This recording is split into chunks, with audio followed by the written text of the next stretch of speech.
Sorry folks, just let me quickly do this. Oh, it is on IA Plus. Okay, guys. Understand.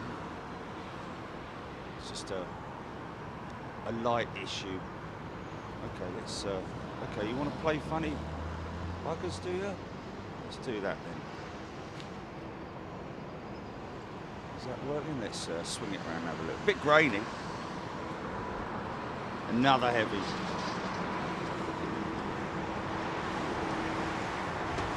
What is that? It's DHL 300. No, it's not. Yes, it is.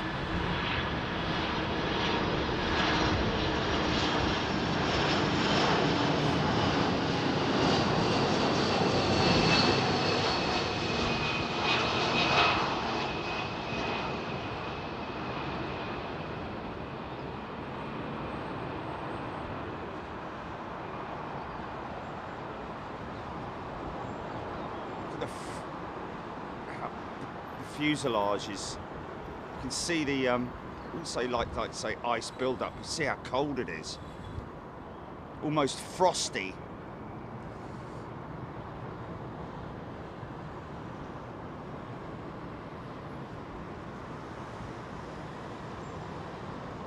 And we should see okay,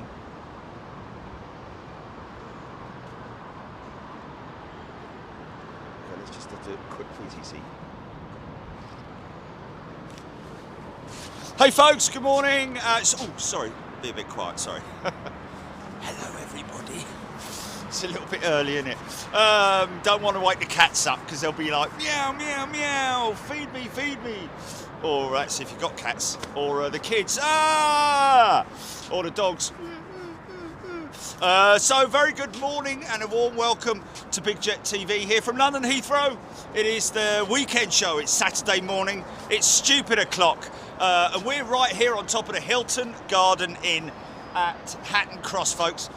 We'll talk a little bit about the wonderful views that you get here. Well, these kind of views. But anyway, let's just carry on because we've got a string of heavies coming in, and I believe, what is it, 3 more 380s inbound? Miss QF1. What can you do? I have to put my spectacles on.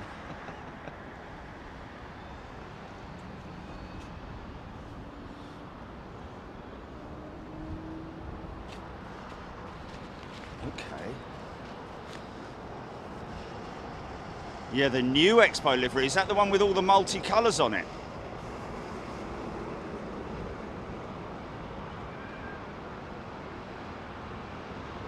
It's all multicolours, like greens and reds and all panels. Lots of different coloured panels. Dirk Groth shared a picture of it the other day. Oh look, he's got a reverse slider, replacement reverse slider. Well, he's been working hard, hasn't he? So.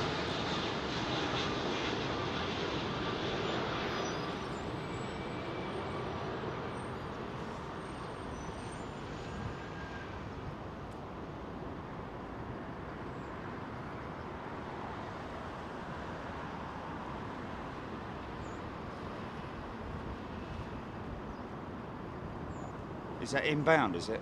Is that inbound? Oh, are you serious?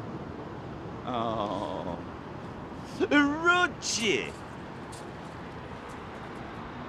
Has Roger got any info on when they're going to open up T4, man? T4 needs to open up, doesn't it?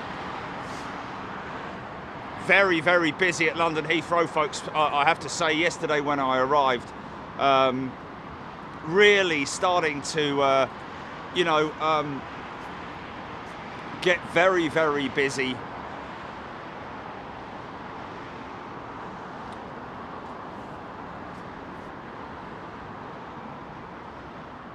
I'm O'Reilly.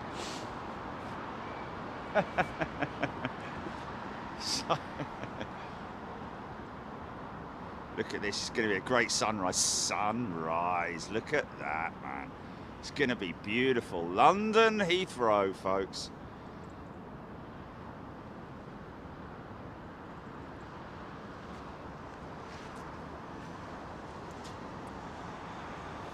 Morning. Subscriptions. Let's go to that, turn that down, diddly-dum, diddly-dee. Nick McNair, good morning to you. Stuart Lee, James Purdy, MP, Ross Watts, Simon Brackett, Alex Collins, Julia Betteridge, Craig Hicks, Gillian Flynn, Chris Wright, Panaka, Chicky Armitage, Karen Langley, Sandy, Connor Rice, Andy Stevenson. Someone's hit the bed. Okay, there we go. Good morning, everybody. Hope you're doing well. This next one in, by the looks of it, from Miami, all the international transatlantic stuff starting to come in now. This is around about the right time. Beautiful time of the morning, I have to say. Oh, beautiful time of the day, should I say, to arrive here at London Heathrow. Oh, that was close.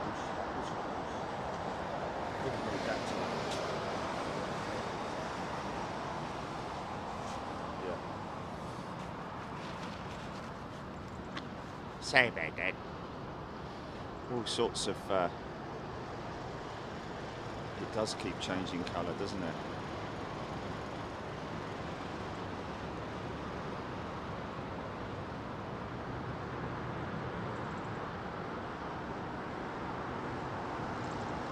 Silhouette. Got the HEI back, RGB, yeah.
Very calm breeze.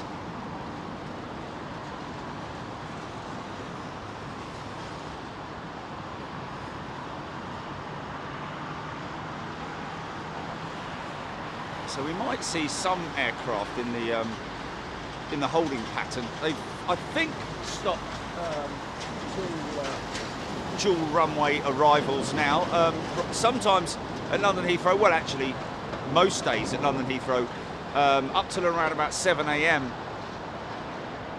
They will do dual runway arrivals, not departures, but arrivals, just to clear up the backlog of international stuff.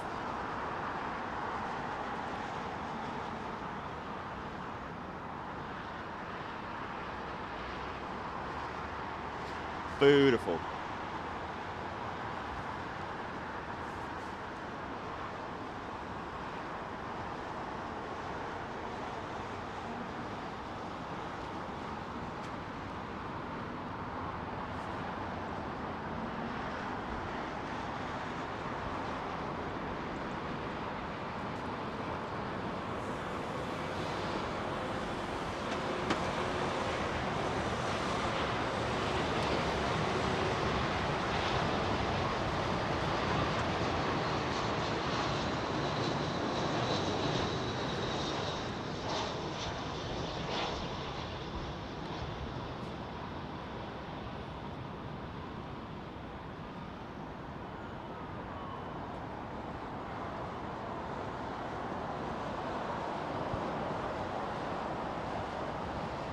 It's still here. Oh, now that's interesting. It's being towed now. Now what's going on here? Because that was here, that's the A340-500, I think, with Qatar, the Emiri flight. Nice.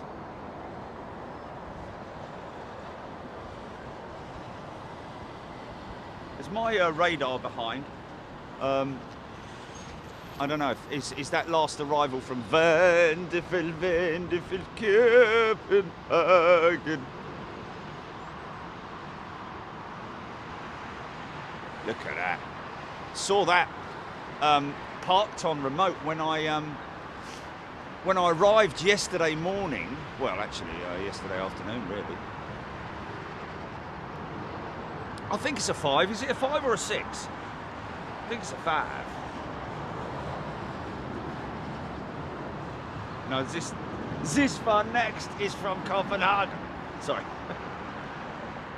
You are.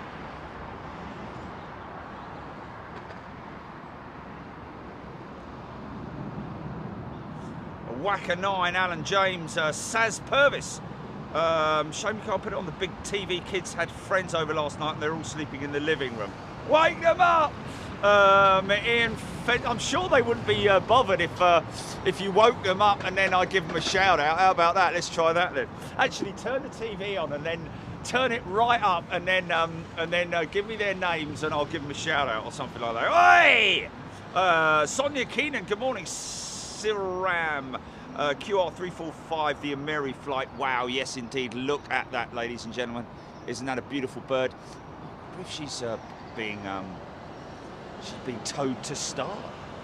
Kind of in a funny sort of way. It kind of looks that way, doesn't it? F1 went into a holding pattern just north of the city for a while, then did the standard S-bend approach to the localizer for 27 left. Rach saying, thank you, Rach. Yeah, missed it by minutes, literally. This one in from Copenhagen.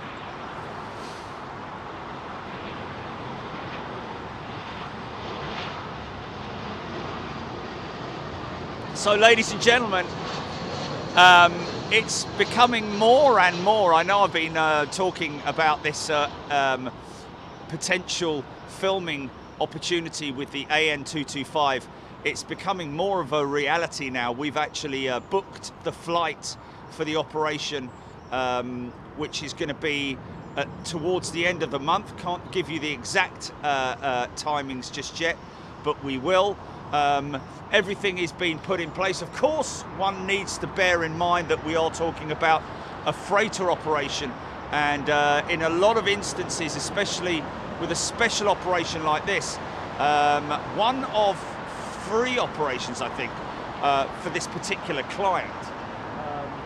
It basically means that there's potential for things to go or be delayed, should I say. So let's hope that it all happens. It's going to be towards the latter part of the month, and you are invited to come and see the AN225 live.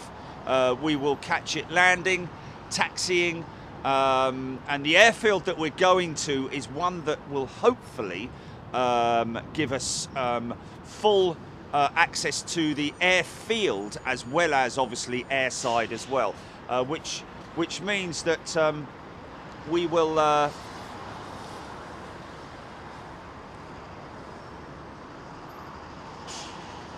me just see if I can flick that out. Bosh, bosh, bosh, dip, dop. There we go. So doing it now, should be okay.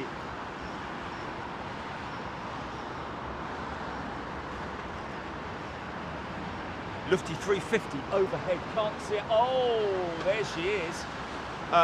Thank you for that, Sonia. It's in the murk at the moment. I'll see if I can pick it up once it clears this sort of high, well, it's actually lower cloud. Here she comes now. Might get a good shot of this actually, as it happens. There she is there.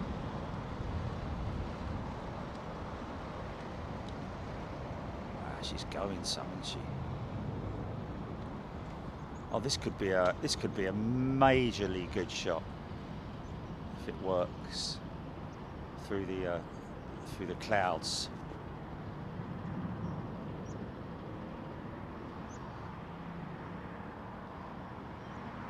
Here she comes. I'm going to start. Break out. Oh yeah. Oh yeah. Well, you know those pilots have got the visors down.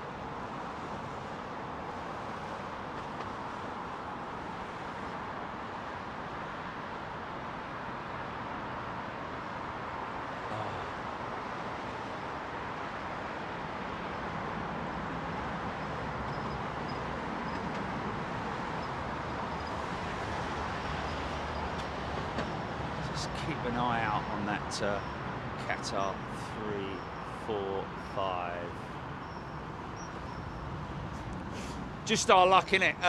Toulouse, hope you all enjoyed Toulouse, by the way, folks. So it's just our luck that yesterday, of course, Friday is delivery day at Airbus.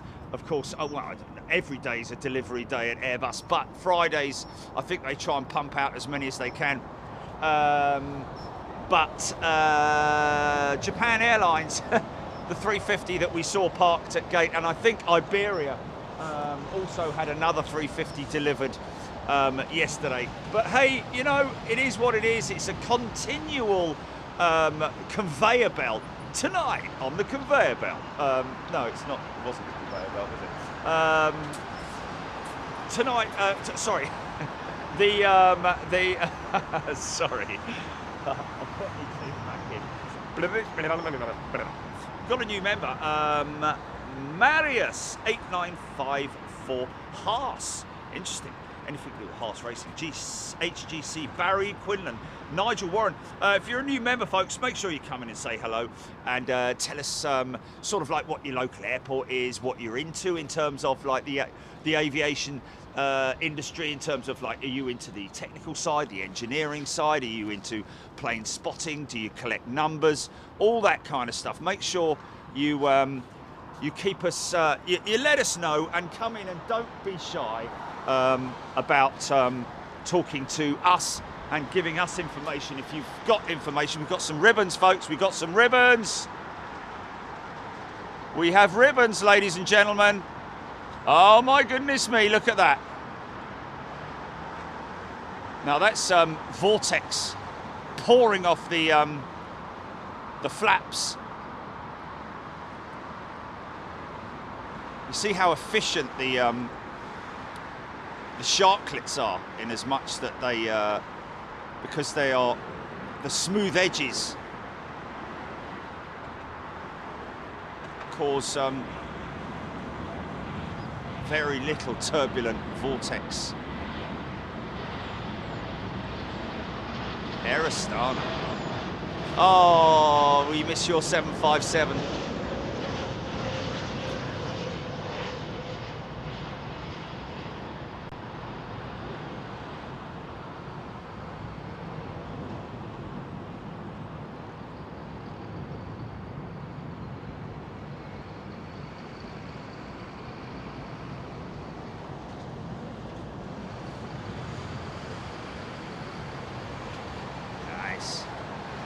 So the atmospheric conditions now causing these vortex.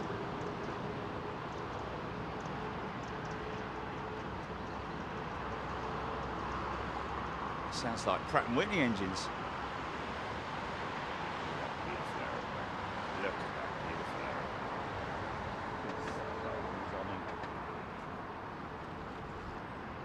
Come here, wipe your nose. You've got bogies all underneath your... Sorry. Oh yeah, here we go. Proper sunset arrivals coming up right now. What we need is an A330. Ah, and there he is. There is an A330. Let's just have a little look. And there it is. And it is the very A330 that that took me over to Canada. And home, and home. Yeah. Oh, come on, cameraman.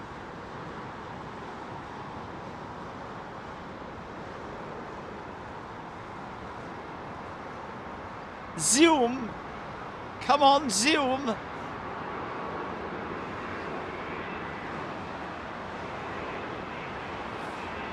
That's crazy. Sun's just creeping up.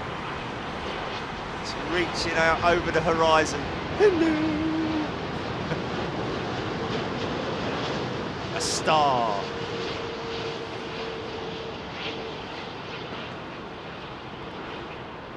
Definitely looks like they're moving that 345.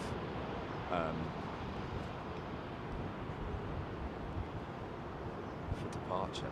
Already easy. Nice flare. You remember what the pilot in the ATR told me? See where he's using the elevators just to keep the front end. It's crazy because I actually sort of like saw that. Oh, look at that! Look at it! I saw that as I sort of like figured that as a.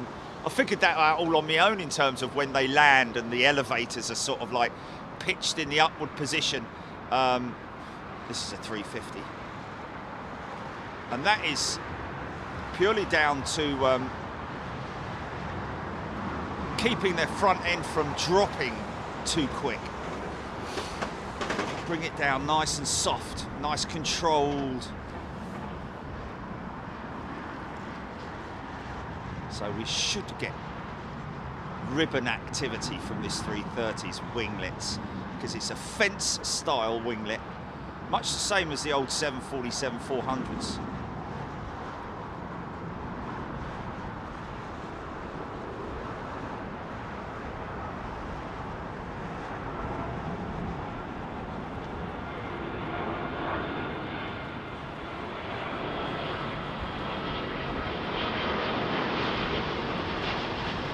So these guys versus Virgin Atlantic this coming Monday, folks.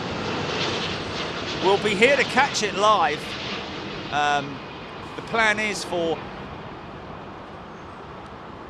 synchronized departures on the north and south runway with British Airways and Virgin Atlantic.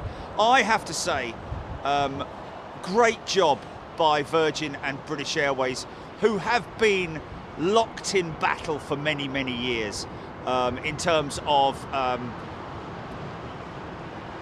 competition more than anything else. But I think it's great that British Airways and Virgin Atlantic have got together for this very special occasion this coming Monday for the start of transatlantic service once again for travelling British passengers. And I think it's wonderful that they're both collaborating to do a sorry about that. To do the a very special. Interesting to see there's nothing coming off the winglets, but off the flaps. But we'll take it. It's normally in the bank that you see these. You see the vortex from the winglets.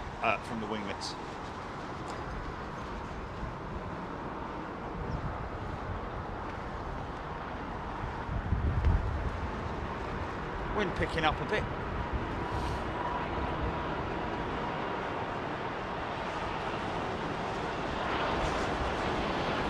Oh, they're readying it for departure then. Oh look, she's still got her plaster on. Hello! Look, there was me on the left-hand side, just behind the wing, 34F.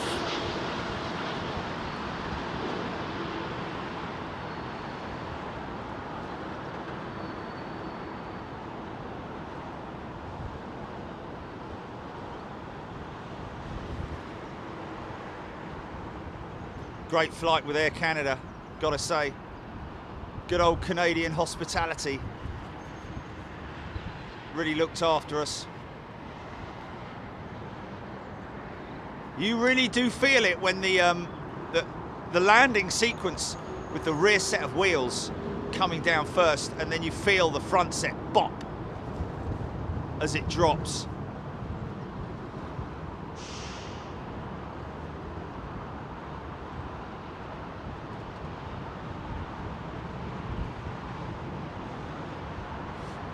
See the reverser petals. Hello, petal. Clamshell doors. Wow. I can feel it warming up already. Blimey O'Reilly, it's time for the speedos. Look, missed that, missed that, missed that. What was that? What was that?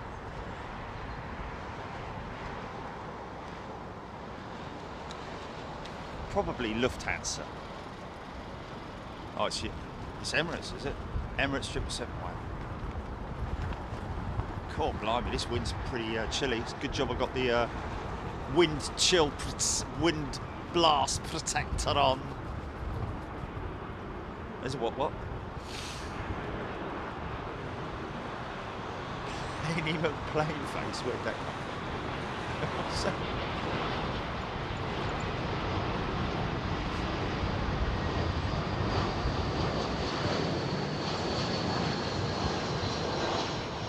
No, what, the Neo that was delivered, or the Neo that was at gate? Oh, Pliny McPlainface. No, it'll be something like Guanamalu or something like that, won't it? They got to take the. They got to Guanamalu.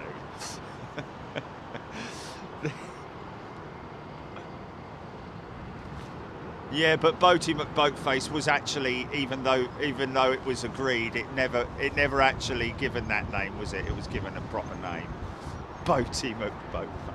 Such a lazy way of naming something,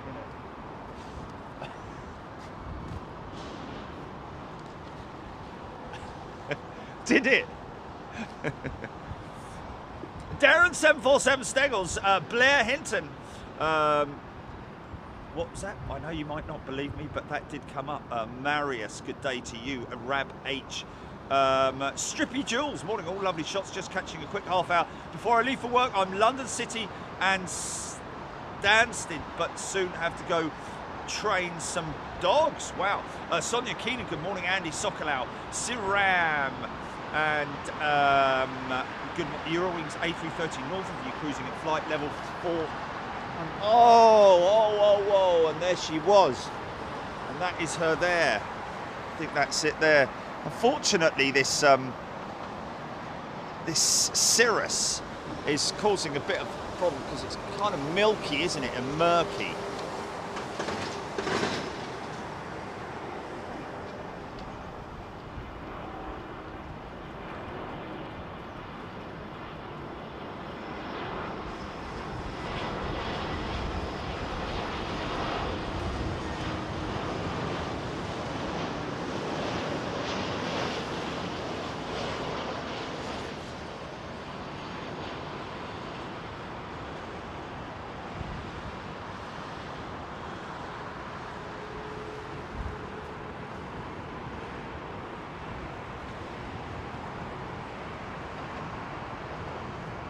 So you got the back door open so they can get all the Harrods bags in there. Noel Fitzgerald, good morning to you. Andy Sokolau, Paul Hodgie, good morning. Great show from Toulouse. Yeah, it was. I mean, you know, we did our best. I think this is a 767, isn't it? Looks like a 767 with those big 12-foot high winglets on it. Look at this beautiful bird.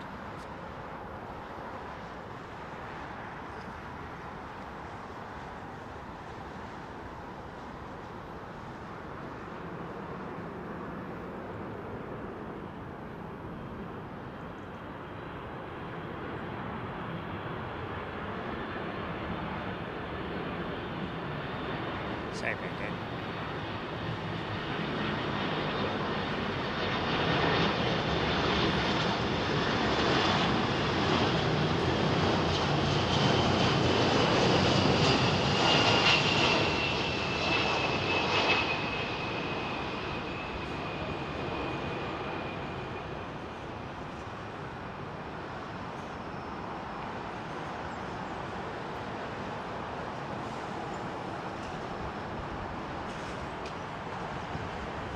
Nice! Sit it down on those mains.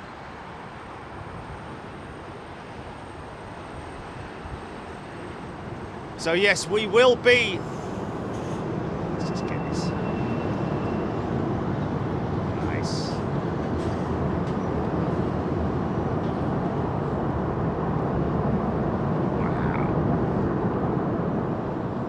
Wow. Wow. So get yourselves ready for the, well, the biggest show on earth, isn't it? The biggest show on earth coming up at towards the end of this month, folks. We will, of course, keep you updated. We'll be putting a promo up as well. Got quite a bit of work to do on that one. But do what? Yeah, the biggest show on asphalt. We will be live with the AN225 later on this month, ladies and gentlemen.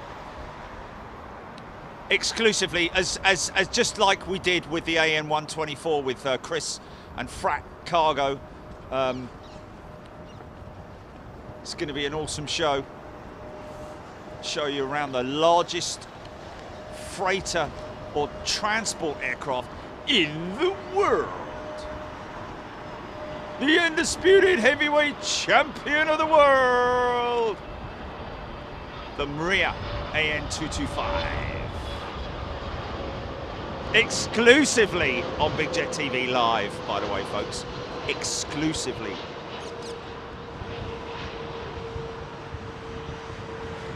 I think it may be, other than Prestwick, where we filmed her before, this may be possibly the first time that the Antonov Airlines network have put out a live stream. Oh, hello. I've seen him for a while. Is it Tintin? Is it Tintin? Or is it the Smurfs? It's the Smurfs. I've been on that. I've been on that. It's great. I've been on that plane. Look at him flying it, look. Look at him flying it. Oh, it's all that focus, man. Bloody hell, camera, come on. Okay, let me try it. Hold on.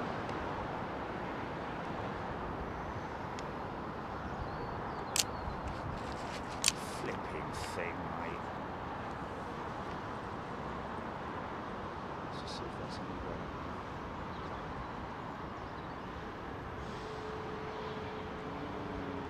Is it? I don't know. Let's just have a look at this.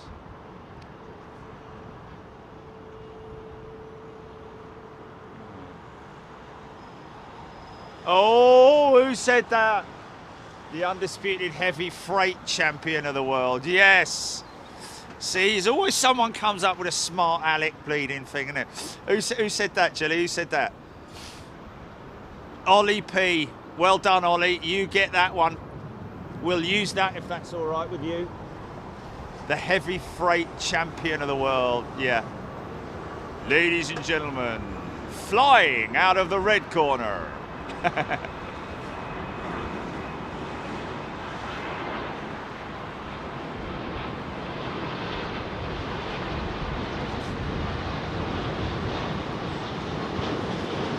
Need to find a boxing ring, don't I? That'll be easy enough to do. Ding, ding! Okay, touch gloves.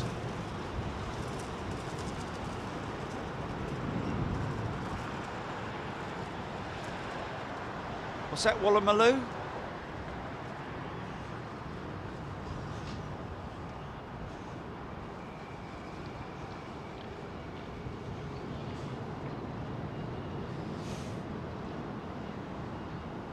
Lots of de-icing going on the morning of my flight to Toulouse. We were covered in de-ice. I actually shot it out the window. Had a few issues with being able to, because of the amount of de-ice that was actually, or anti-ice that was actually on the window itself. But still managed to catch it, and it was amazing that it was actually the elevator. The aileron. That was the last wing flight surface to disperse from the. It's quite low, this cloud, actually. It's a bit of a shame. Ashley Napier, welcome back, Ashley. Great to see you here. Cheeky Armtish, Andrew Holton. Get involved with the chat, folks, if you want to. Always good to get your updates, get information on what's coming in. Try and keep it aviation related if you can. Try and keep it on the actual subject of aviation. Of course, it would be great to get any views or information, news. Oh, hello.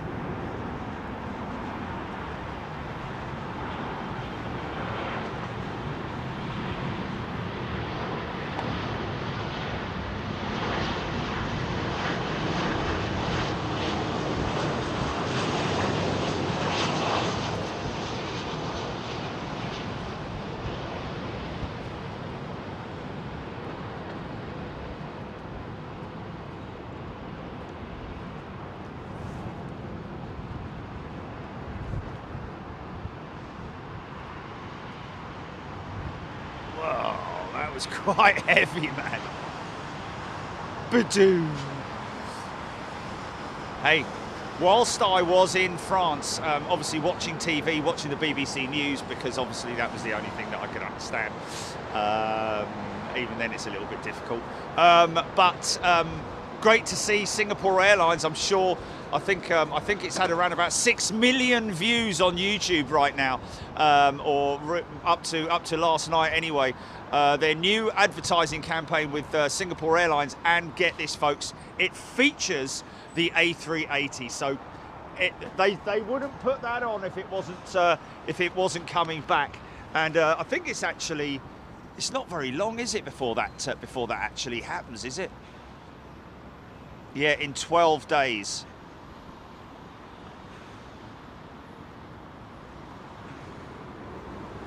Of course, another thing that we will be here live to catch. Is he in the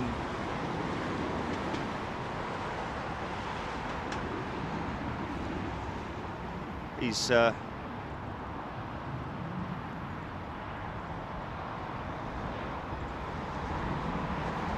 that's the approach. That's exactly the same, more or less, approach that we made from when we came in from Toulouse yesterday. Make a sharp left-hand turn.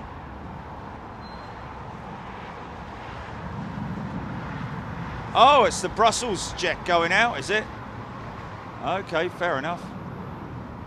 Wow.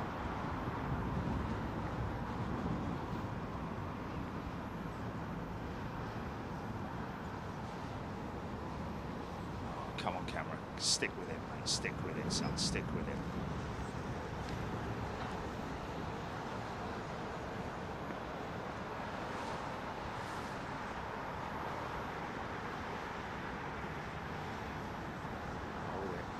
Hold it.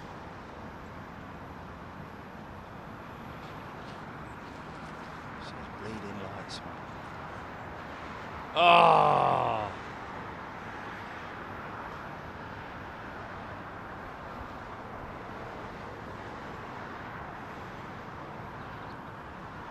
Locked on. Glide slow.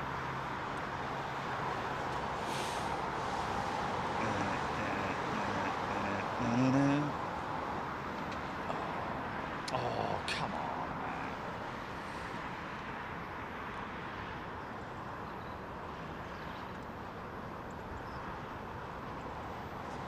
Can't be affected that. Seriously.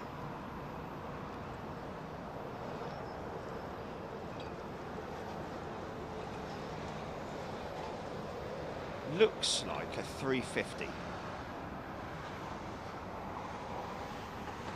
Quite a wide.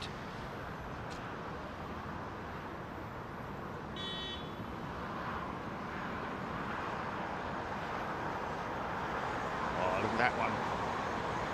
Vectoring from the left.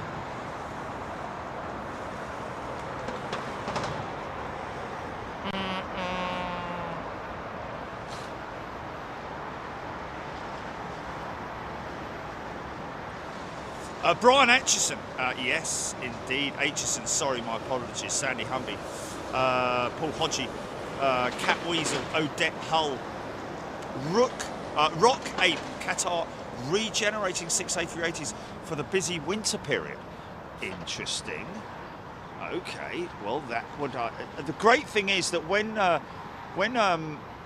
these operators do bring their 380s back into service, you can almost guarantee that London Heathrow will be included in those operations, I would imagine, being as it's one of the busiest routes.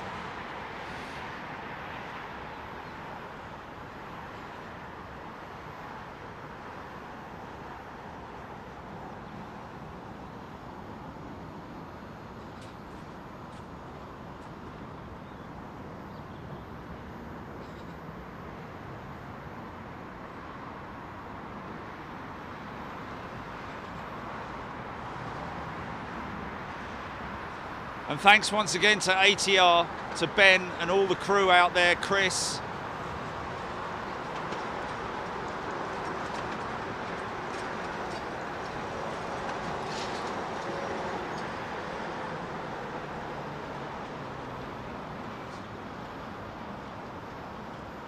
And happy birthday to ATR, 40 years celebrating the ATR 42 and 72. Of course, we took a flight on the one of 4 simulators that they have there, the ATR 72-600. We flew on.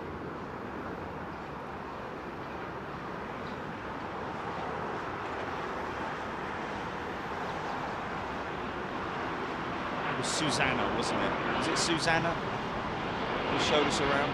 Yeah, it was a great host.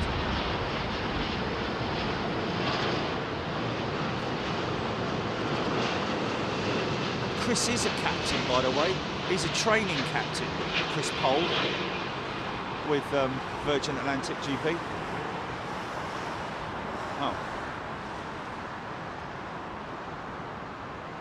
Oh, okay, yeah, we didn't mention Scott, though, did we?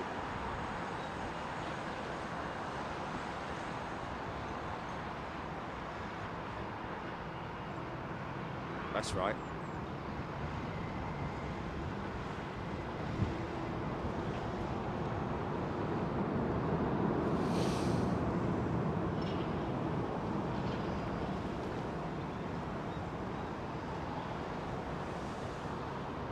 Heck.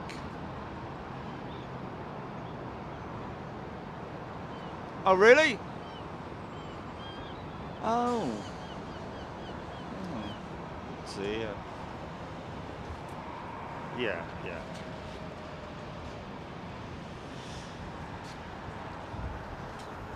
Another 767.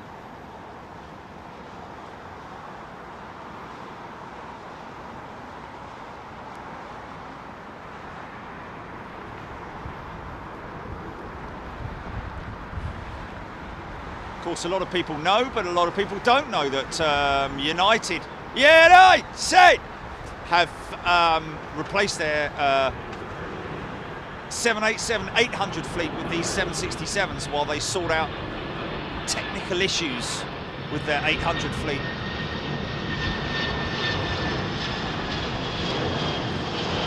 Forward tilting undercarriage on the 767. So it's kind of a, I guess in training when they're, because I don't think the 787, I think it has a rearward tilting undercarriage. Which is possibly why, wow! See him pulling the elevators up, look, just to keep bring the nose down soft. Wow, look at that.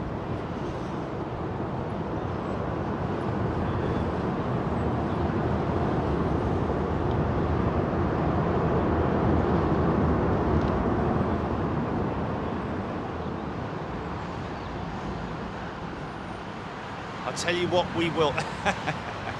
I'll tell you what we will get. We will get, when that Qatar 345 goes out, we will get an immense banking shot because he will, I'd imagine, under normal circumstances, he'll. Oh, mind that. Say about that. He'll make a left turn, Clyde, won't he? So.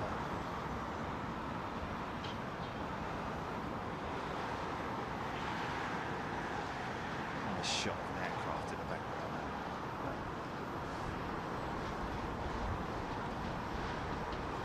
Bit of ribbonage.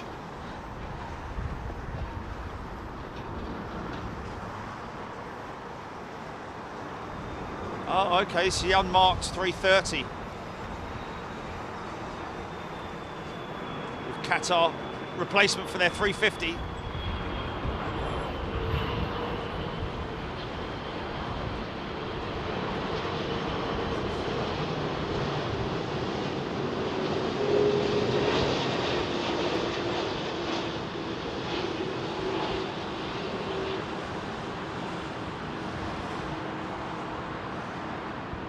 Now watch this undercarriage. Rear set touches first. Roll it out for a little bit.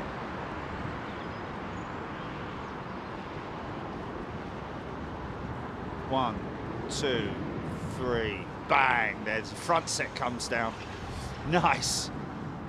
And you do feel that on the aircraft as well, because you feel that initial, you know, that initial touchdown, and then you feel another one after it, which is the front set of wheels coming down. So Qatar, obviously, as we saw in Toulouse, a number of their A350s there in the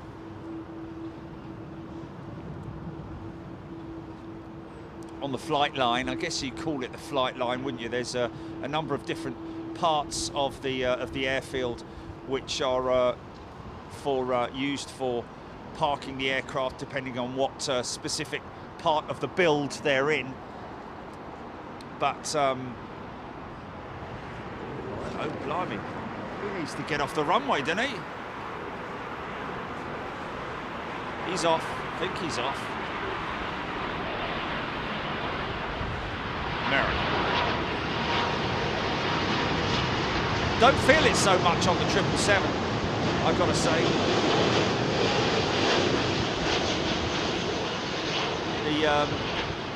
The sequence of touchdown, even though it is a rearward tilting undercarriage like the A330, it's the mechanism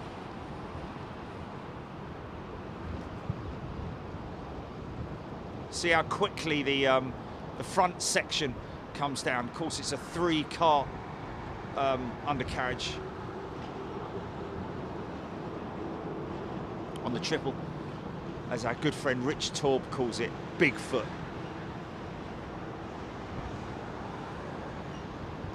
So it doesn't look like this cloud above me is going to clear, so I'm probably not going to get to see. Did they? That's interesting. Wow. Wow. Brian H, good morning to you. Good morning, everybody. Hope you're doing well. Keith Larkin, Catweasel. Catweasel, special coming in today. Well, we've got a couple more 380s on approach. Good morning, everyone. Mighty 52 got woken up by 1Bs departing Fairford earlier. Lucky you, Mighty 52. Sue Kenworthy, Baz Alderson Jackson, beautiful American Airlines, Bidith Day. Roger Slater, Qatar sent an A350 to London Heathrow 2 days ago on a cargo run. Most interesting.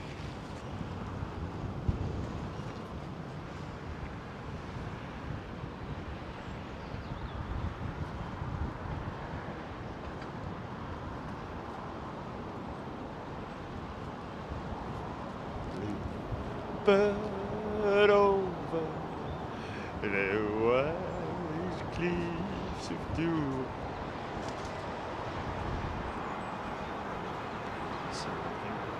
AC new ships.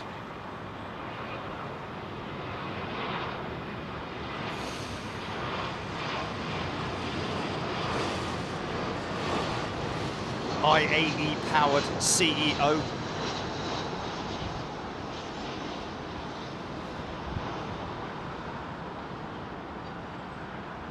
CIEOEO.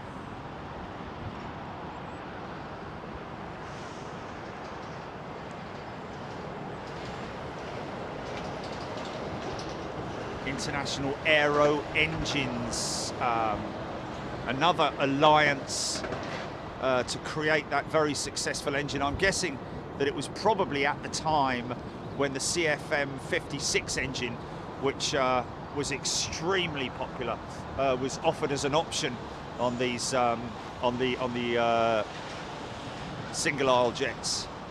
Mind you, saying that, those IAEs or CFM56s, the CFM56 is the engine that powers, believe it or not, the A340-300.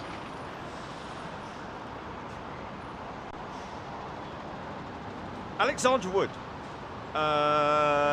Yes, Bluebird's gone.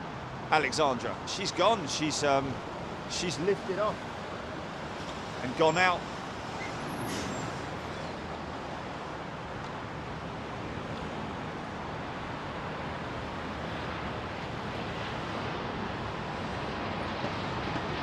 That Qatar, look at that, look at that. Look, isn't that great to see? American, Cathay Pacific, Emirates and Qantas sitting right there at gate at T3. That is just great to see.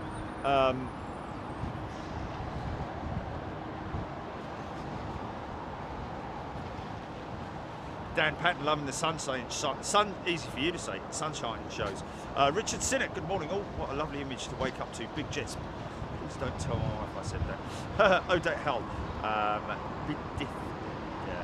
Catweasel, thank you. Nice shot. 777 versus the 330.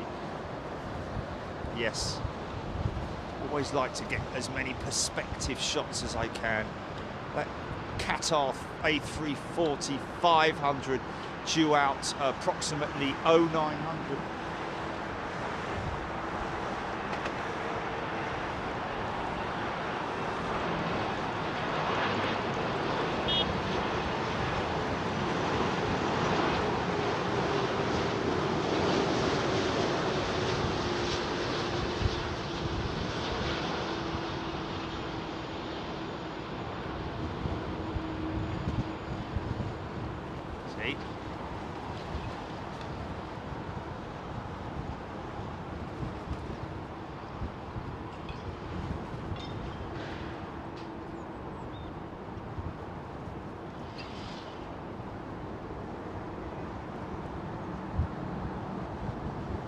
Wow.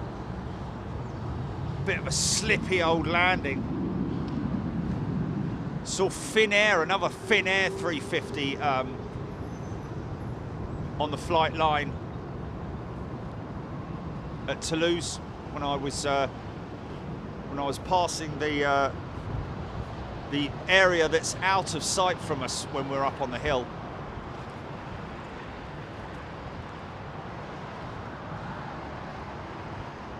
Great place to visit Toulouse if you ever get the chance, ladies and gents. Don't expect to see a great deal when you're out there, but what you do see is always very interesting, especially when they're testing equipment or whatever it might be with the family jets.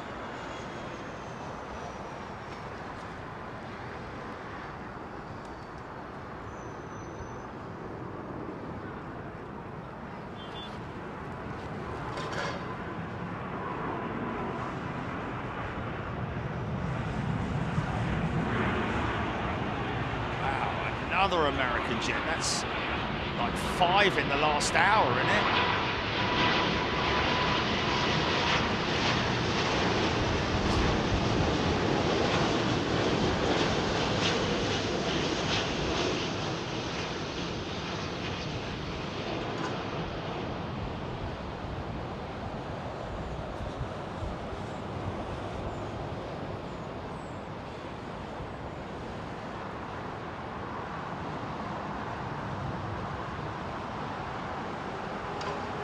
No, it's a Xyrus or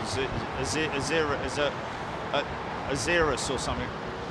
Oris. Is it Oris? Listen to that.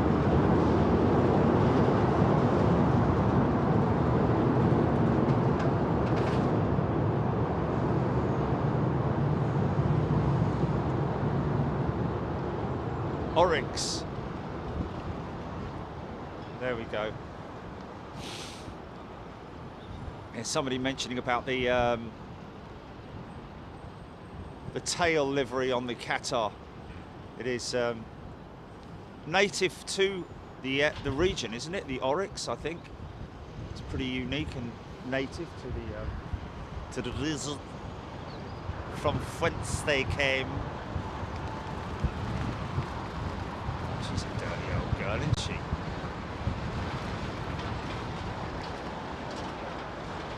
So we're putting we've put a proposal across to the folks at Toronto, by the way, folks, for filming at their de-icing station. Mais oui, c'est Air France.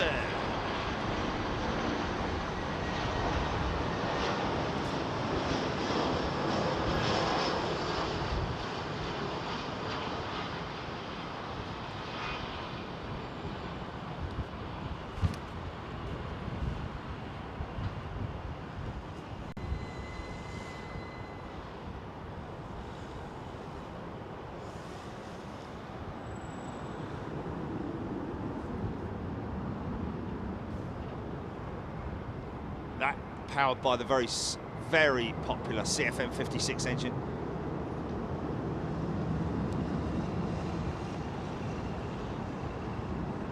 I think they're actually making the CFM56 engine anymore. However, there is a significant amount of spares still available for the engine, and from aircraft that are obviously been scrapped. Those engines come off those aircraft. I think it's the Trent 800. Is it the Trent 5? Hold on a minute. It's been so long since I it's been so long since.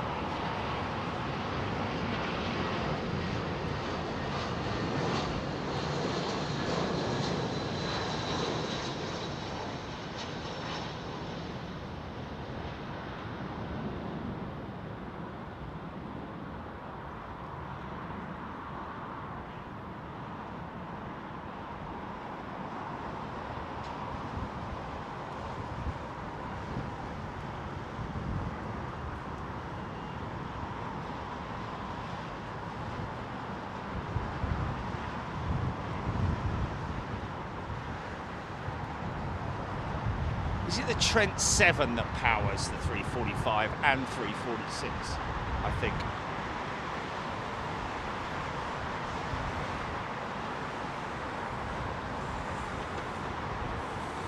Is that the Ockham hold that they're in there? Is that the Ockham hold?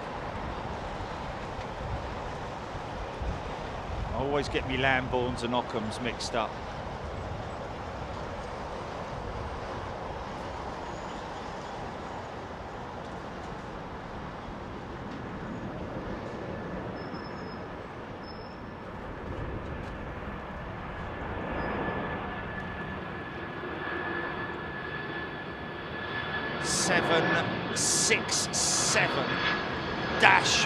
-400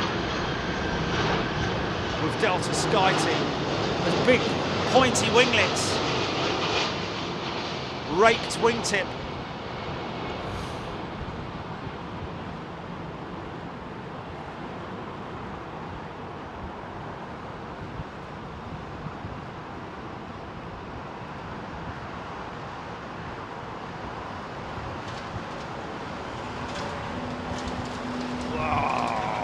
Buried it.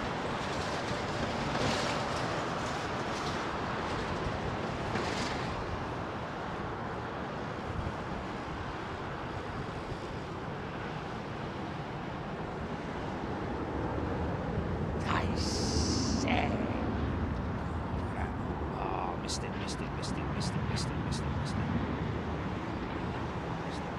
Ah, come on. Yeah, wow. Quite a lot of aircraft in the hold then.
Drop it like it's hot.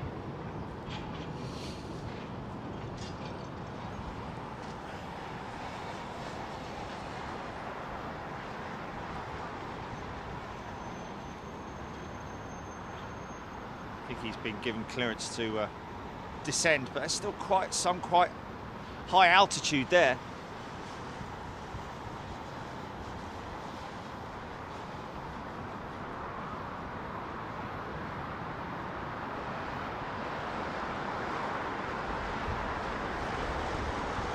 Is this Singapore? I think this is Singapore, isn't it?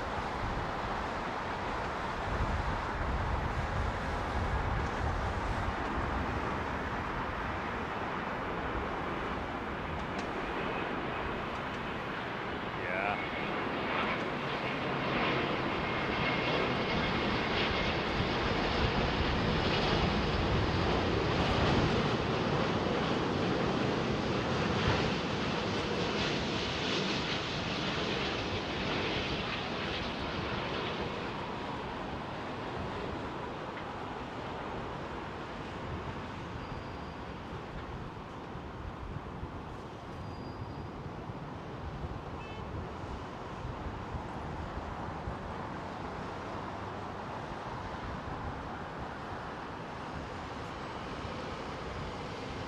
Perfect angle of attack on approach there.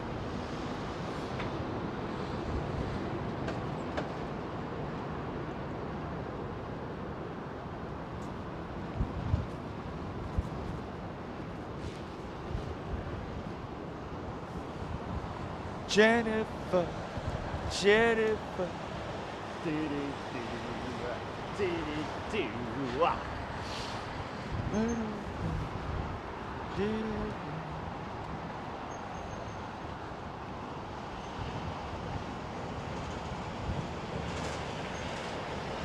need that sun to get up. Come on, son.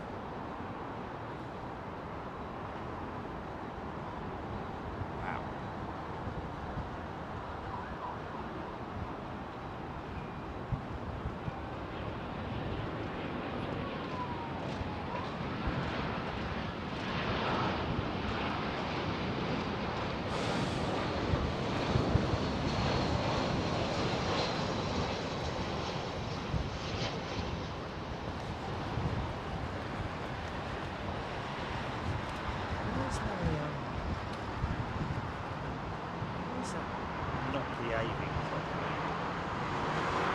James Harvey got 4 stripes, Dibash mode. Good morning to you, Nick McNair. Carl Hanlon, Atlas Boeing 747-400 north of Cardiff coming your way overhead. Thank you, Carl. Let's keep track of that. There's a little bit of rain coming this way. Certainly looks like it.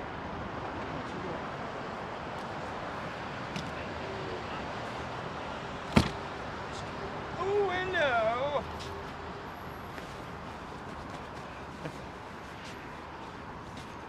Lovely to see things returning to a more normal level with aircraft in the hold, etc. Kelvin Grant. Yes, Kelvin. I don't think the passengers would agree with you there, but it's great for us to see lots and lots of aeroplanes.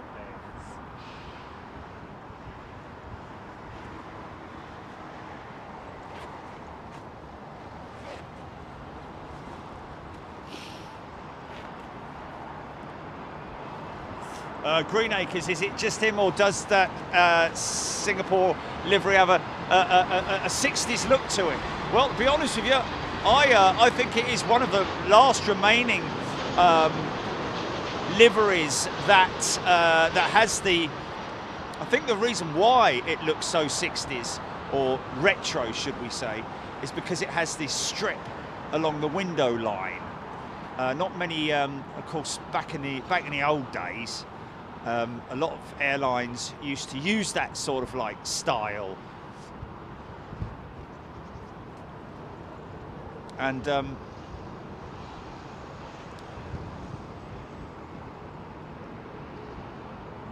yes, Singapore Airlines retaining that. Wow. I think he wanted that. Oh, look at those swans in the background.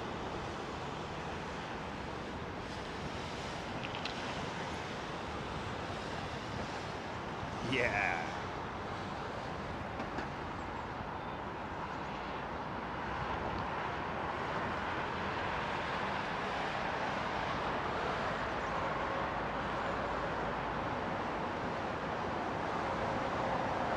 They'll be landing on the there's a moat, I guess you could call it. It's actually a the River Mead or Need or whatever it is that runs all the way around London Heathrow. Swiss A220, beautiful A220. Might hear a bit of a howl as she touches down. Activate the reversers.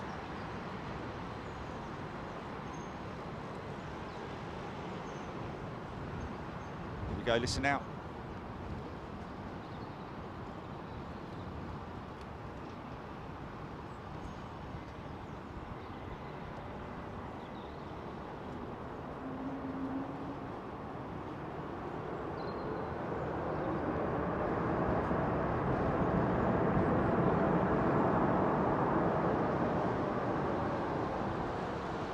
Such an awesome little jet, isn't it? Like a little terrier. Those PWs can deliver some serious power. Of course, the direct competitor to the LEAP engine. LEAP, which is the replacement for the CFM 56 engine.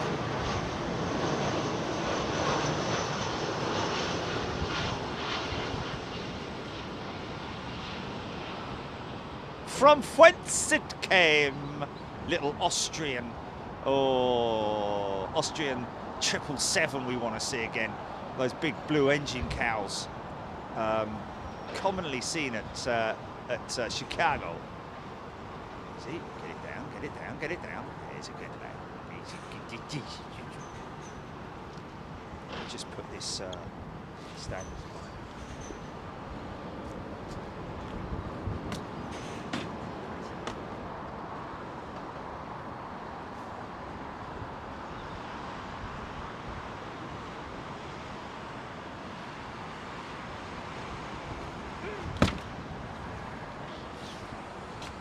Sandy Humphrey Wookie.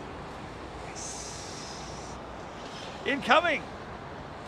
The term cheat line refers to a decorative coloured strip painted horizontally along some or all of an aircraft's fuselage. As a trend, it emerged as early as the 1920s. There we go.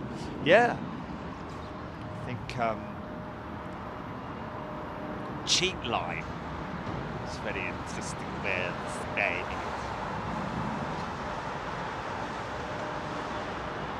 It's not even 8 o'clock yet, is it?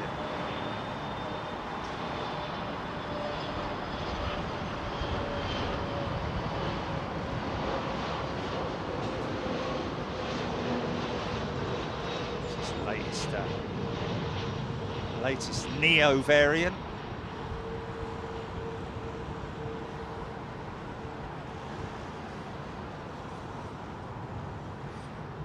British Airways very well known to protect their engines, or minimise the wear and tear on the engines by not giving so much reverse power. It's a long runway and they can roll all the way out, of course, and don't forget that they can run all the way down to T5 as well, so they can literally do it all on the brakes, more or less. Kelvin Grant thought it was going, was one going out. The power was so intense on the A220. Yeah, well, glad you picked that up, folks. Atlas 747 over the top. Sonia Keenan, good to have a stack back at London Heathrow. At least 10 now, she's saying. Yeah.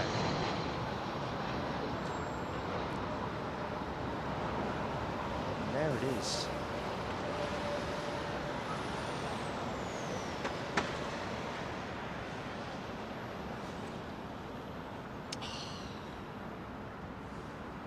You kind of got an idea then.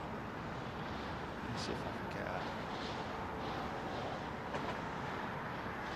Gear down. 4 to 5 miles out. Gear's starting to come down now.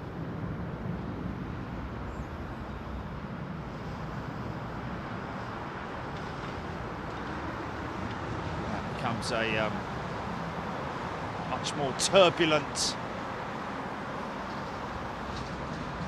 airflow. A lot of the whistling noises that you hear as they go past is actually the air rushing through all the ancillaries, you know, the pipes, the tubes, the undercarriage assembly, of course the engines, but a lot of that whistling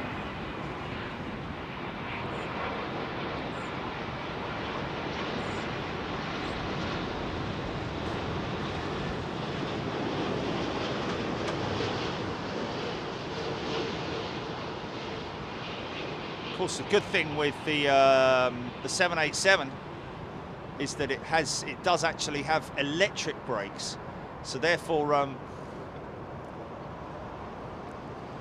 I would imagine that it probably has less lines going down to the undercarriage. Obviously electrical circuits, but possibly less big fat hydraulic lines and stuff like that going on. So to, you know, reduce the noise envelope, I guess you would say, like something like that. A220, small, sleek and beautiful. Anthony Davis, bid it there. Cat Weasel will let you know where the 225 show is coming from in the coming days, literally. Need to get off the runway, son. Need to get off the runway. Oh, he just made it.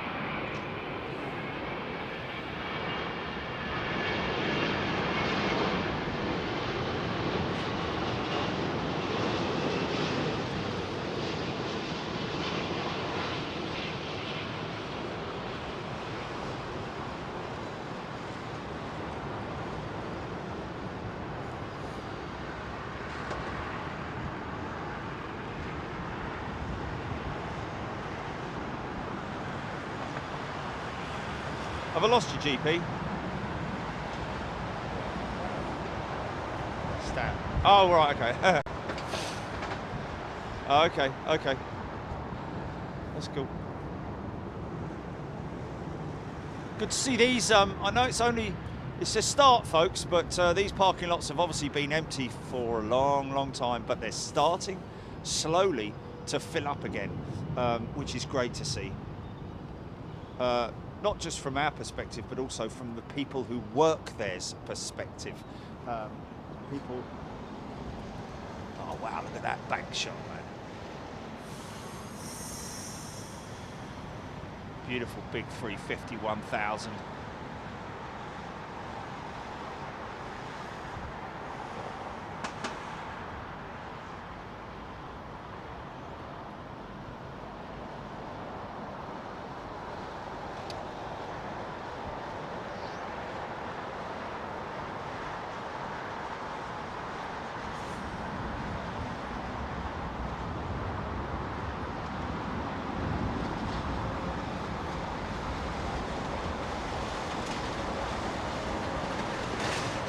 Coming out of the hold now, I think, that guy.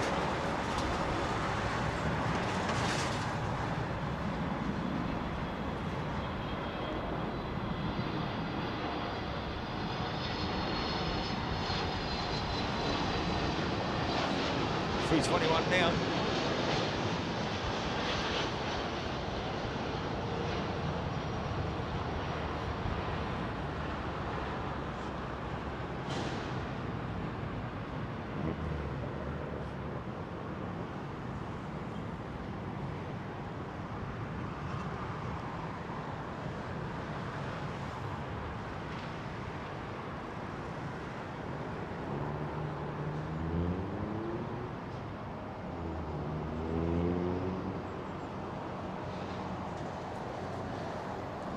Ethiopian being pushed back, and he will literally go to remote stand, I think. Everything's happening in Ethiopia at the moment. They managed to sort all of that out.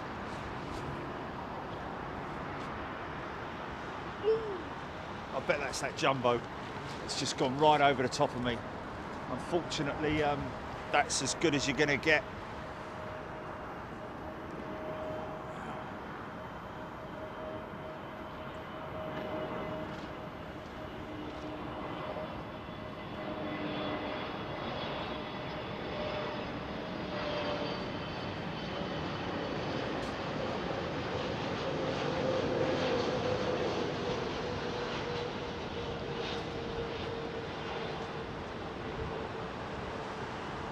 Get up, get up, get out of your lazy bed.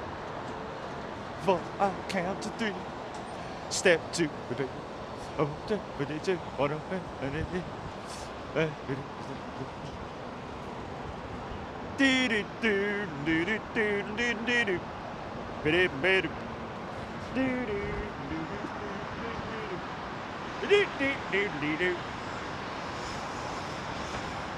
Keith Cornell, good morning to you, EGPX. Cheat lines were almost universal by the early 70s. Air France broke ranks in the mid-70s with the first Euro white livery, and cheat lines gradually fell out of fashion. Sadly, very true indeed, EGPX, sadly indeed.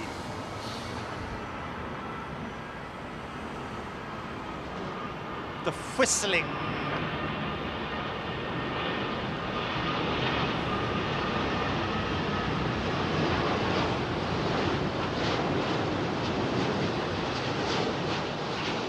Back to international, well, transatlantic travel for Virgin Atlantic and British Airways next week in terms of UK passenger traffic. And we're going to be here to catch it live, folks. Synchronised departure, northern and southern runway with Virgin and British Airways. And like I say, I'm really delighted to see that they are collaborating. It's almost like in the First World War, in it at Christmas when the Germans and the English, or British, should I say, the Germans and the British had a game of football on Christmas Day before resuming normal service of firing guns at each other the next day. But no, it's great to see that British Airways are collaborating with Virgin Atlantic and vice versa. And getting it done. A350 wing on this beautiful, look at that wing profile, man, on the red kite. It's a red kite.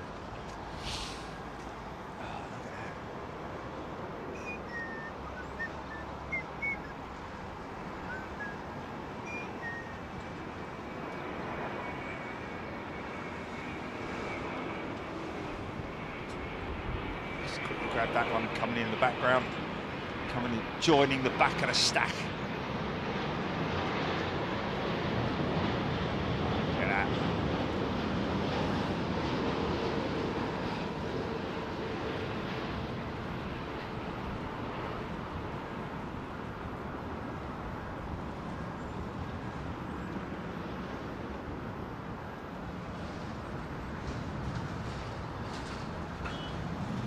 Look at that, folks. Splendid. Dip, dip, diddly doo.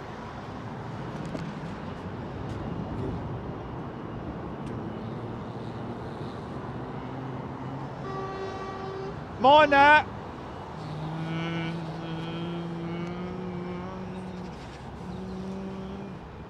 Oh, can hear it as well.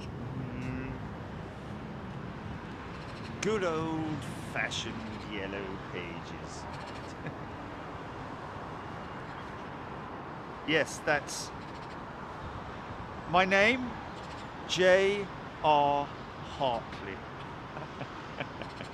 Yellow pages. Pre-Google.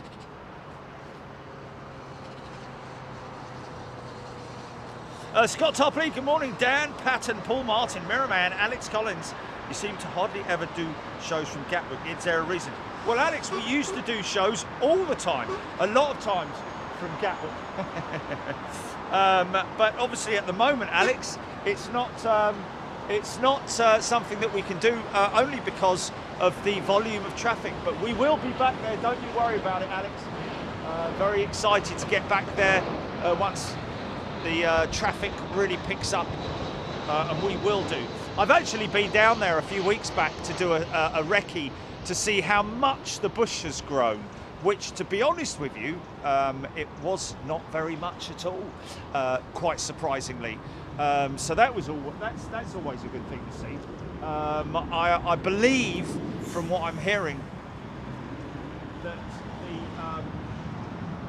that the bush has grown significantly at Manchester, and that's something that we as a group of people will have to collaborate and get together with the locals and get that bush trimmed. Of course, with the collaboration of the airport themselves as well, as we have done in the past, always.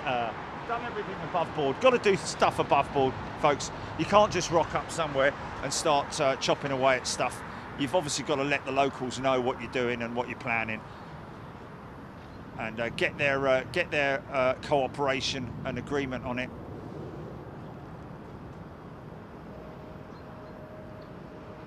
Unfortunately, can't do that at Gatwick because the hedge it's kind of between the security fences and sort of out of reach.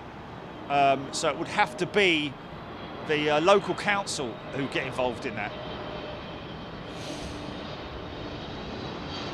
I say.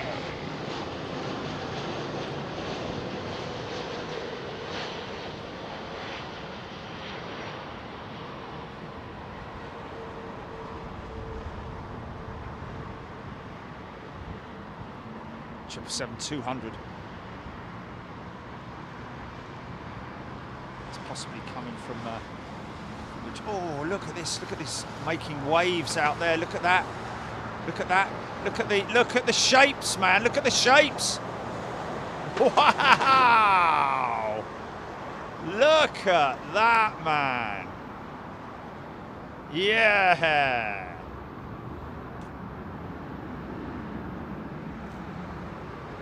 This is a max. Yeah, this is a max. I think that this is, oh, that's a 350 making a lot of waves, and this is a Blue Air Max. Blue Air.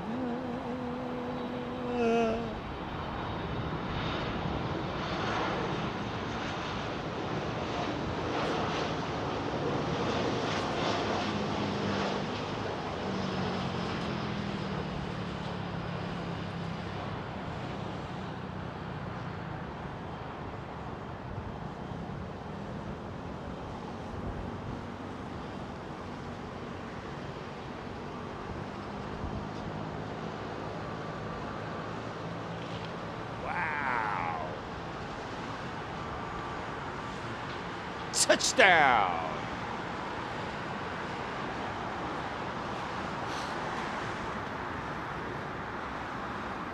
Wow. Let's see if we can get on.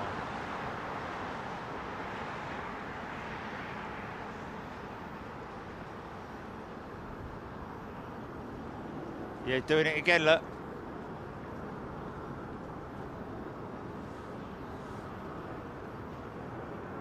That's crazy, man.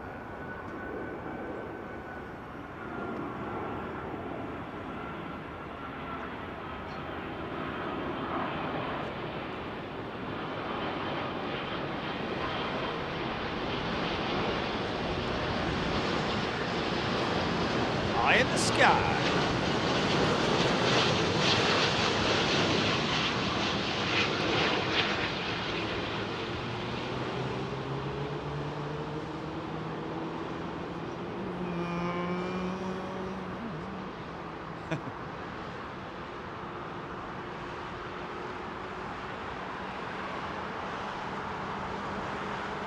Wow. Grease that.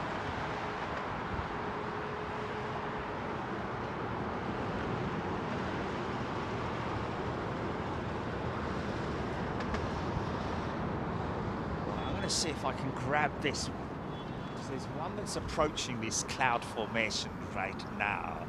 I want to see if I can get him actually. Come on, son. Come on, let's get you going through it. No, no, no, no. We don't want the lights from the other one.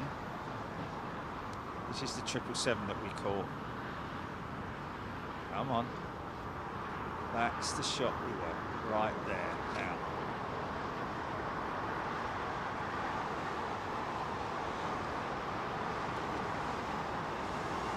No, too far out. Oh no. Nice. Wow.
Wow.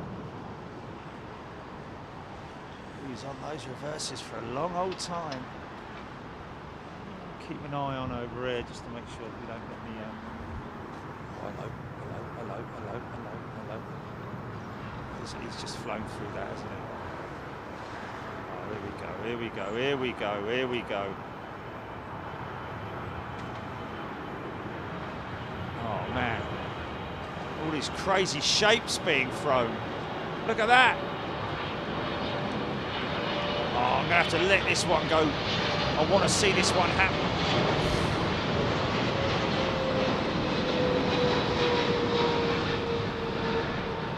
Any moment now.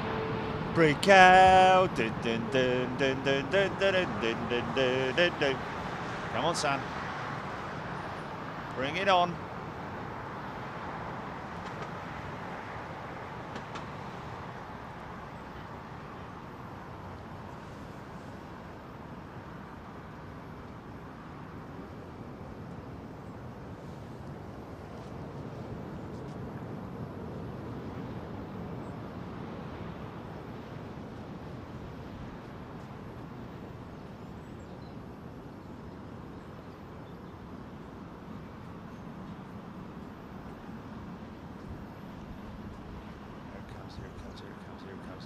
Here it comes.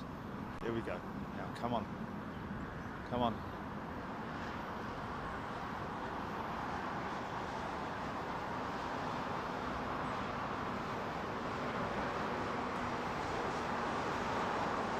Oh! Oh! Oh, flipping heck, man. Look at the mess it's making that. Turn your lights off, mate.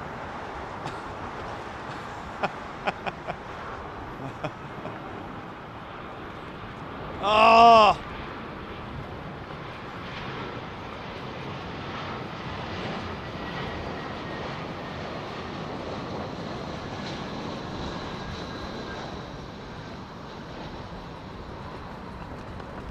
There you go. There it is.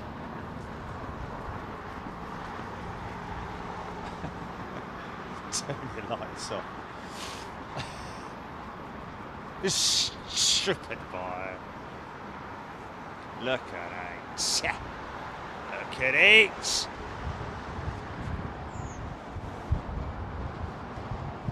Missed the old Head and Shoulders jet arriving.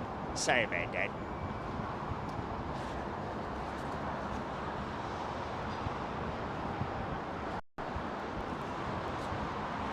John Tasker, good morning. Donald Roy, good evening, and all Big Jet TV from balmy Geelong, Australia. Donald, a very good afternoon to you. Good evening, sorry. And there's one of your jets right there that came in, QF1, that came in earlier on this morning.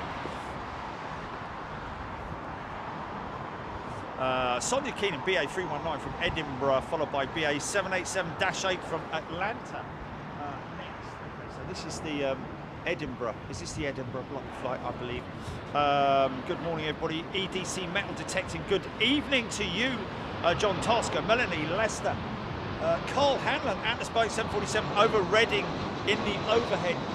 Carl, thank you so much for giving us these heads up, but unfortunately, due to the cirrus, or actually it's not cirrus, it's actually quite a low cloud that's over the top of me at the moment, which is sort of affecting us being able to see the overflies. Green Acres, nice to see a healthy stack on approach.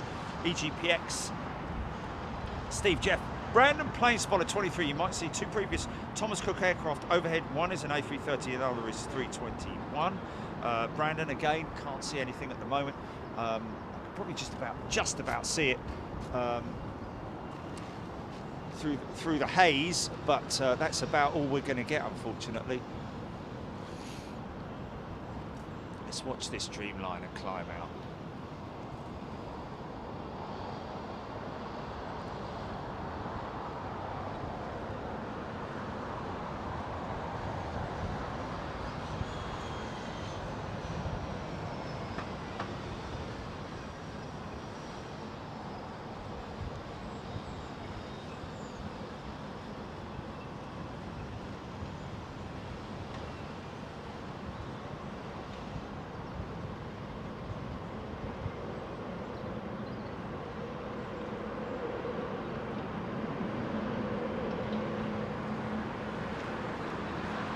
Triple.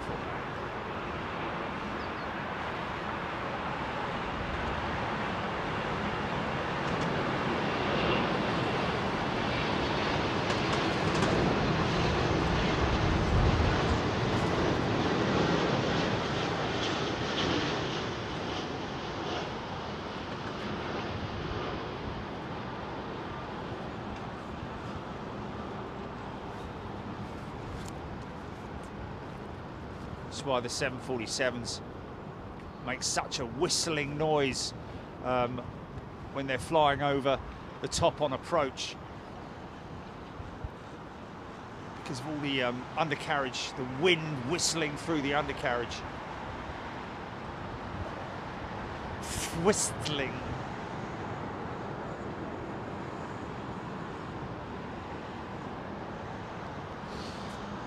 Yeah.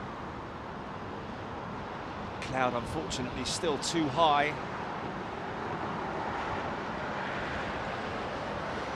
It's worth breaking out one of those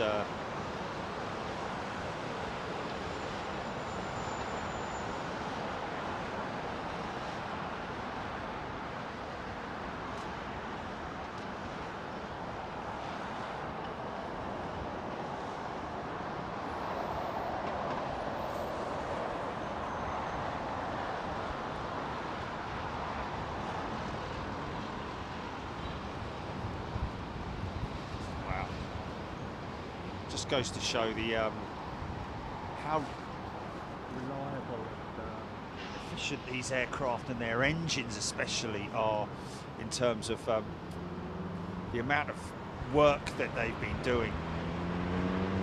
I seem to remember we followed Boak on one particular week and she did some crazy amount of mileage. Wasn't it 250,000 miles or something like that that she did, Chile, in 1 week, Boak, all that time back. Remember that? Yeah. 1747.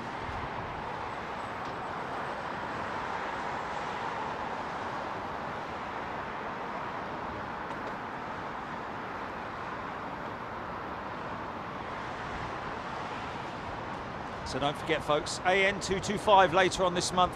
We're going to be live with the undisputed heavy freight champion of the world, and it's Ollie, I think, who gave us that. Ollie P gave us that one that which we've adopted. Thank you, Ollie. The flying out of the red corner. weighing in. Oh, it's great, isn't it? Ding, ding, ding, ding, ding, ding, ding, ding. Ladies, let's get ready to rumble! It's going to be a great day, folks. I think it might be the first time that Antonov Airlines have ever done a live stream airside with the AN225, the Maria.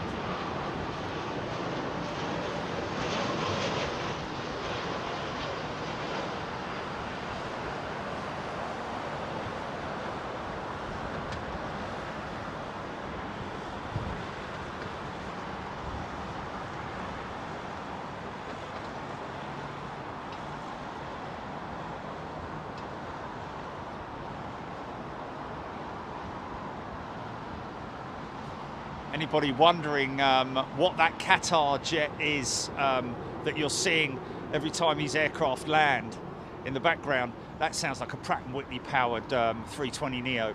That is the A340-500 with the Qatar Amiri flight. Private jet, although it's in the Qatar livery, may once have been used as a passenger jet. I don't know. I'm sure someone's going to enlighten me on that.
Seen a lot of Etihad stuff recently, have we? I know it's very common in our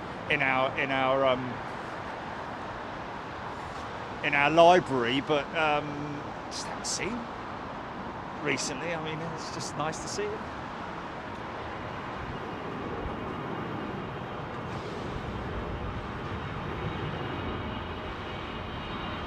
Another American jet, American woman.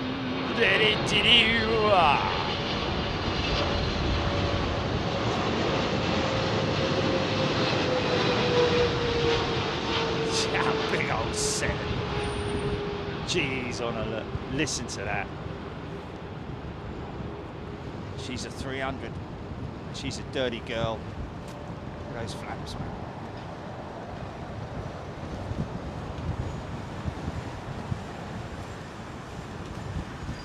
Wow. See the vortex mixing with the heat.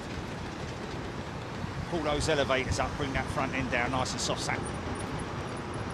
Nice.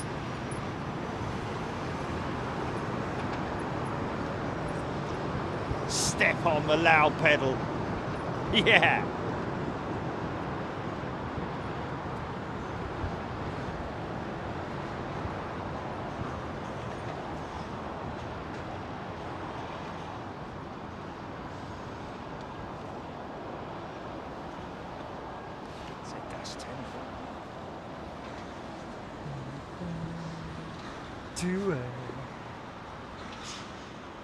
Mirrorman, it's been nice to see Plus Ultra A340 out of Birmingham recently. Wow, yeah, that sounds great. I keep calling out Cat Weasel. I believe they still have problems on the Rolls-Royce Trent XWB engines, Cat Weasel saying. You know what? I think there is an ongoing oil burn issue, I think it is. An oil burn issue with the Trent XWBs.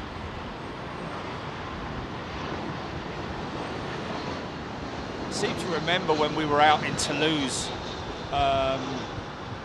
Qatar were handling the delivery for another carrier, and they weren't happy to take delivery just purely down to excessive oil burn issues, or the numbers that were coming out of it. I mean, it is quite surprising when you see the XWB, when you see the 350 on departure. She does actually leave quite a big plume of soot behind her, which is obviously something that Rolls-Royce are addressing, and will no doubt maybe have already sorted it out.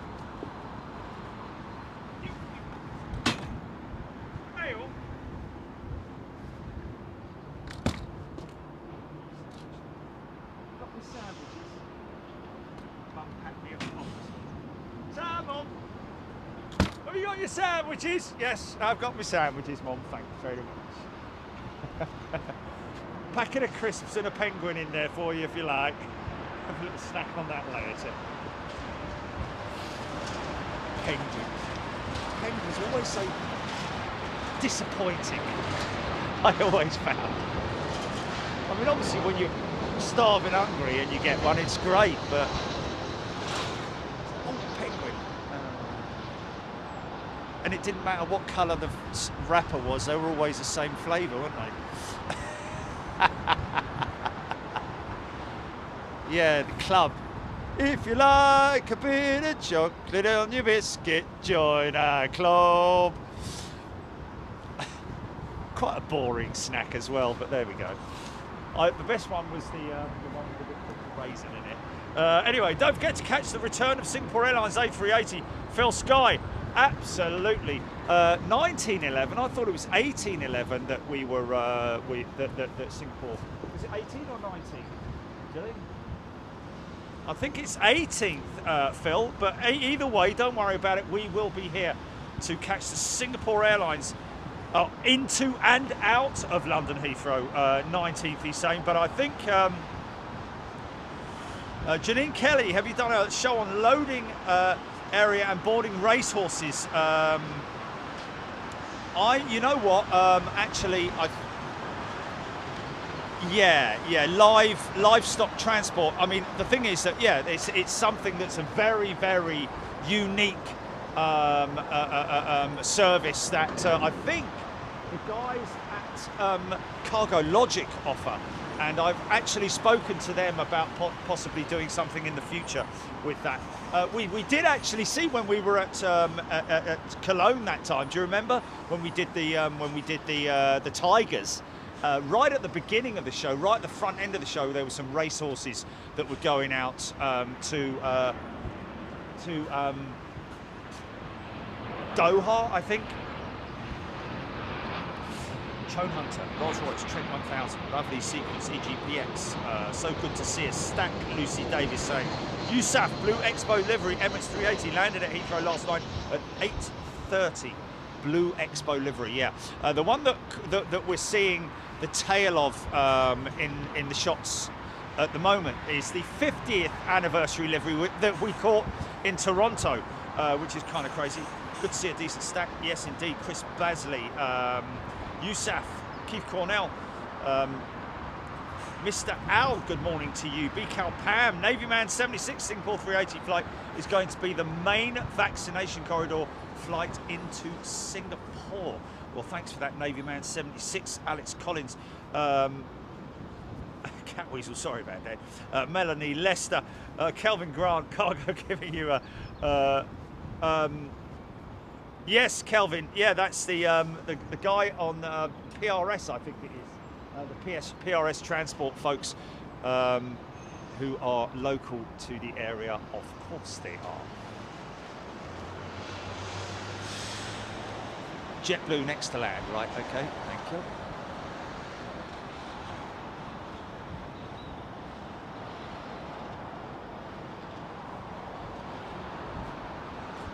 JetBlue, all the way from New York, folks. 321, all the way from New York. We've got to try this service out, haven't we, Gilly? We've got to try it out.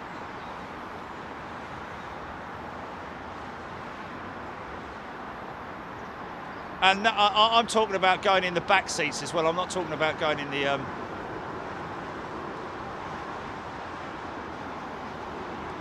Yeah. Well, it needs to be on the transatlantic flight, on a single aisle jet. Ooh, really? What, in economy? Ooh, I like that.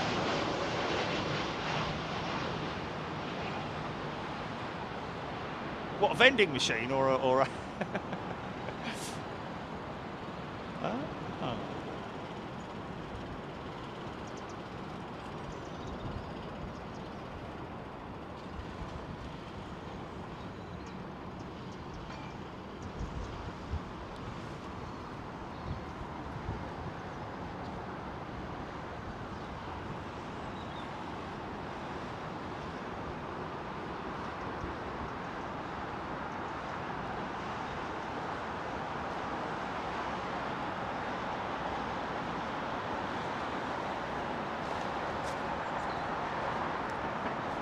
Hummingbird, Liquid Dragon.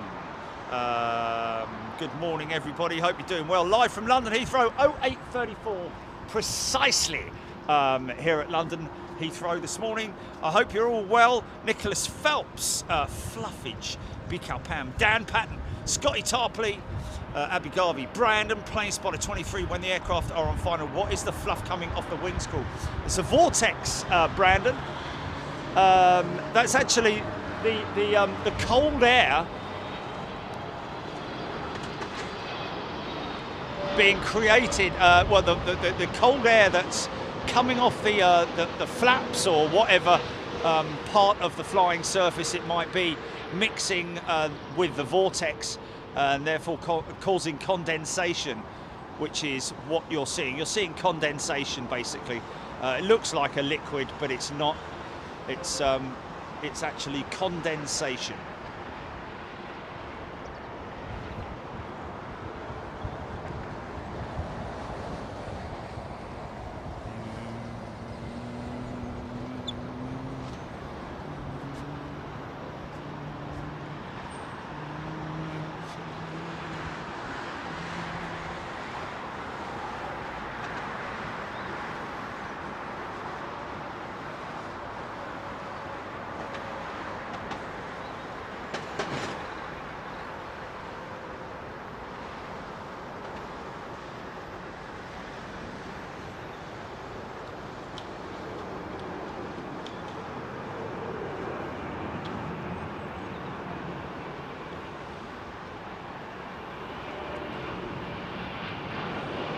Depends on the atmospheric conditions, of course.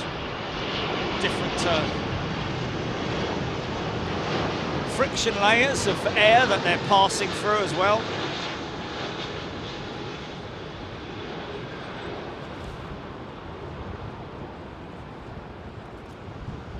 See the flaperons behind the engines, controlling the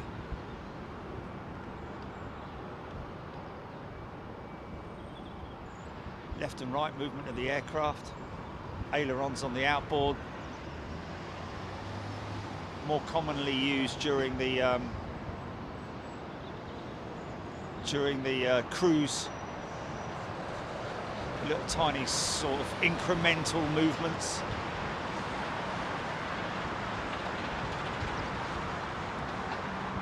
Okay, interestingly, the cargo door now has been closed on the A345.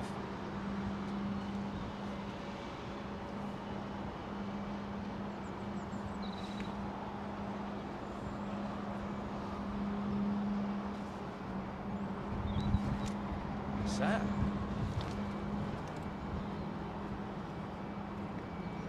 Very much the same makeup as the A340-600, only difference being is the A340-600 had a much longer fuselage, or has a much longer fuselage. Of course, these aircraft still flying.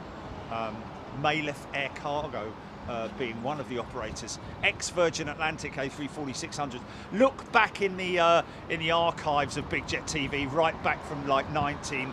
1984. Hello and welcome to Big Jet TV. 2019, and you will see multiple A340-600s, British Airways 747s, and the like. Oh yes, 2018s, 2017s. Philip Fawley, Gatwick reasonably busy yesterday when I arrived, but from place to train less than Heathrow.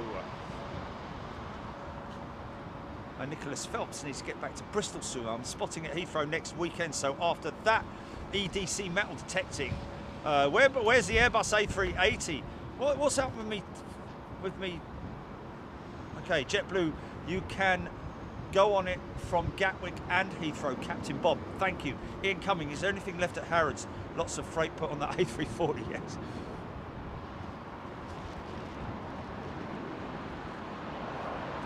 Oh! So Russell Epstein's wife and daughter arriving on the Delta 330, did you say? Okay, that's next in. Okay, we're gonna jump to that now, folks. I hope you don't mind. Good friend of ours, Russell Epstein, going to be meeting up with him for the I think it's the London Heathrow Aviation Show. Of course, Russell Epstein linked directly with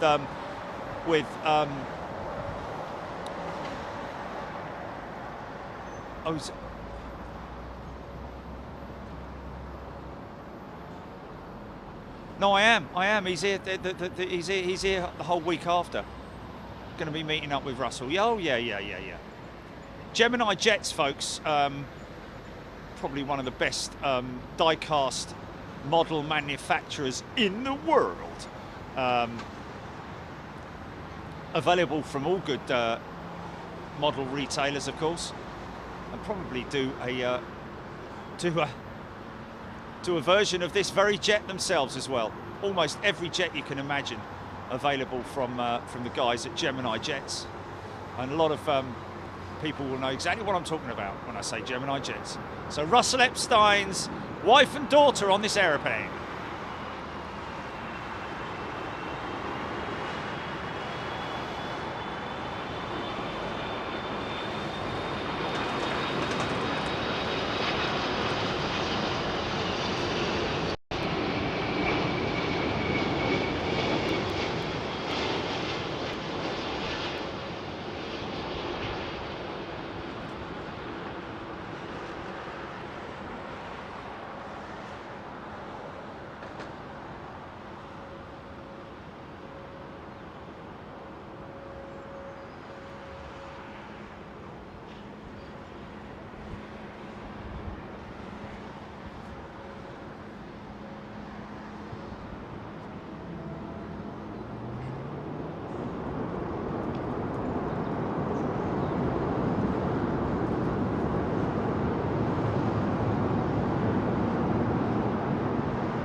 Etihad jet gone out yet, or is that still sitting waiting to go out?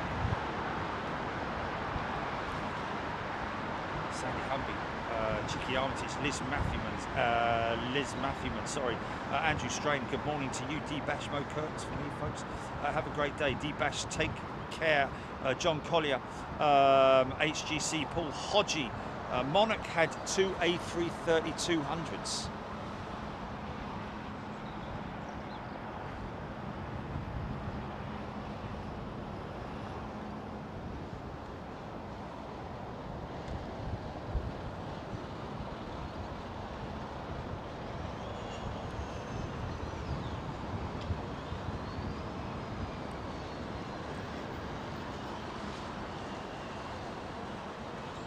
Precip. Oh yeah. have a bit of precip, folks.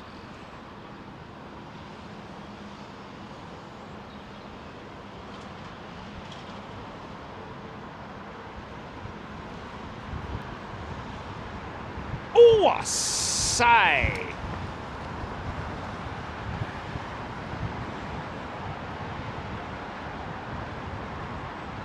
Call back, GP.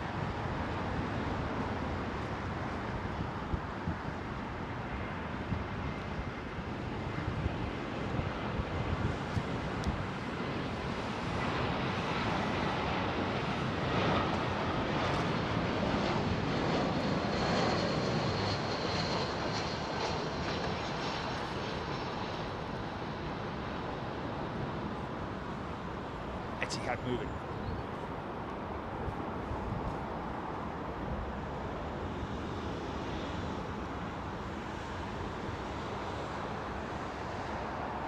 Fire!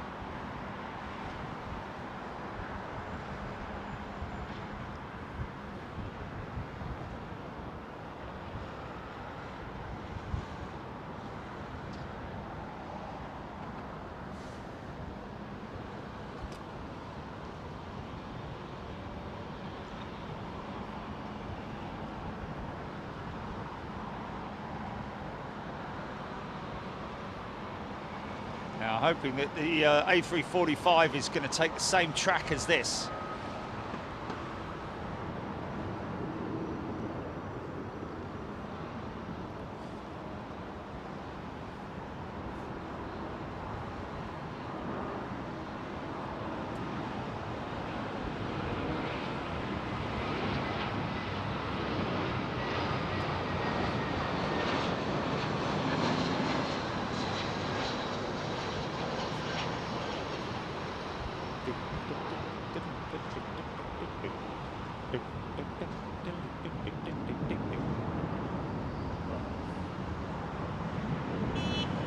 On now.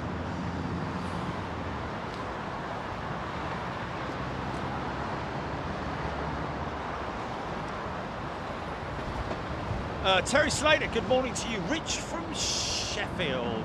Aviation in 4K is the 3:45 ready to go out. Yeah, around about 9 a.m. she was slated for departure, according to our good friend Roger, who's airside with us. BEA due out 0905 to Rome. Chris Mason saying, what's that, GP?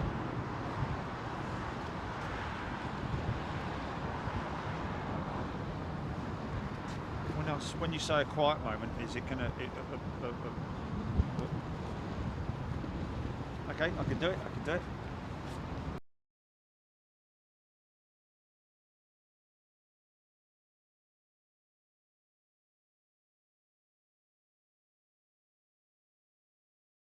To Toulouse was, you know, half empty, or yeah, I'd say about 2/3 full.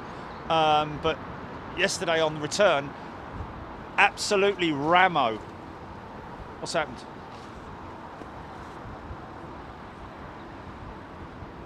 What's up?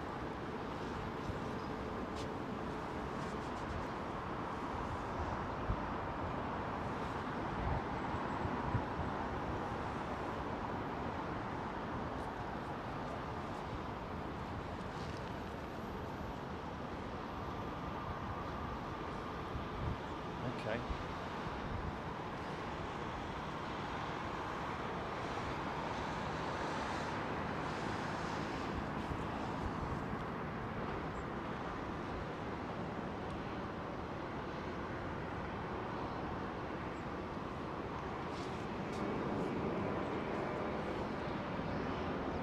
Joshua Greatorex, 27 arrivals, yes indeed, Joshua.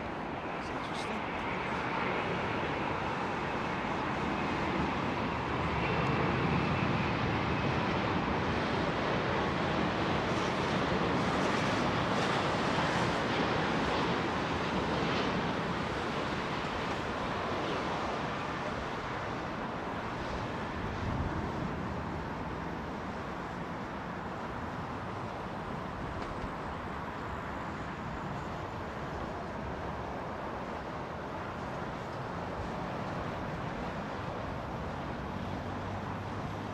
crossing right over the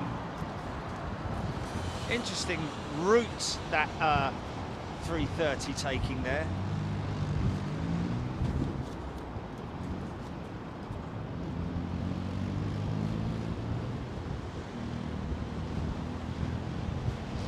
Great to get a bit of feedback when we discussed the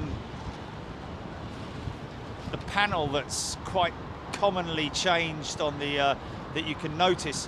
I saw one yesterday when I was taxiing out at Toulouse, actually, Brussels Airlines A320 or 319, whichever it was, but the panel, which the breakaway panel for the overwing slide, quite interesting. That on a lot of these aircraft, not noticeable on that one, but at the back of the aircraft, back of the wing there, just at the back of the valance, you can almost see it slightly out of alignment there, that panel, which is the overwing slide.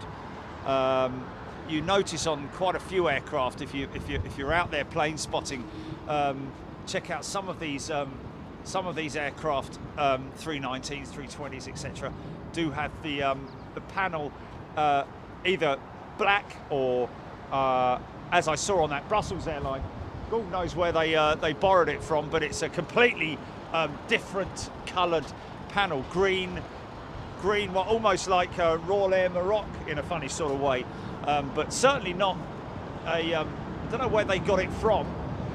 Obviously from a spares OEM supplier.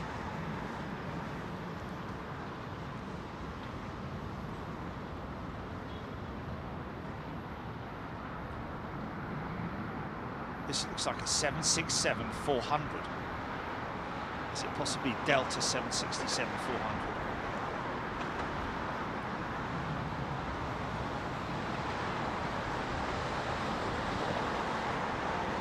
Easy.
Nice.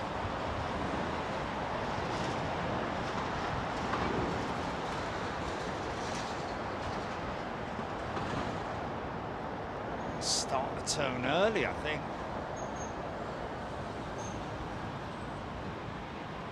I think it's a 4,000-foot corridor that these guys are flying within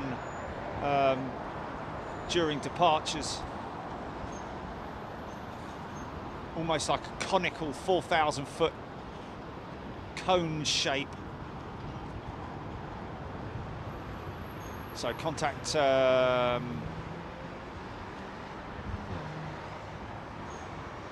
be handing over to the next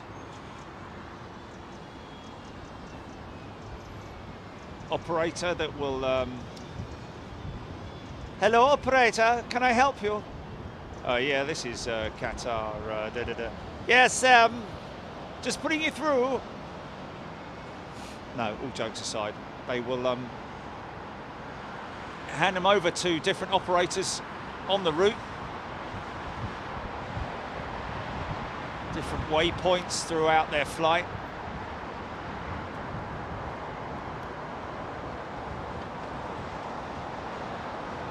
Oh, here we go.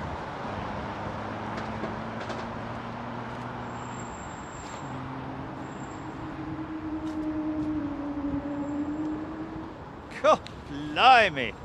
All right, all right. The Wookiee wants a...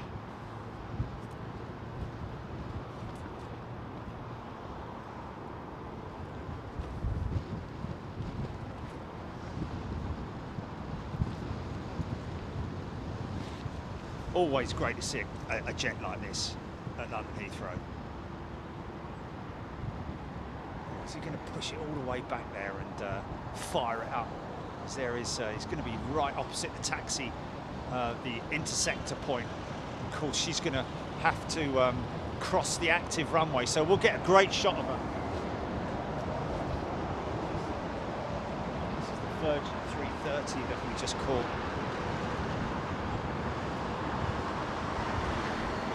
Cutting across.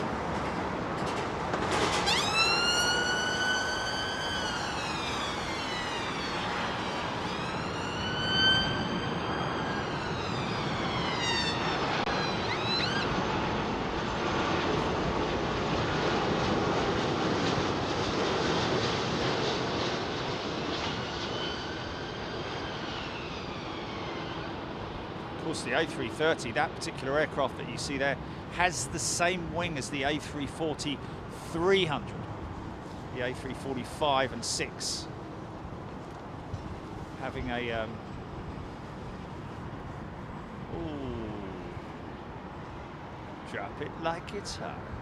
Nice bit of a floaty landing there. Has a more uprated wing.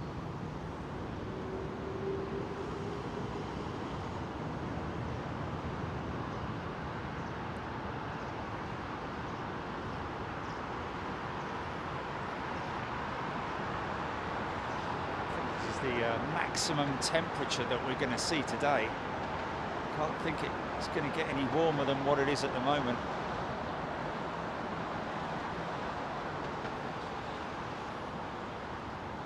Okay. Pushback completed.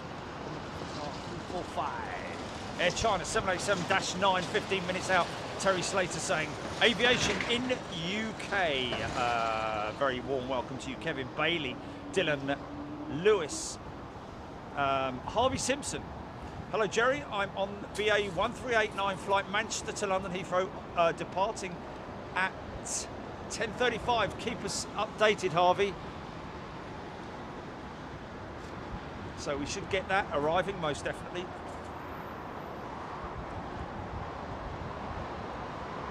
Dylan Lewis, Tony E-Bike Man Jr. Is it still happening on Monday? This simultaneous takeoff from here.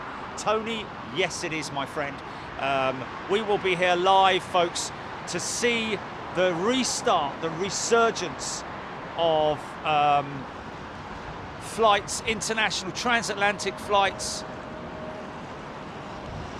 from London Heathrow to the United States of America. Folks, it's going to be great, and we will be here to watch it live on Monday morning, round about what time? Isn't it? I think it's around about 8:45, folks, or something like that. Yeah, but we will be live probably around about. It'll be another early morning one, folks. So be aware of that. Look at him slicing through that cloud, man. Wow, he literally has sliced through that cloud.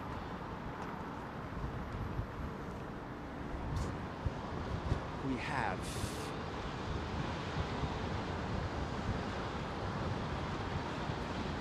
this beautiful jetliner. Very rarely see Qatar with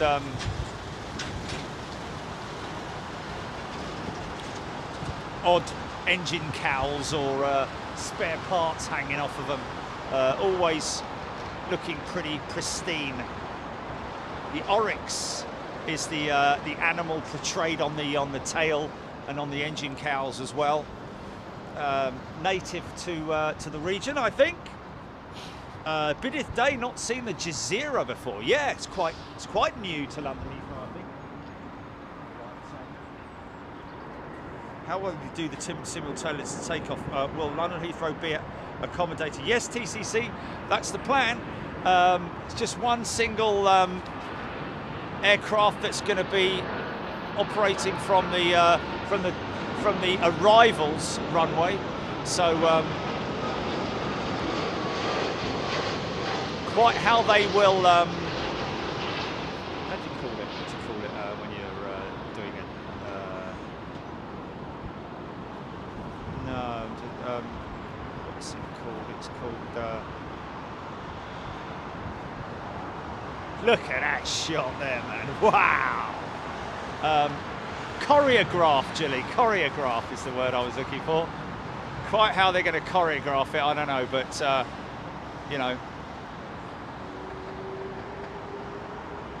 Wow. See that vortex, heat and vortex. So I'm hoping that that Qatar 345 is going to come all the way down here as far as where this DHL 300 is. Oh, hello, have a look at this. Ha ha!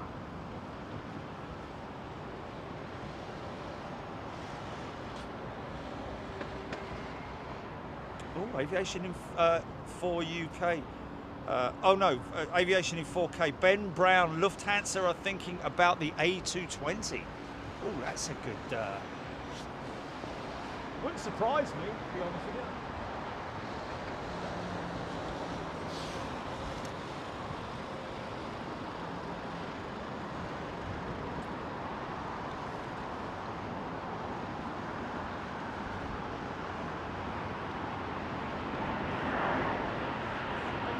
American jet, American woman.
If you're a real AvGeek, folks, get sharing, because your AvGeek friends will be very, very grateful that you shared this to them. A340-500 with the Qatar Amiri Royal flight.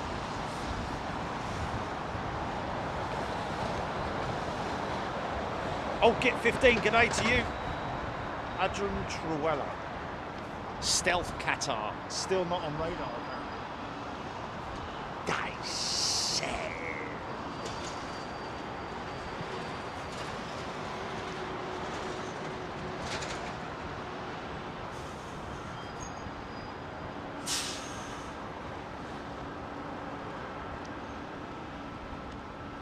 Mergen DHL at 6730 A300B42.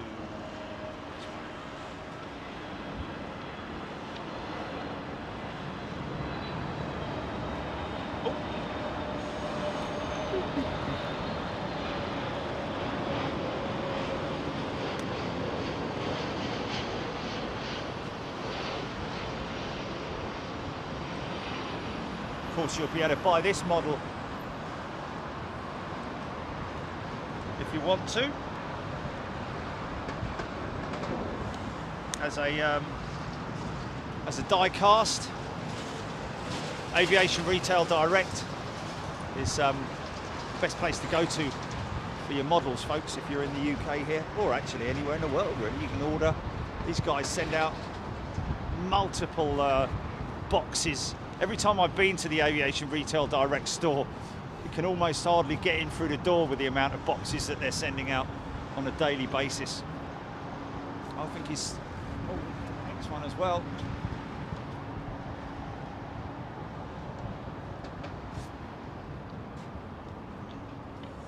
Wade Perry, what's the difference between a 5 and a 600?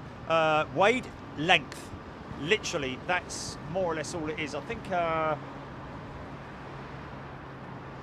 it's the same engine power plant as well. Andy Collins tuning in from Cornwall. Ben Brown, good morning. Odette Hull. Hello, Felton 126.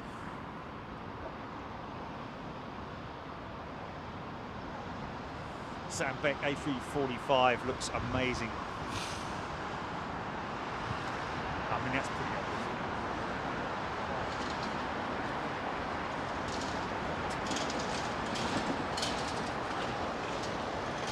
obvious. Russell's paying, there we go, Russ, paying a visit to Aviation Retail Direct next week. ARD. Fantastic range of models that they've got there. And some really old stuff as well, folks.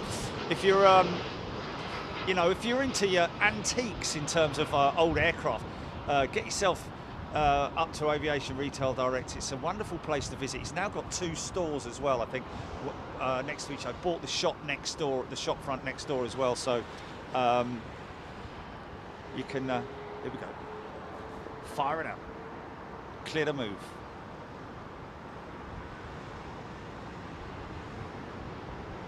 Is he going? No, I think he's waiting again.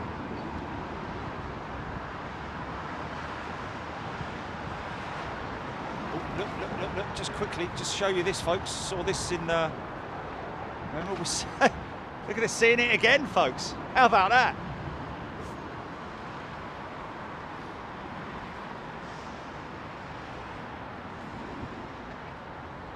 Scott Good, A340-600 goes out of Bournemouth daily to China and New York freight. Yes, with Maleph Air Cargo.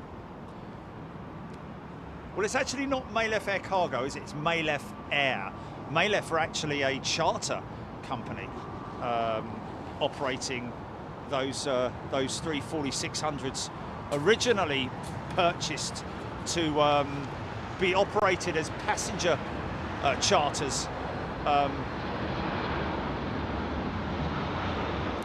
Lot 737 MAX.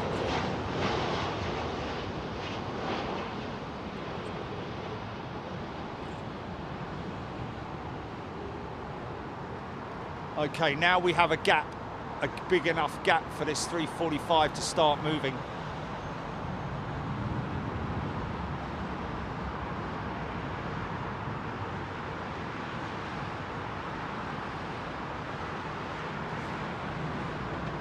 And here he goes.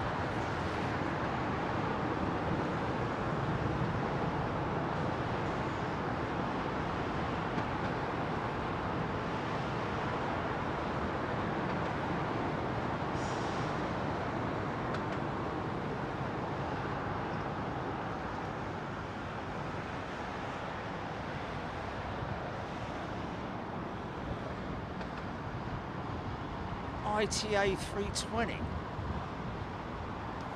in behind this. Funny old place. Is he just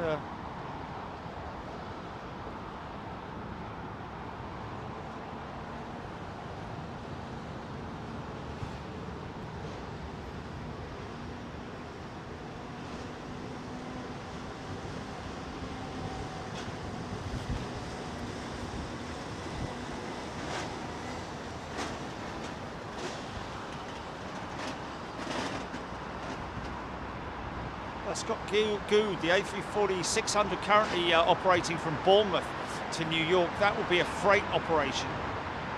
I would imagine at this stage it would just be freight.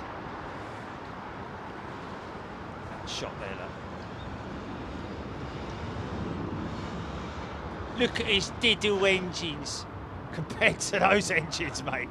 Oh, look at that size comparison, ladies and gentlemen. Oh my goodness me, look at that. If you ever wondered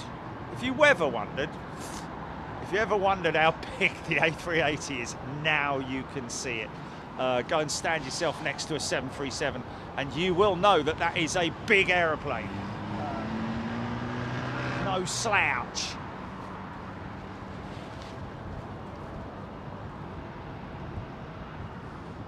Cathay 350 on the push as well.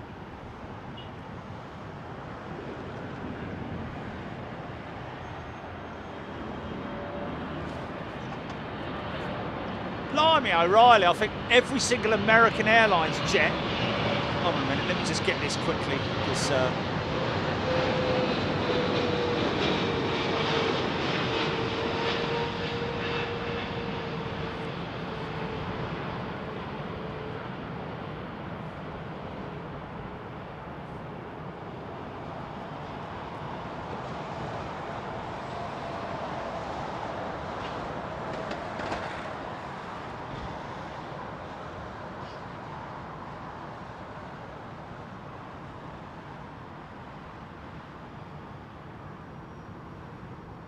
way little.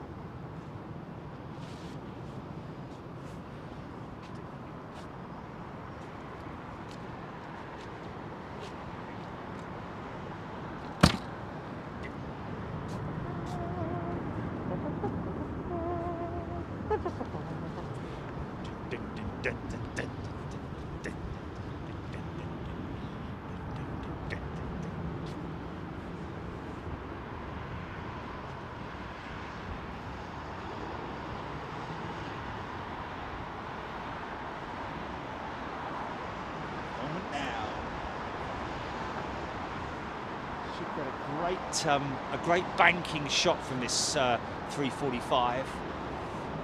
She'll more likely make a left turn, Clyde, when she's climbed out. Around about 1,000, 2,000 feet, she'll start making a left turn. Derek Cohen, good morning to you.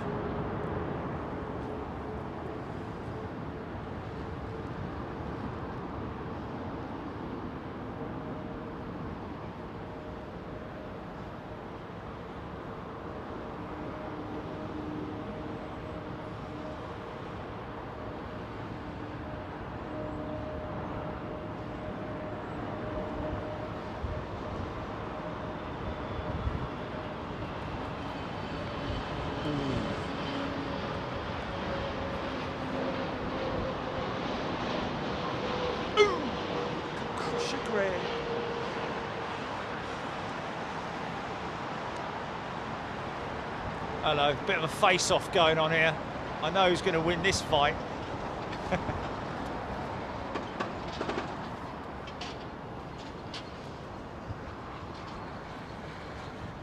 Yeah. ITA, got to call them now, haven't we? Italia. Can't wait to see their first newly branded aeroplane. Which will probably be either well, we don't know what it will be. They've ordered a whole load of new aircraft, haven't they? 330 Neos, I think, ITA have now planned.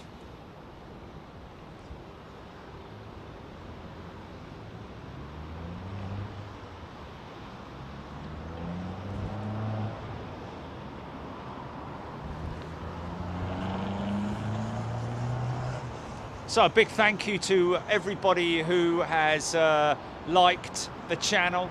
Thank you for sharing as well. Hit that like button, folks. Give it a right old smash if you want. And make sure you follow us or subscribe to the channel. And if you do subscribe to the channel on YouTube, ladies and gentlemen, please make sure that you hit the notifications bell as well. Make sure you turn your notifications on because we don't want you to miss out on any shows that we have coming live, and most definitely we do not want you to miss out on the AN225 special exclusive show that we've got coming up later this month. You heard it right, folks.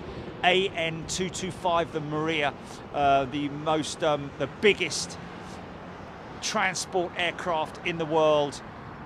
6 engines, and we'll be covering that live from a European airfield later on this month. We'll keep you posted, but just make sure you turn your notifications on. Wow.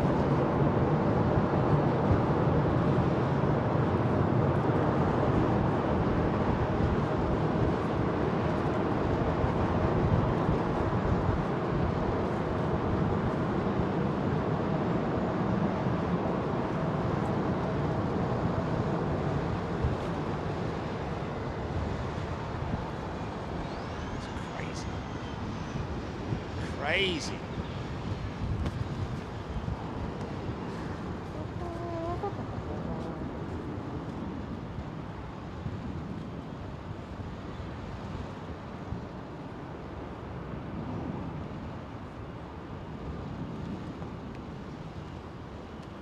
There we go. So Ben Brown taking 11 passenger services. Well, I reckon we've had at least 7 of them so far, haven't we? 6 or 7 of them so far since we went live this morning.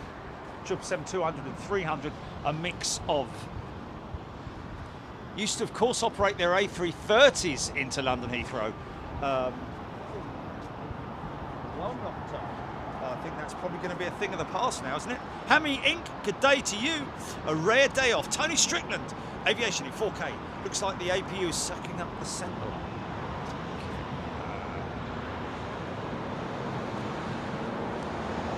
Now you can see a tail.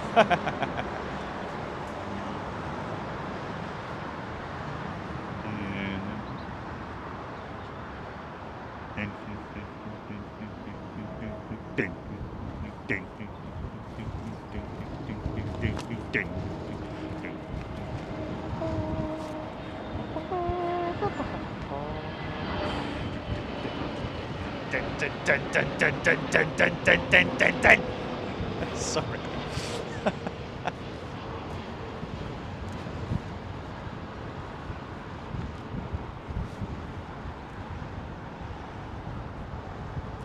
Greg, well, to be honest with you, you say you're too poor to watch the YYZ shows. A lot of people, they might go first class for just 1 month. I'm sure you probably spend less than that on some of your luxuries like coffees and stuff like that during the month. Not saying that you do, but you know, you can dip in and dip out. You don't have to. There is no minimum amount of time or maximum amount of time you as a member you can stop for a month, you can come back in, you can go back out, etc, etc. But yes, it is all there is no contract basically with membership here on Big Jet TV. You can dip in and dip out as often as you like. So if you want to watch a specific show, then obviously you can just subscribe to that for 1 month, and then you can go back to being an economy member or whatever you want to do. But yes, of course, Greg, I don't know your personal circumstances, and I don't wish to know, but just to let you know that if you wanted to, you can swap and change as often as you like. Spoon me, Jimmy G61. What a welcome sight to see an A380 and her outerage behind her. Okay, there we go. Outerage. Might be a typo. 340, 500 now turning on to the active. Look at this. 2 4-engine jets going out off one after the other. Don't often see that at London Heathrow anymore, do you? Oh, bless you, blame me, really. Can you see the other Hilton Garden Inn in Terminal 2 and 3? Yes, Russell, we can. It's right there, slap bang in the middle of the airport. Right there, my friend. There it is.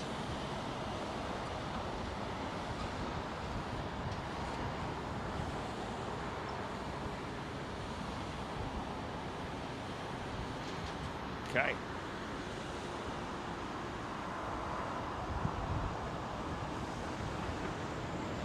Here we go.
Might not be going back to Doha. Oh, look at the fluffage on the winglet. Look at the fluffage on the winglet.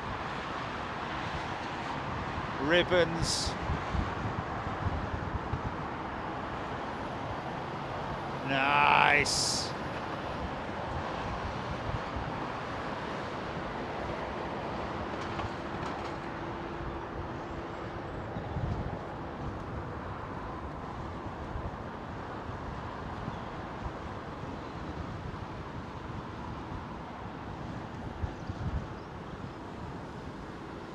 Smart.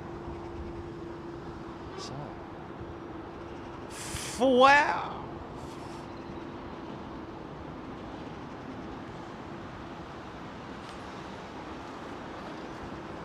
Virgin Atlantic A350 1000 in your face.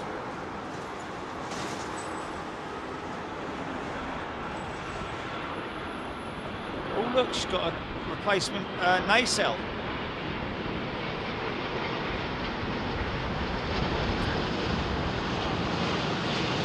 Kevlar line.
Wow, she's gone up quick.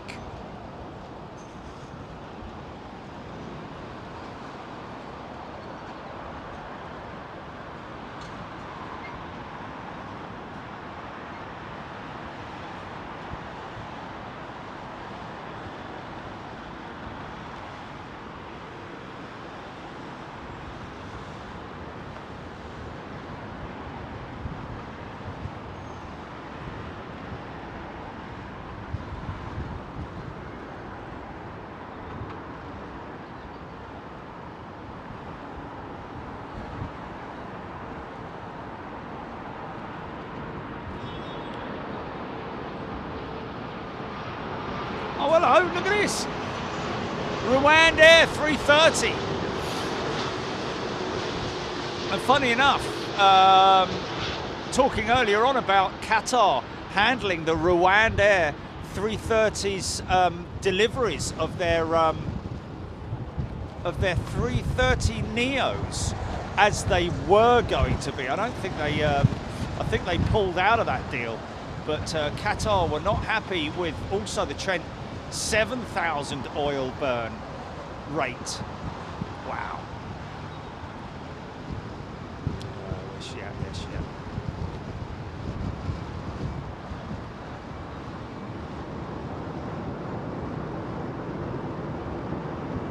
at. So, Gilly, we should have another 350 inbound quite soon. 380, sorry.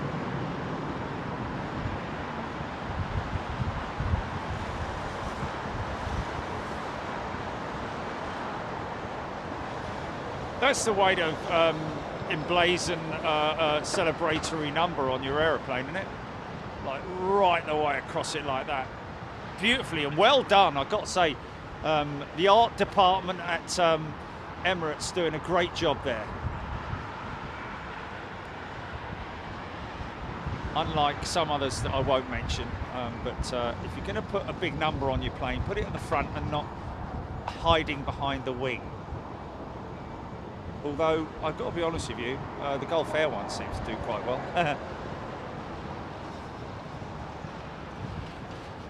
Good to see Rwandair back in town again. Trent 700s. 1 hour and 55.0. Wow, I thought we had like a whole big batch of them coming in today.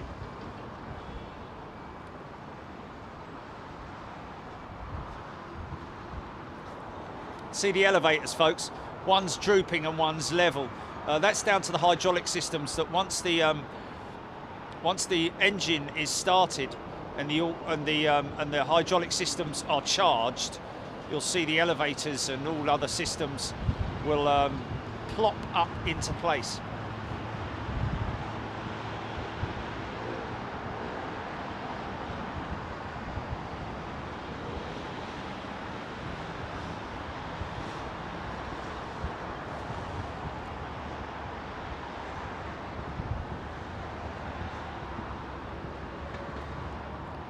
And there it is.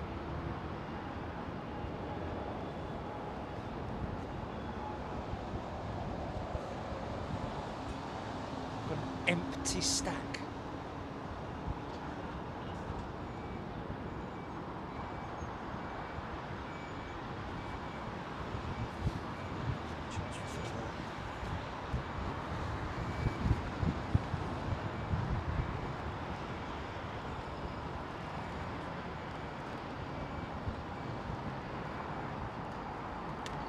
Garrett Wah asking, do Qatar and Mary flights usually show up on flight radar? That's a good question, that. I think they do, don't they? They do sometimes, not all the time. I think it is just this a random...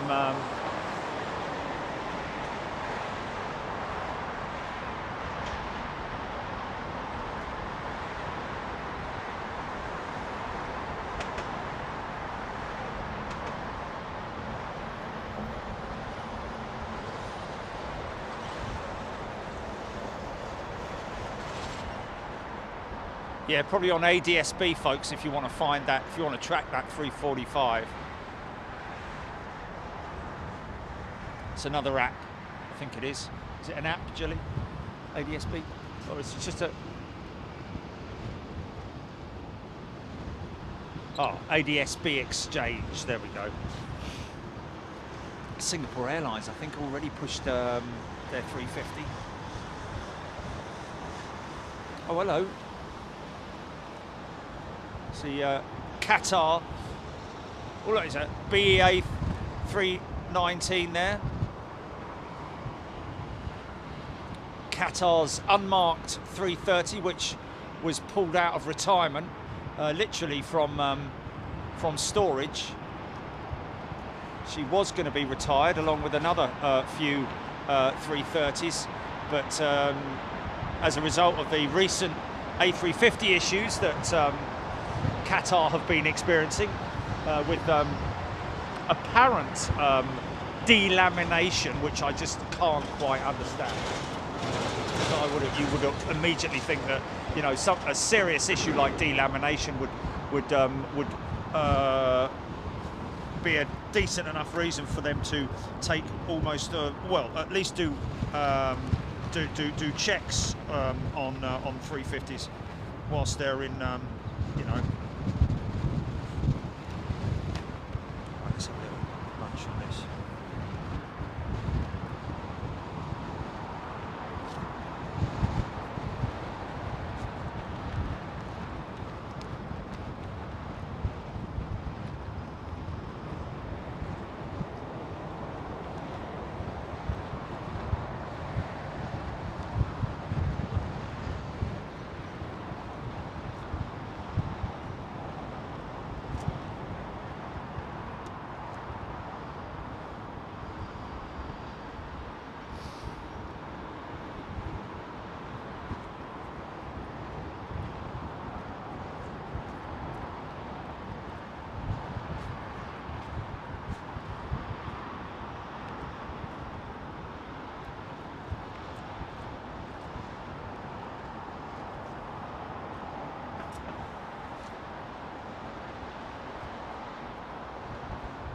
No, Captain Bob, you're absolutely right. No other airlines have complained about delamination issues.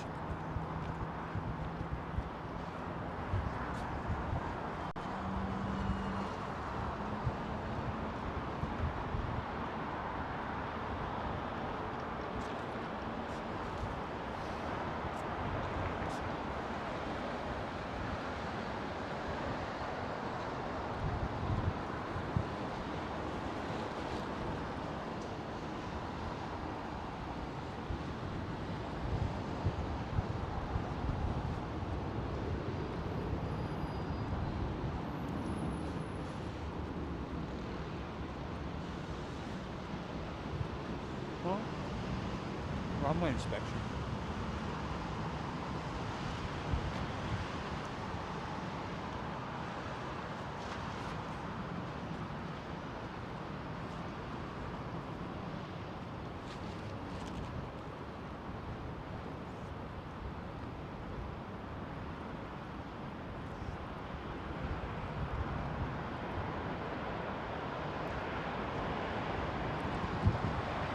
Wow, looks like she's sitting quite heavy on her mains.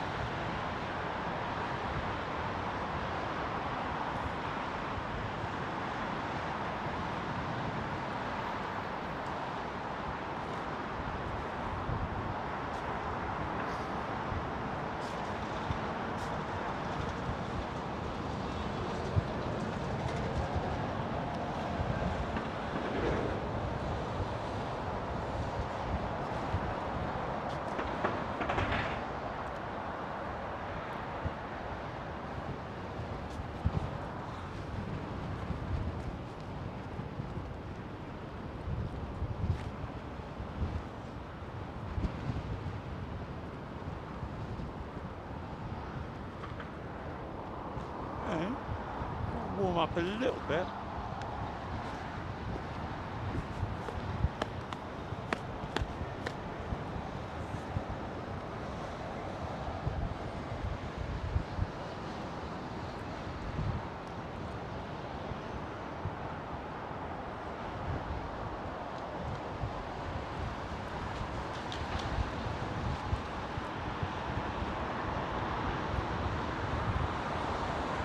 Yeah, but Ben, that's how rumours start, isn't it? If you know, where did you hear that rumour from? Because, oh, hello.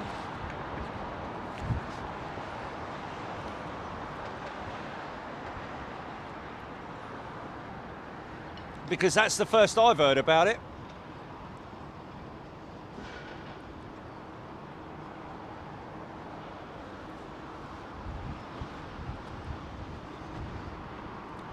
Really got to back up your source, man. You know, and if your source is it wants to remain anonymous, then that kind of says something, doesn't it?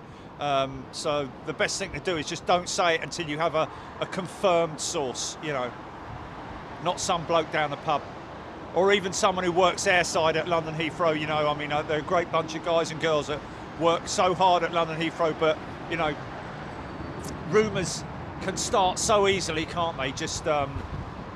They just can start so easy. I mean, it takes one person to be in a truck with another guy or girl saying, like, you know, on their way to maintenance, oh, look at that 350 in there. I heard that that apparently that one's in there for checks of for delamination, and with absolutely no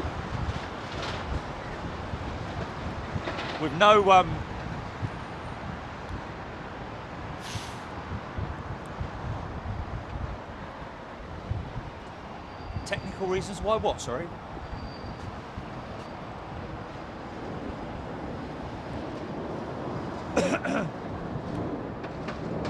Peter, I think that's just an aesthetic thing, really, with regards to the cockpit window framework on the A350. I think it's more just an aesthetic thing, because it just because of the way that it's finished for the outside paint, it would look rather odd. Flipping it, sound like Bob Fleming. Hello there, Bob Fleming here.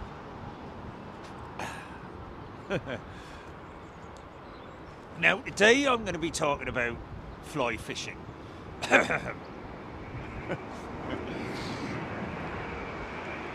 Whistling.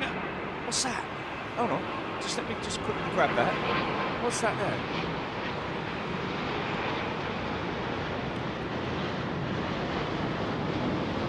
What's that then?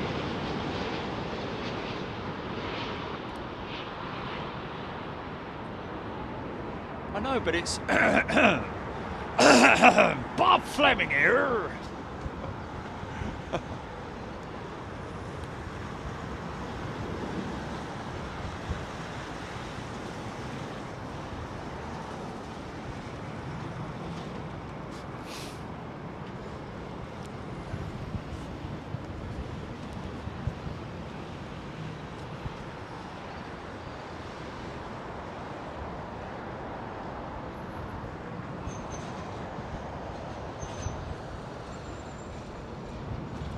efficiency. Forgive my forgive me, but I don't see how paint can make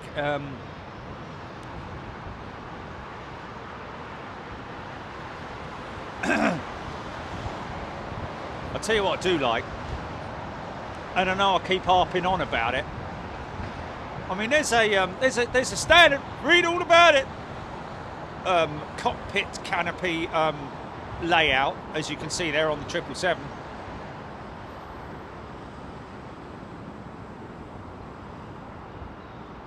And there you go. You see the layout of the 350. Of course, the paint around it, as far as I'm aware, the way I see it, is nothing more than aesthetics.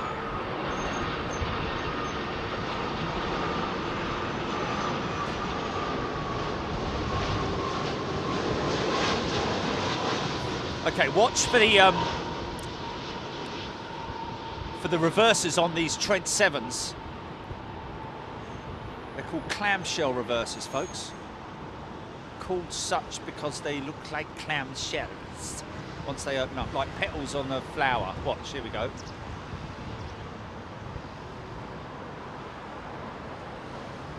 There they go. And they are known for making a proper racket as well.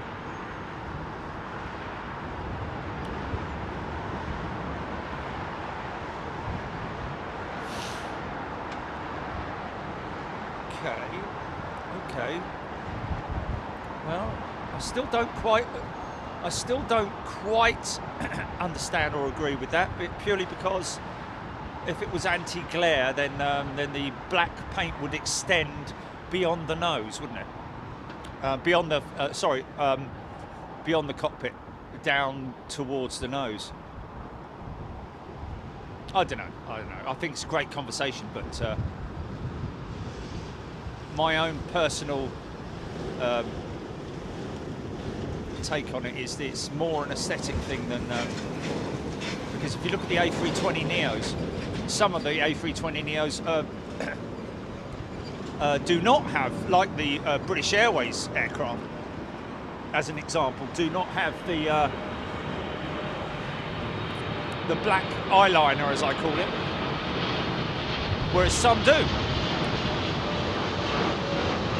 The ones that do, like TAP, Air Portugal, for example, look very snazzy indeed.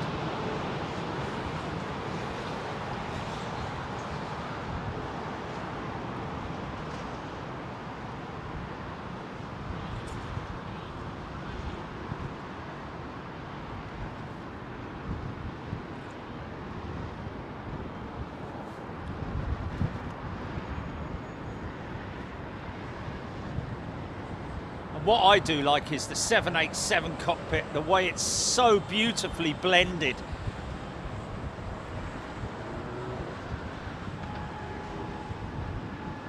Blimey.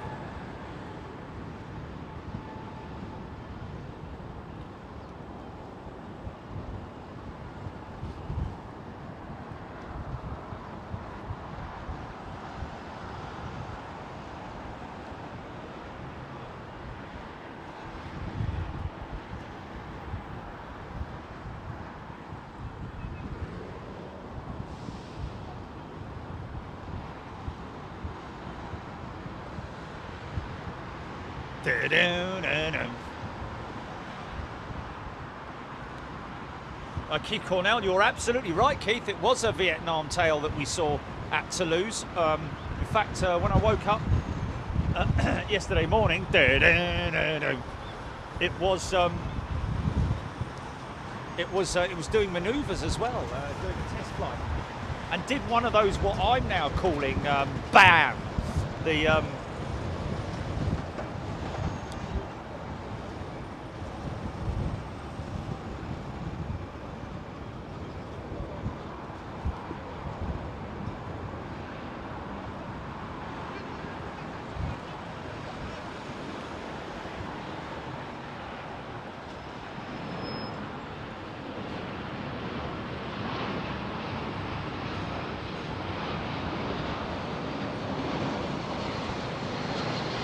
Somebody call the cops. Somebody call the cops.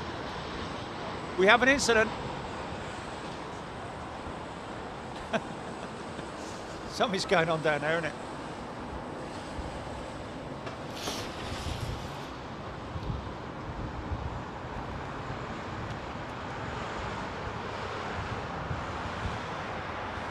No. No. I don't think so. No. No, I don't think so.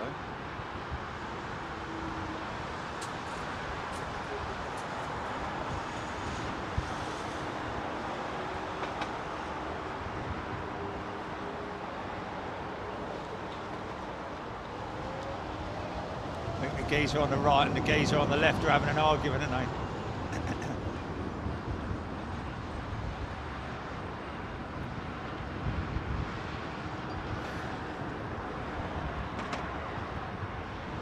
I can almost guarantee that.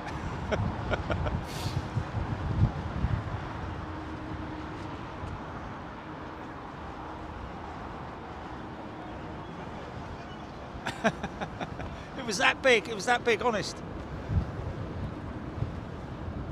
No, he's over there. No, he's over there. Which way is he? I don't know. You tell me. Look, I'll pull me out. Ding, ding, ding, ding, ding. Seconds out. Round 2.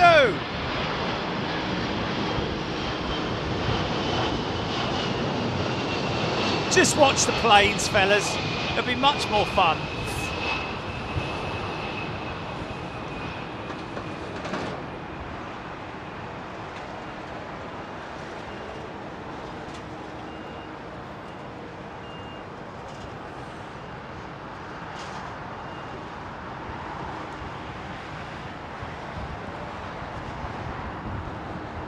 Nice.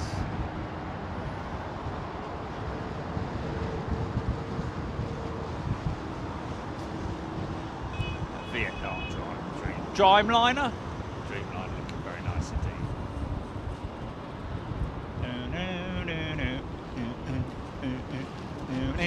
Oh, now the sun is starting to warm up a little bit now.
So I, for one, folks, am not going to make any mention of any other airline that are supposedly or rumoured to be having any issues with their A350s. We'll leave it as it is. That Qatar are the main protagonists at the moment, and we'll leave it at that and see how that evolves over time. Unless we hear otherwise from an official source.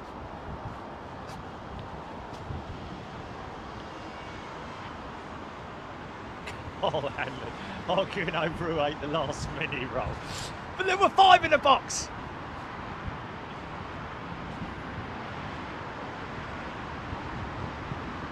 Carol Cupcake, thank you. Great to see so many aircraft. A345, my favourite so far. Thank you for the amazing footage, Carol. An absolute pleasure. Lord Gaker. And the case Gillian with the Jaffa cake. I know this is disgraceful. John Dring. You missed the A340 500, John. I'm afraid. She went out about 10, 15 minutes ago.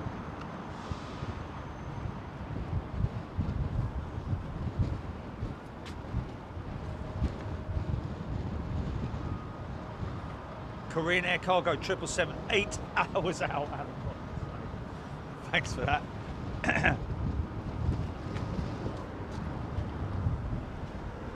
Nice Air Malta 320 Neo.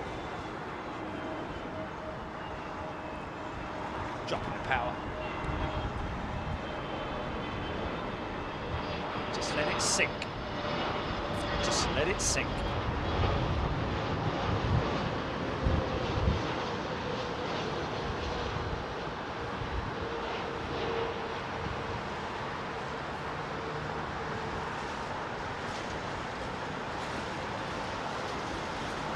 I woke up this morning. I was waking up in my bed.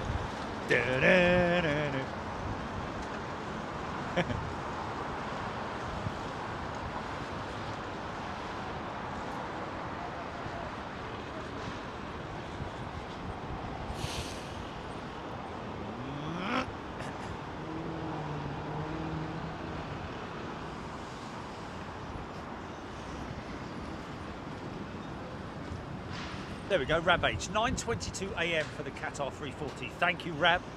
Naomi Jones, good day to you. Trev Lyon.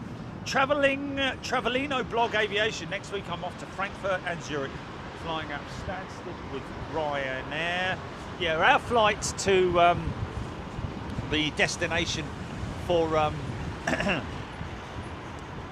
for the AN225 show is actually going to be from Stansted as well. Going to be flying with Ryanair.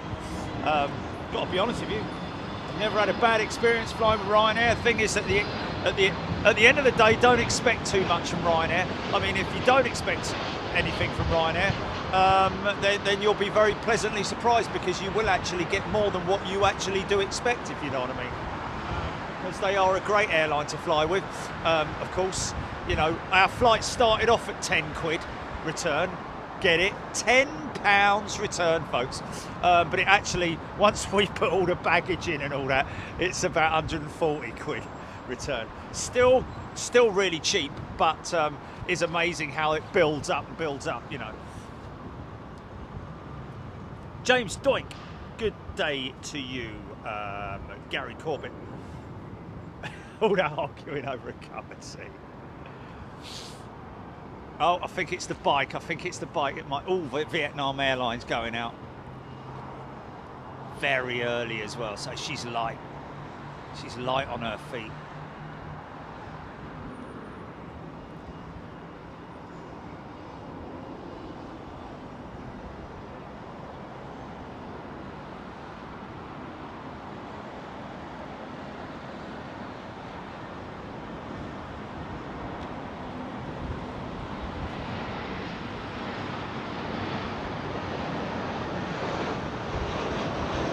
Sorry, folks.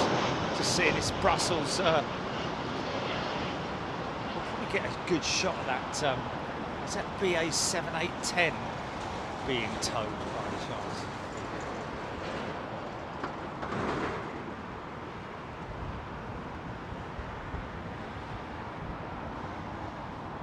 Just caught the Smurf plane going out earlier on.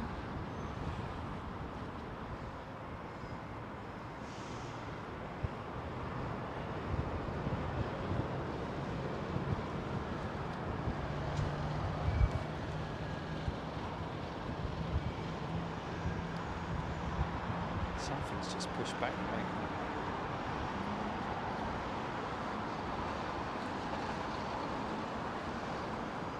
I don't know what that is.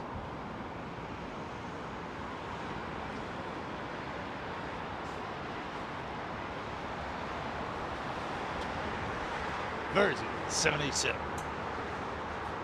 Oh no, it's not Virgin, sorry. So, no, it's 6. Yeah. So this will be a 900.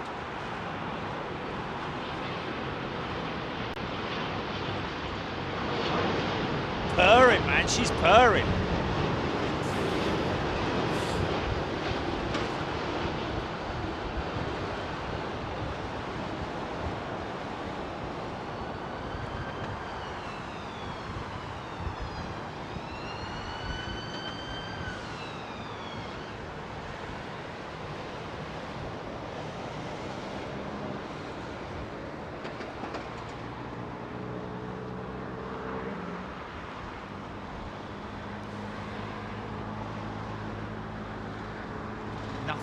freighter.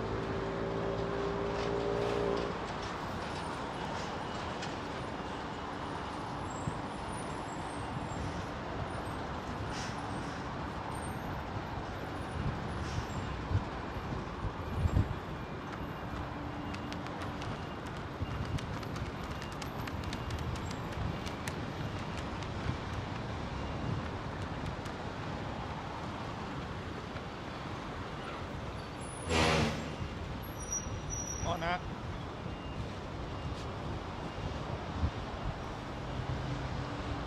Oh, we've got a new member. Going to give a shout out to Craig Kerwood.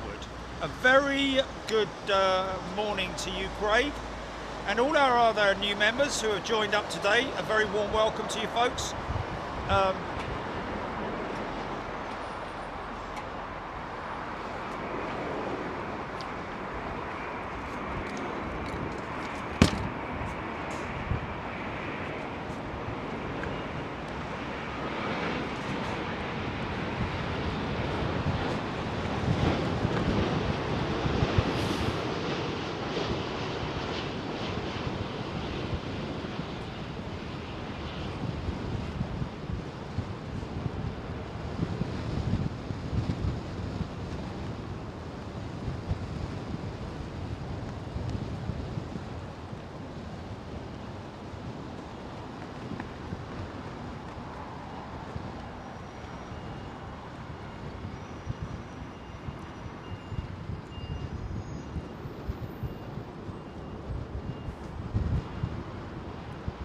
See how easy the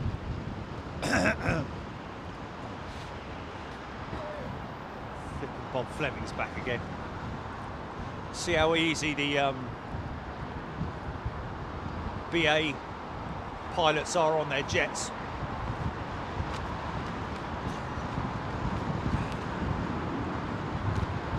Arrow.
Watching an interesting thing on Netflix about the pirates, sort of documentary series that's played out.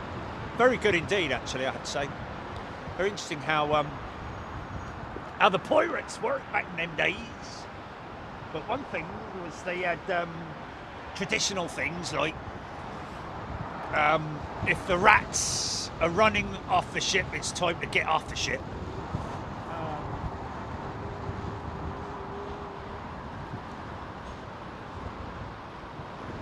But one of the other things they had was don't whistle on the ship because it invites a storm. Is that two Air China jets going out simultaneously? Dreamliner. Oh no, one could come in.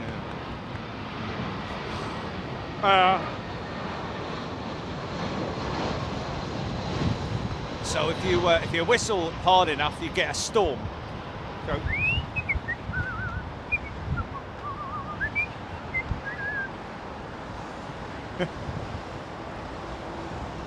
scurvy.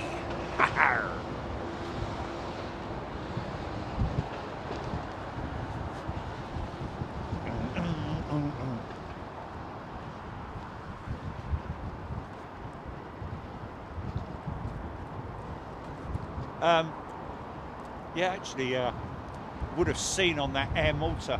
I don't know if Air Malta took up the option of having their cockpit windows all blacked out as well.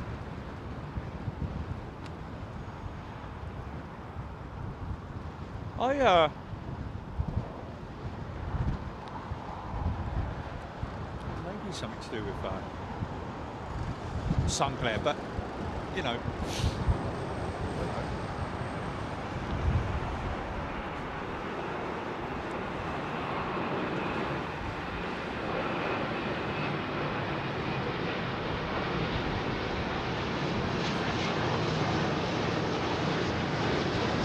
Oh no, you don't use foam for a water salute, do you? You stupid boy.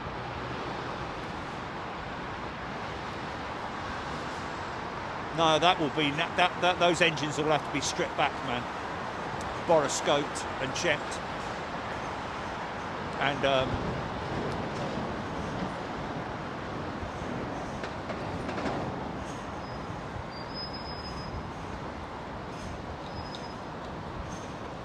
you know what, you've got to, he's obviously hit the wrong button, because on those fire trucks you do have literally a foam button and a water button. He's obviously hit the foam button, hasn't he?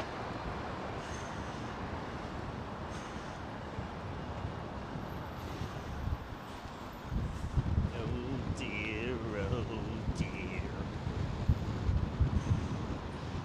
Another new member, Stephen Richards. Welcome, Stephen, to First Class right here on Big Jet TV.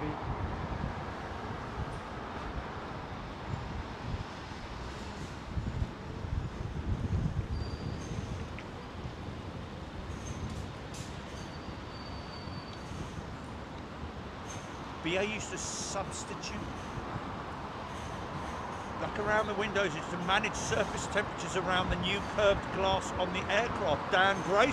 Dane Grayson saying, that's a great piece of information, Dane. Thank you. To monitor surface temperature. Okay.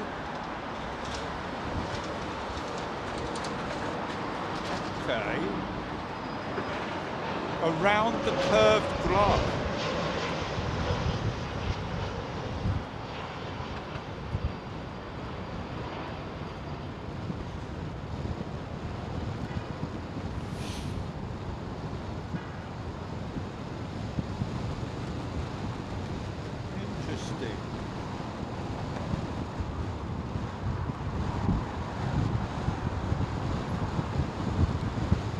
So maybe it's just an aesthetic thing on the narrow body jets, the new narrow body Neos, but actually serves a purpose on the 350s. Dane, that's great information. Thank you.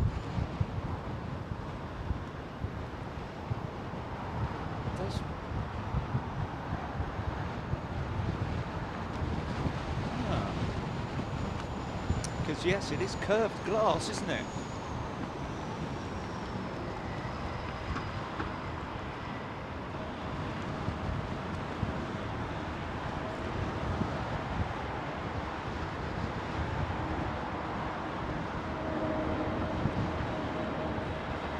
Let's get that information from them, Dave.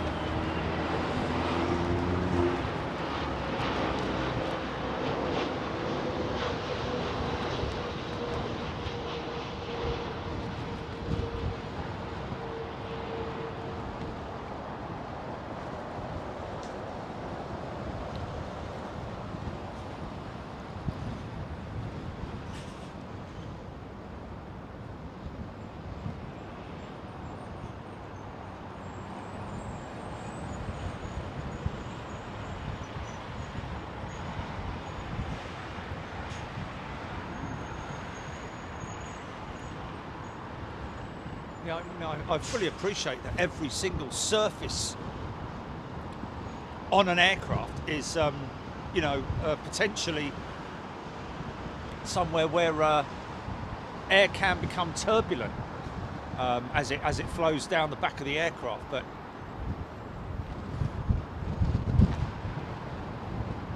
now the cockpit area is.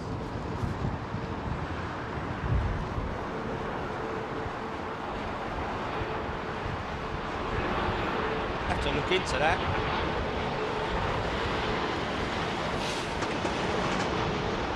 Also,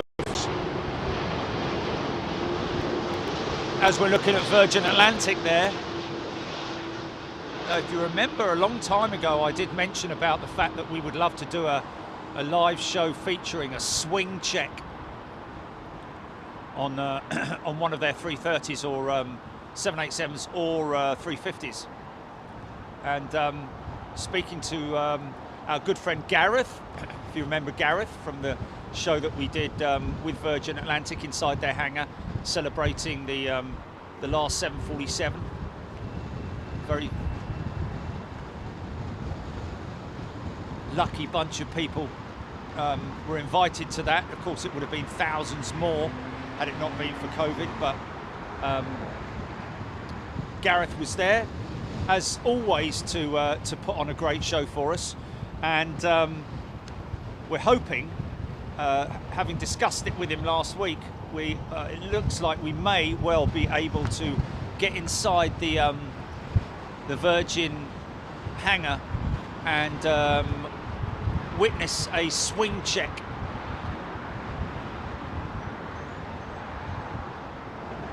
on one of their aircraft.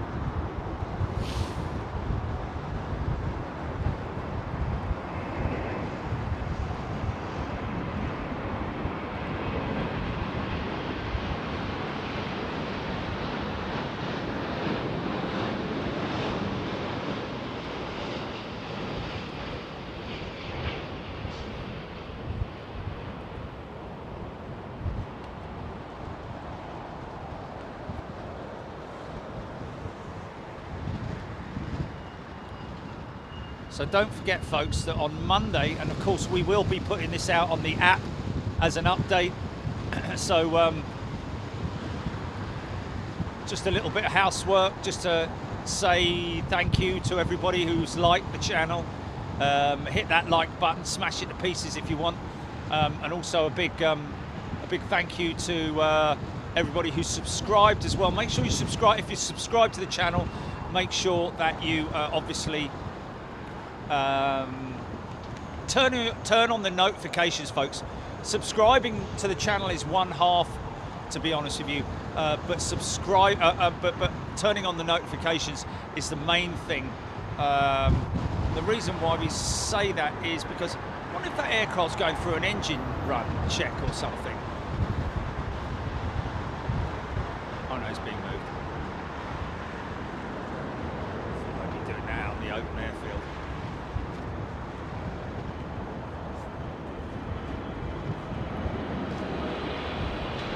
Oh, sorry, swing check. Carol Cupcake asking. Swing check meaning undercarriage.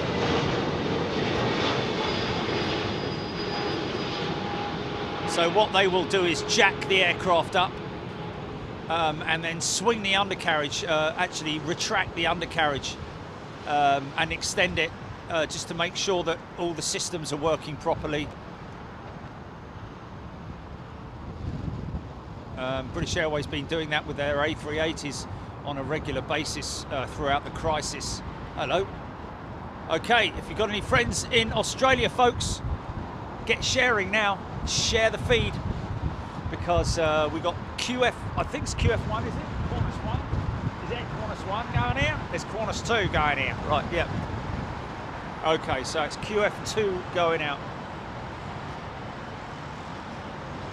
Thank you, Steffi Quinlan, for the updates.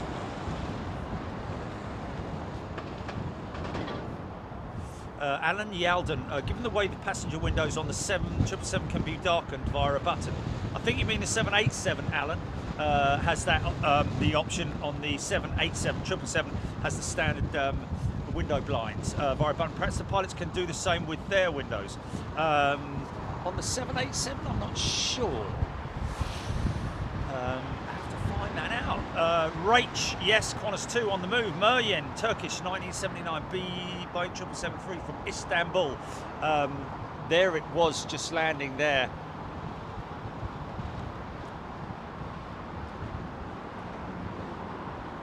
incoming. The show is now complete. The Turkish 777 has arrived.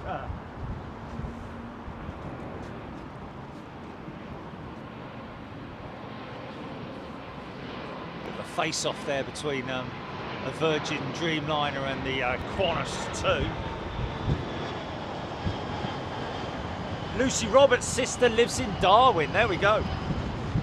Michael Kay, thank you. Simon Hill loving the Qantas livery. Sarah Leckie loving the Qantas. Tom H. QF2 pushback for its short hop over to Darwin. Now there's a busy shot, Carl Hannon saying. Indeed.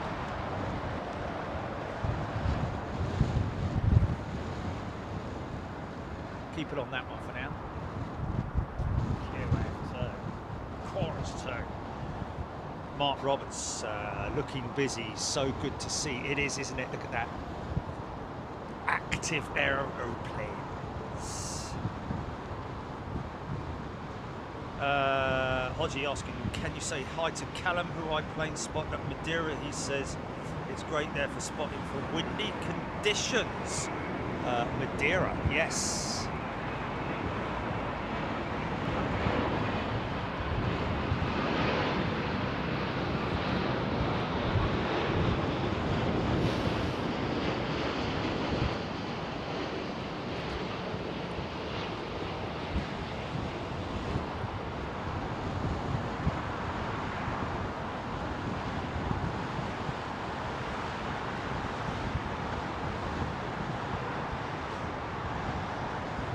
Simon Hill, Etihad, choose China livery from Abu Dhabi, 17 minutes out. Thank you very much for that update, Simon. Folks, if you're a new member or an existing member, if you want to give me any information on what's coming in, if I miss it, then please forgive me. It's just that obviously I'm multitasking here, but obviously the other folks on here will appreciate it as well. Keith Cornell, never a silly question, Keith. Have Qantas ever called the kangaroo on the tail anything? Skippy, maybe. What's that, Skippy? John's stuck down a mine shaft and he's asking me to bring mini rolls. Don't bother otherwise.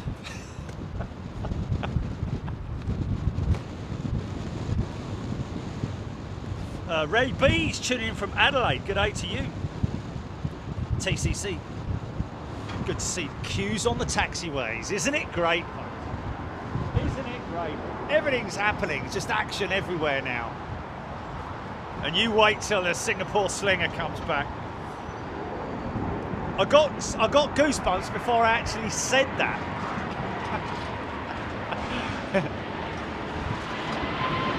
Jane Burton. Oh, hello. Lovely little 777. Little. You're having a laugh at your son. Bloody mad you all about that.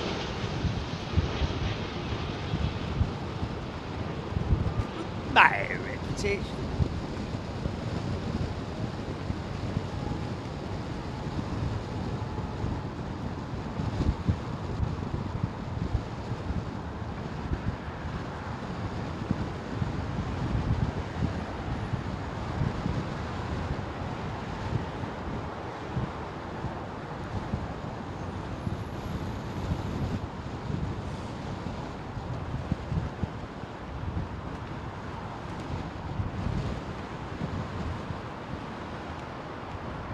Nice.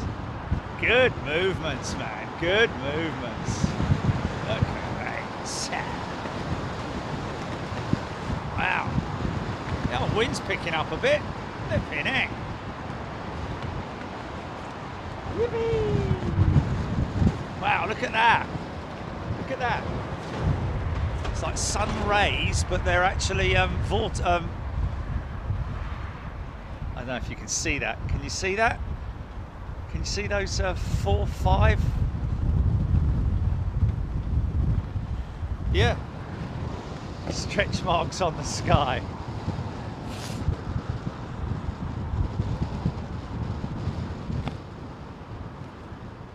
All the way to Darwin. Crikey. Welcome, Jane. Great to see you here. Great to see you back. Air China 350 900.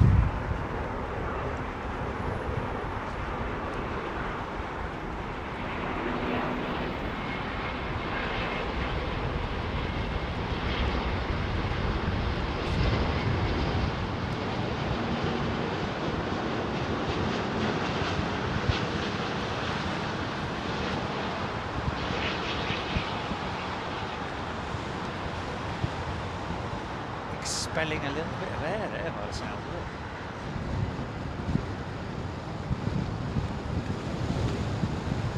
Bleed air.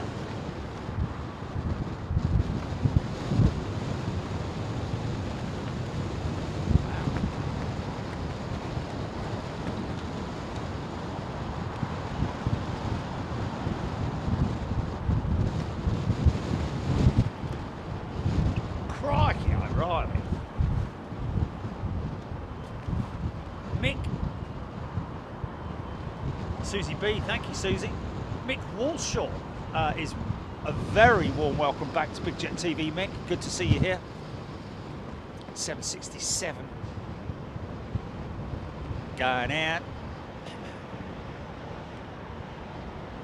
As soon as I catch that Qantas tail, there she comes now.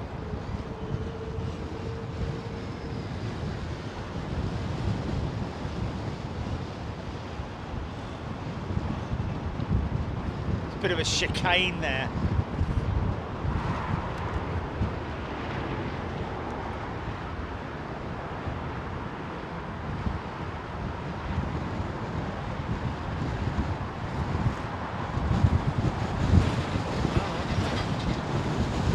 Well, if you have a bad experience with something, it doesn't mean that everybody else has a bad experience with it. I personally used Verifly and it worked perfectly. So yeah, I mean, sorry if you've had a bad experience with it, but I used Verifly with British Airways for my latest flight, and it worked perfectly. And of course, all you've got to do is put your flight details in, your flight reference number, and then it picks up the rest of it and auto adds it, which is even better. I've got to be honest with you, rather than having to input all the information like you normally do with some. That's it.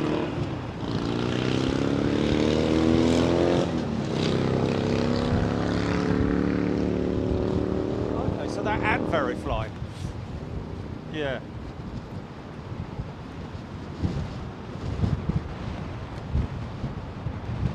For whatever.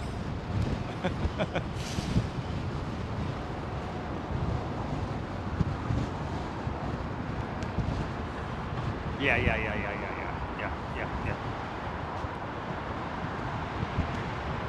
Coach O'Harrison, good morning to you. Michelle Taylor.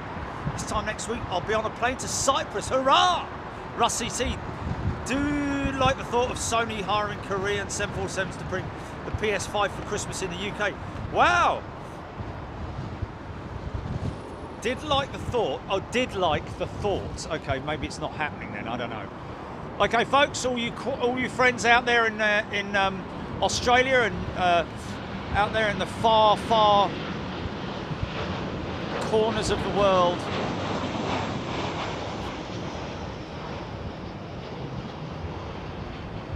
Darwin-bound jet.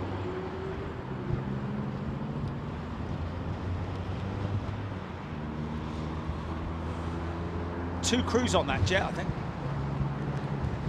320neo. 320neo flew out of Toulouse, I think, the day we left, wasn't it? Or something like that. Oh, wow, look at this lineup. This SkyTeam 767-400 that we caught landing earlier on. Saudi Arabian Airlines 777. And pushing in behind that will be the Darwin-bound 787 with Qantas, as in Qantas 2. Garrett Moi, another Qantas liveryless A330 is in Qatar. Sorry, another Qatar liveryless A330, 35 minutes out. Thanks for that, Garrett. Appreciate your updates, folks. Always appreciate your updates. Get involved in the chat.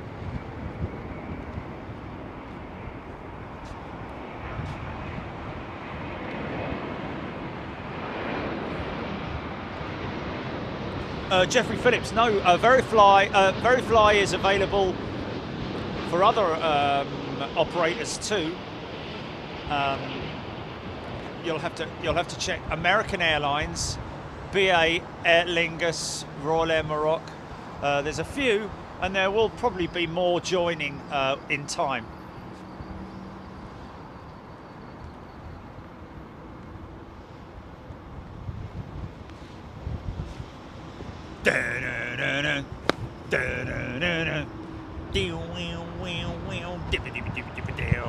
Kelvin Grant, looking forward to the big boy for a Qantas return. Yeah, wow. Will it happen? Will it happen?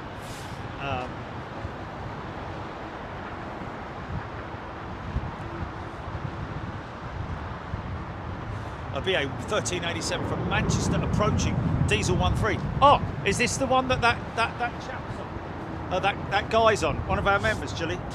This BA 1387. I think he was coming in from Manchester. Is this 1387? Is this 1387 in next?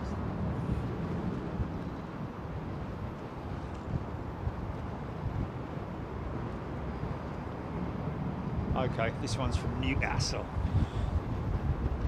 From Journeyland.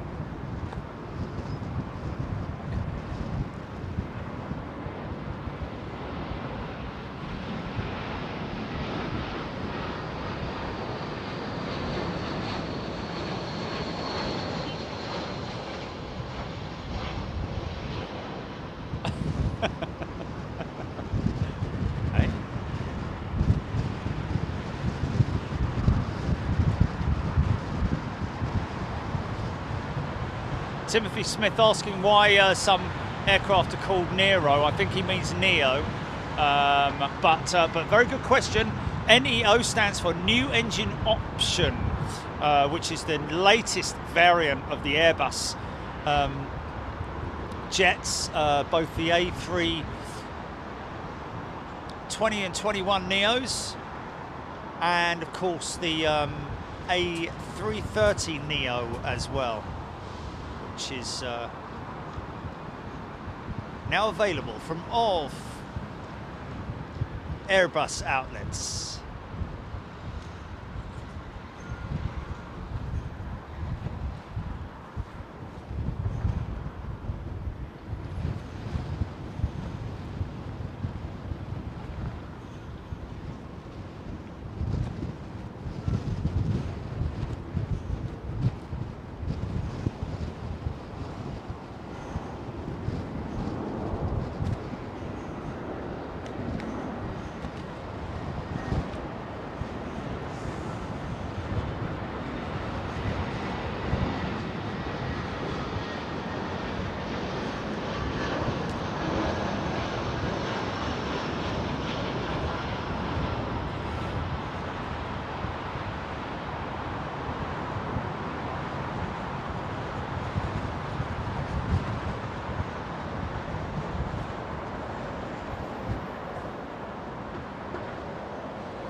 Going out over the top.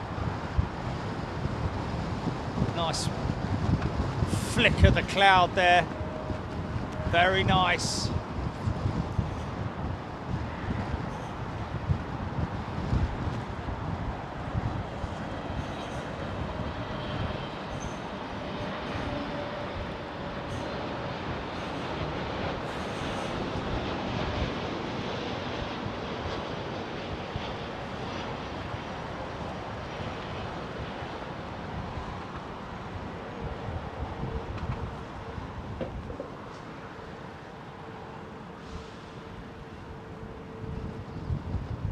Safe travels.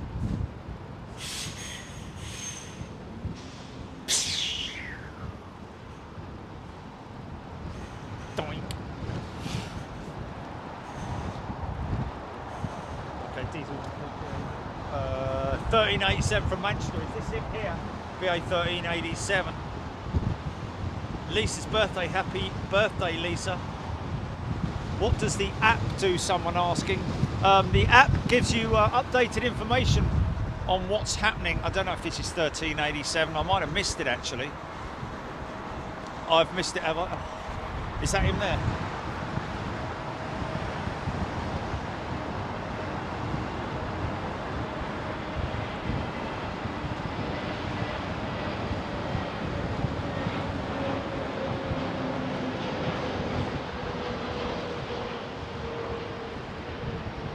Yeah, somebody asking what does the app do? Well, the app, we just created the app in order to give you guys another portal for getting updates and show. Oh, what does the Verifly app do? Sorry, yeah. The Verifly app is used for your flight details to be inputted into the system. Only for select airlines, of course. To be honest with you, the best thing to do is go and do a bit of research yourself on Google, and then you'll get the full information there. Hodgie 1387 just landed, thank you, Paul. When was the last time a Qantas came to Heathrow? Thomas Morehouse. Probably yesterday, to be honest with you, Thomas. It's in regularly, but it's just not carrying anybody other than Australian citizens. BA 661 320 Neo from Larnaca Meryin. That was the one that we just caught landing there. Thank you for that, Meryin. Lisa Cruz, Steffi Quinlan, BA 319 in from Jersey. 3 minutes. Oh, United 767 300 next to land. Another one with those big, beautiful 12-foot winglets. Thank you, Hodgie.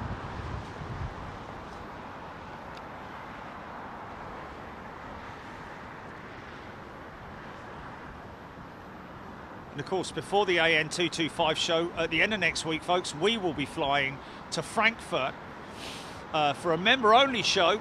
I'll be going out there on the 380, so I'll do a little sort of like vlog of the flight.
Oh, Etihad, choose China, yeah? Yeah. Okay, this is a good livery, this one, folks. Check this out. It's the one with the dragon down the side, is that right?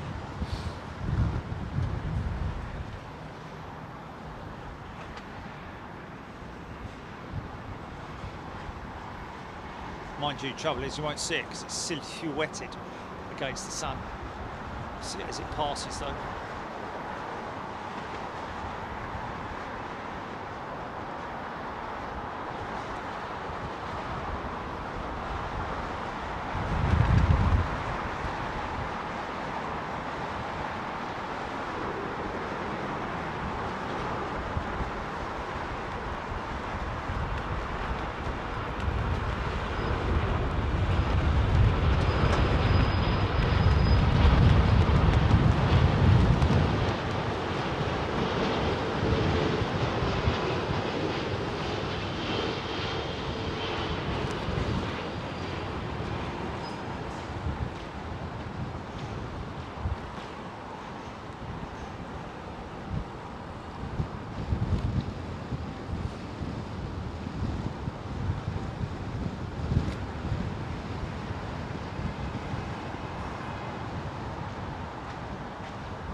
line. Steffi Quinlan loving the livery, and Rachel Dickinson saying the same. Yeah, looking pretty smart.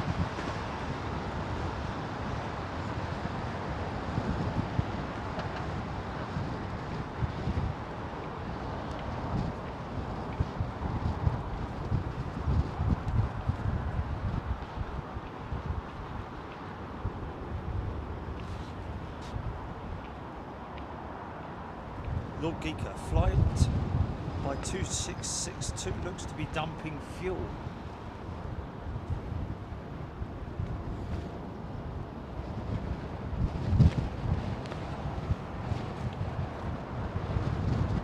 Oh, right. Thomas Morehouse. The 380 with Qantas, not at the moment, Thomas, but we're hoping that she will at some point return to service here at London Heathrow.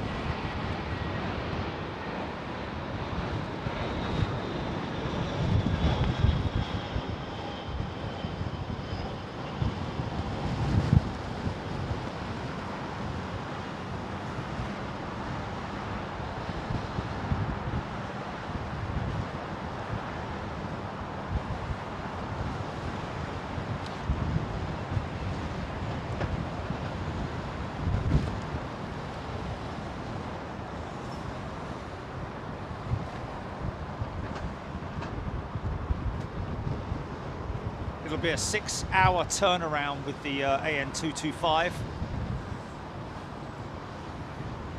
So we'll be able to get a great look around the aircraft from every angle that you can possibly think. Look at the structure of it, look at the size of it, the sheer size of it. It will blow your mind, folks, if you've not seen this aircraft in the flesh before. Obviously, many people haven't. But we caught it at ILA Berlin. We also caught it up at Prestwick live, as we did at ILA as well. But we'll be putting together a little video which will sort of like promote our show that we're going to be doing with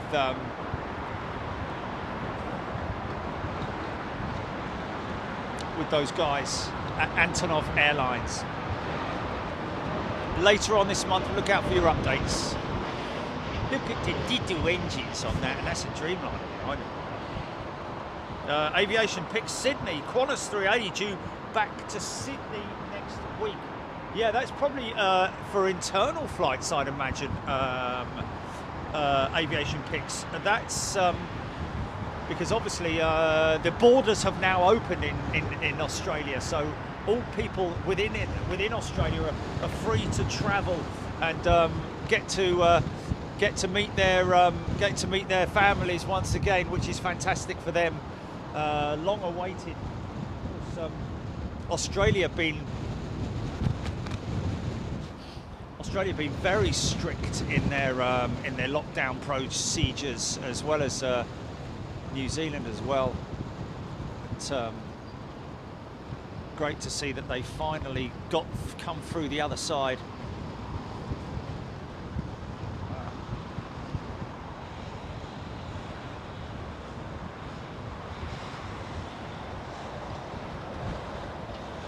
Pick and push. Looks like she might have had a wash, this girl.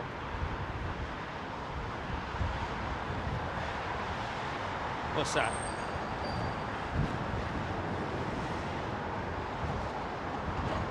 Oh, does it? Haha. Yes, yes.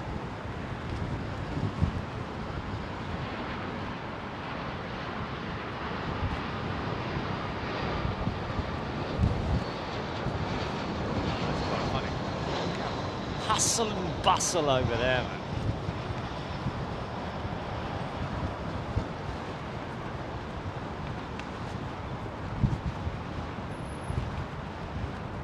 Aviation picks out of storage in Germany. Yeah, great.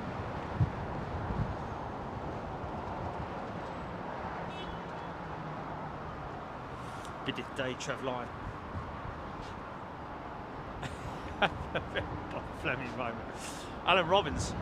Etihad, the word Etihad actually is actually translated to United.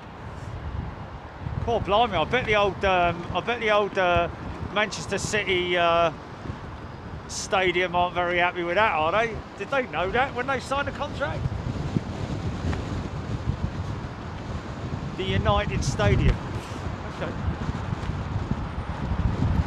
Stephen Quinlan, BA 320 in from Bucharest in 4 minutes. Oh, okay, he's come out of storage, cabin refreshments. Oh, I see, okay, yes, right, I'm with you now. He's having, oh,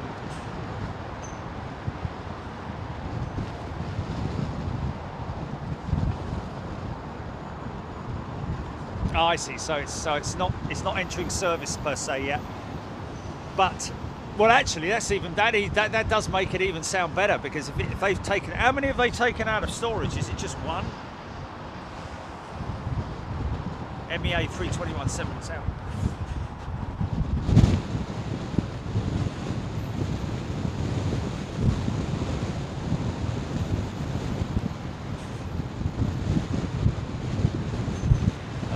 Aviation Pick Sydney, Qantas have started QF1 to London Heathrow via Darwin, and QF12 Sydney to LAX. That's all as of yet, and I think there are only 4 times a week. Well, it's better than nothing.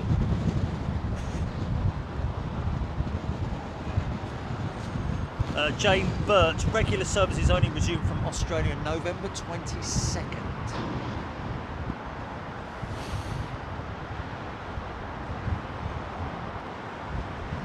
Or November 22, is it?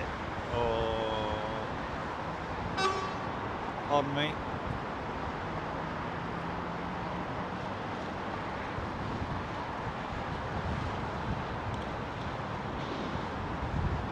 All right. Wow.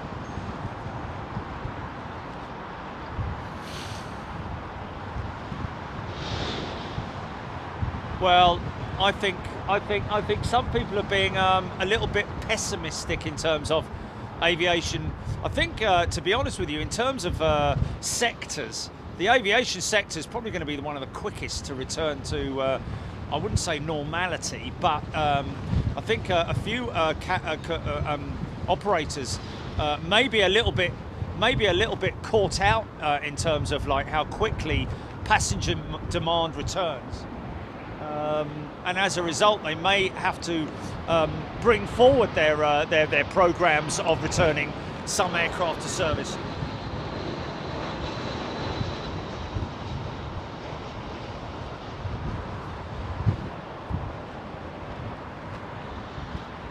Yeah, exactly. Truro Dave, latecomer. Have we seen GV? India, Oscar yet, please? Don't know, Truro Dave. Let's have a little look, see if we can find that for you.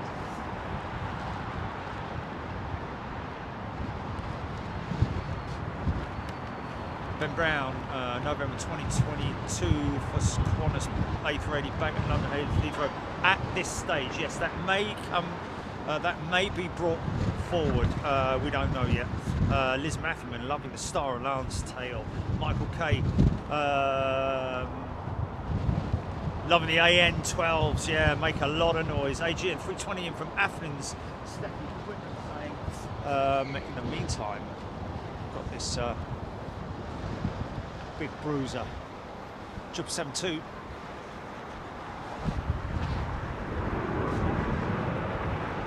Okay.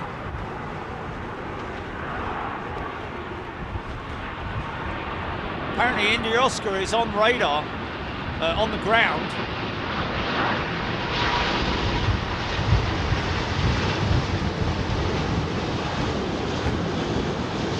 Is it taxiing or being towed?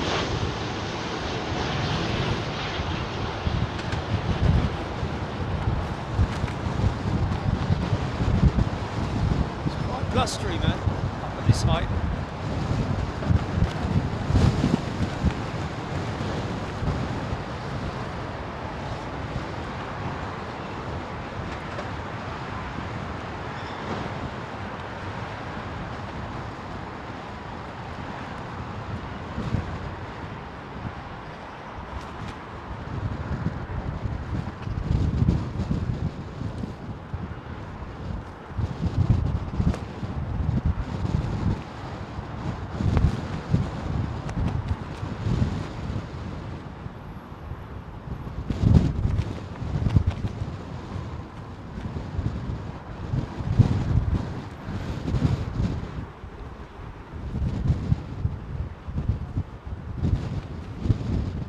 What's that 777 doing there then? Has he just done an RTO? Or is he on tow? Slats are extended. Is that 777 that's on?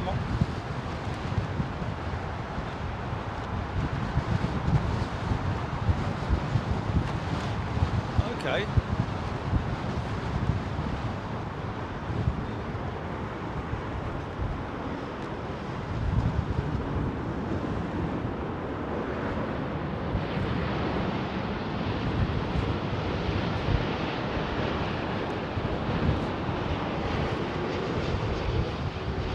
Head and shoulders above the rest.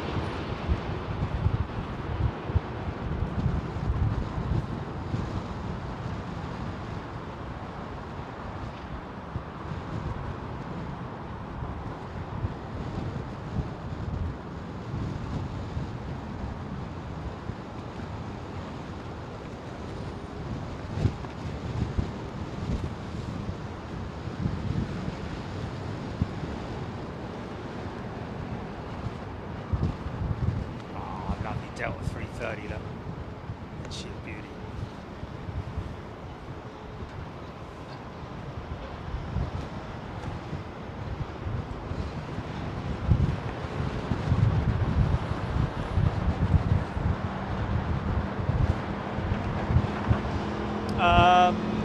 Yes.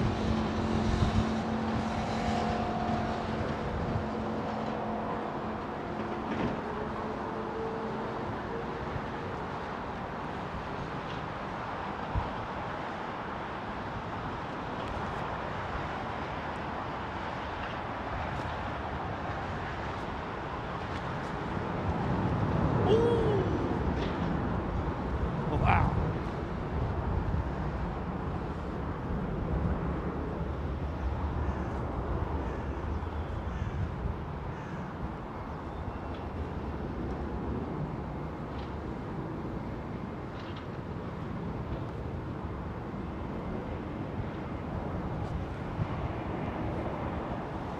Here's your little AG and 320.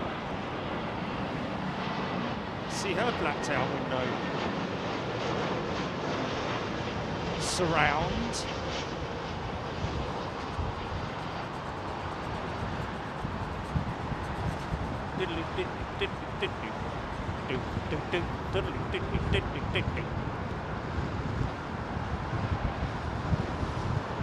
What's that, Skippy?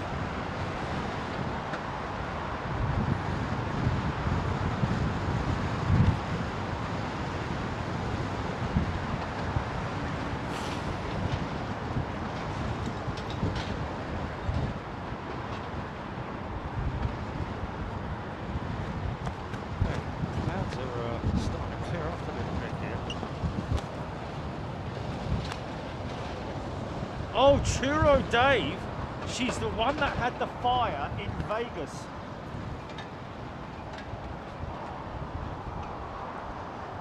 Merge in, thank you. Greggy Matt, GV India Oscar. Wasn't that I thought that was a 777 that had the, or am I going mad? It is a 777, yeah. Amazing piece of repair work, I have to say. God, Sam.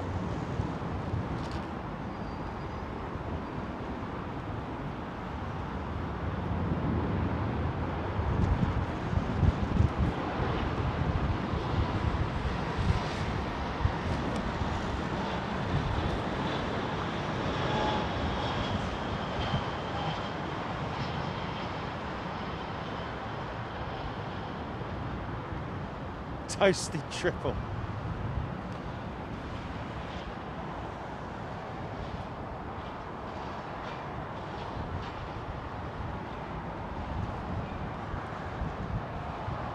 What was the cause of that? I can't remember, because it was on the left-hand side of the fuselage, or right-hand side, I can't remember, but it was just sort of like forward of the wing, wasn't it? Wasn't it forward of the wing?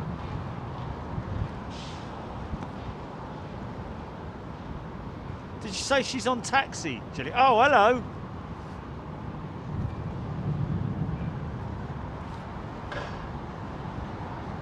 Oh, wait a second. Is that her there? No. Near Mike. That might be her there.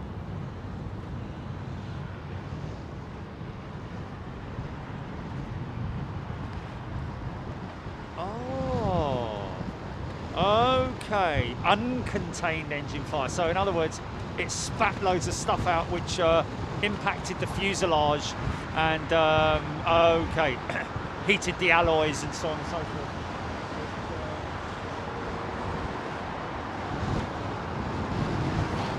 MEA, Middle East Airlines. See, now they've got the blacked out windscreen surround.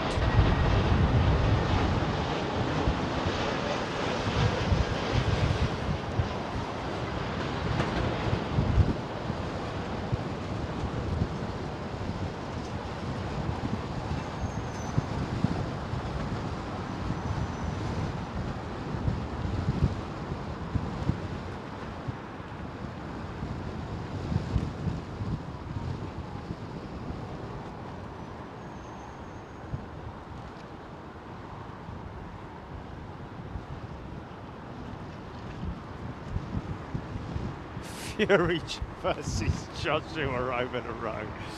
Fantastic. I think it was all over a bicycle, to be honest with you.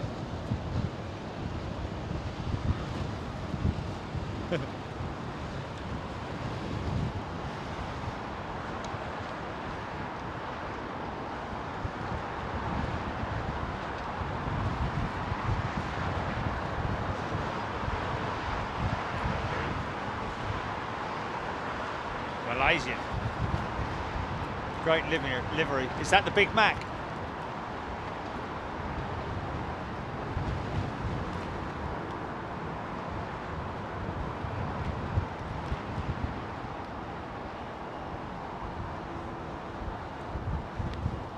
so we're looking out for Japan. Did you say Japan Airlines Dreamer? I saw that coming in this morning. Oh, Air China. Oh, we're talking about Air China.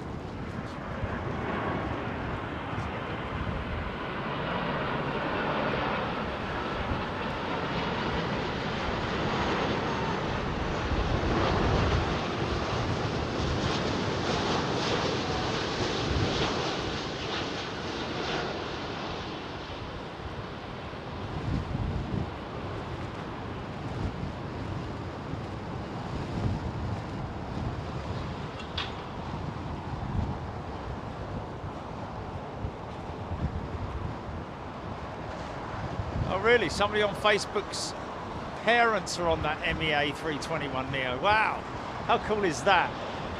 Welcome home to whomever that might be.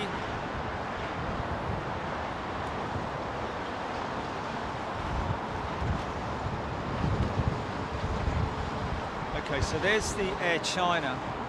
You say it's behind it, Julie, yeah? India Oscar. Wow, look at that bank shot.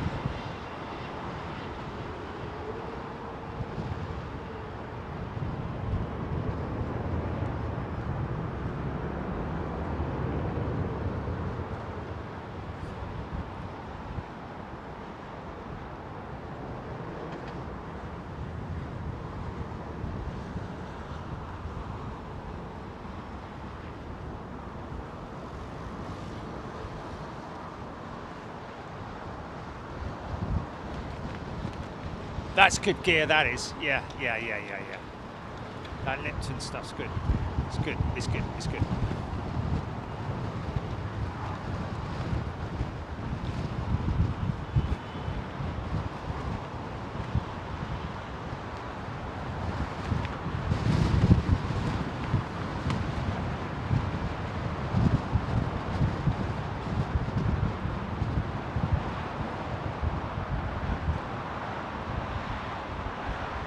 Iberia's 330 coming out as well.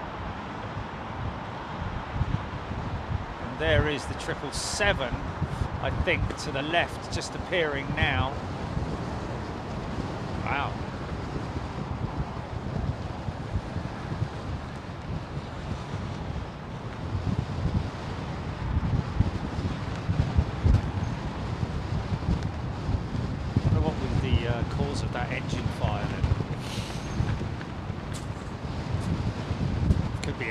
fuel line.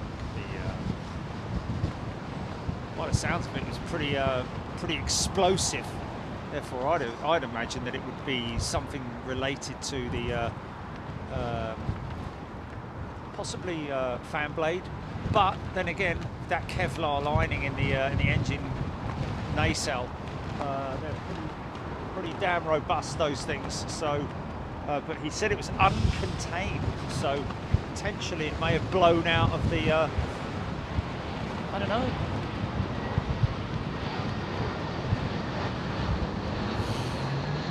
I'd like to read the NTSC, the NTSB report on that. That'd be quite an interesting one to read up on. Perhaps somebody can enlighten us on that.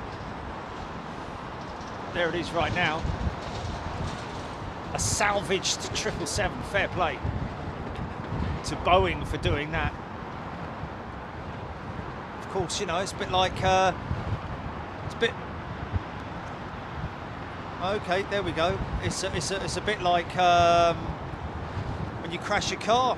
You know, the insurance assessors come out and have a look at it. In this case, it wouldn't so much be the insurance assessors; it would be a Boeing that would have gone out to look at it.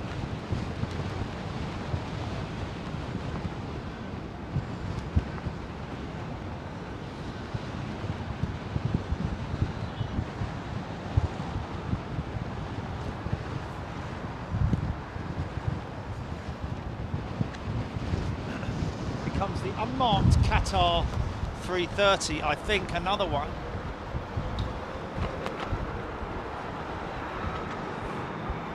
Oh no, it's marked. This one's marked. Oh, it's the compressor, was it? It's compressor failure, was it? Oh, okay. Wow, look at this, marked Qatar 330. Yeah.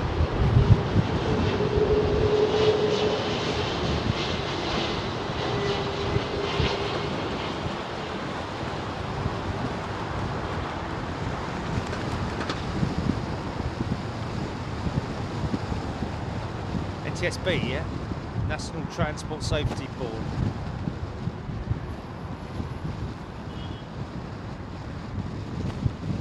Maybe I did at the beginning and then I corrected myself very quickly.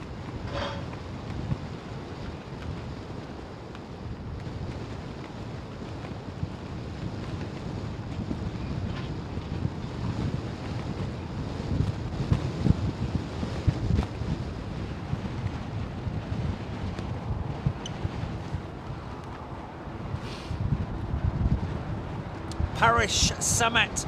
Great to see Jerry having to turn the camera everywhere. So much going on. Welcome back to a bit of normality, Parish. It is indeed. There's quite a lot of stuff going on, of course. And of course, our great position up here on the Hilton Garden Inn at Hatton Cross, folks. Right there on the bottom right-hand screen, 30%, 30% discount to all of our Big Jet TV members. If you do book here and you do come and stay on this side of the hotel. Literally down below me, about 6 feet, are the rooms that I would recommend on the 6th floor. Actually, no, it's the 7th floor. My apologies. And just down to my right is room number 747. See if you can book that. Very easy to book as well, very easy to set up. We have a code, don't we, Jilly, for the HGI? The code is listed under your membership perks, folks.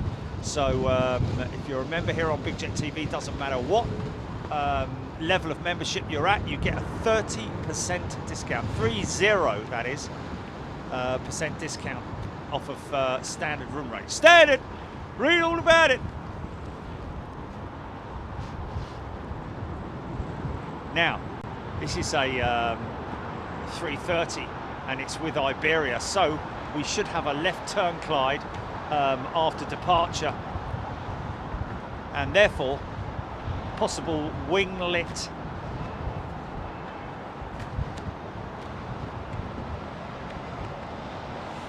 Should be able to get. Oh, is this? Is she coming in here? Oh, she's coming in here. I think. Is this her?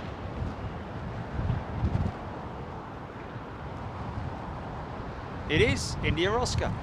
She's coming over here for. And it was on this side. I think it was this side, wasn't it? You're not going to be able to see it. I remember seeing a picture of her when she'd had the damage repaired, and it was just obviously the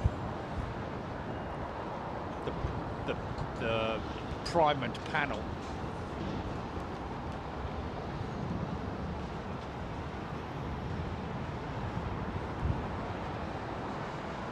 James asking what camera we're using, the VX1, Panasonic VX1. It's actually on the top right-hand side underneath the underneath our logo. You will see it rotating with the Teradek logo as well. Unfortunately, not going to get anything from that 330. Unless we get a bosh through the clouds. Oh, hello, look. Little regional jet. I think they call it the MRJ now, don't they? The Mitsubishi Regional Jet.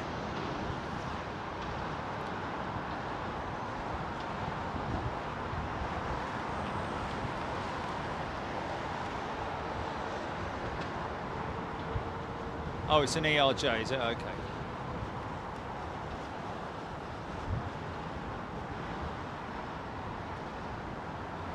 Flipping heck. In your own time. Blimey O'Reilly. All the shortbread biscuits have rolled out of the tin there.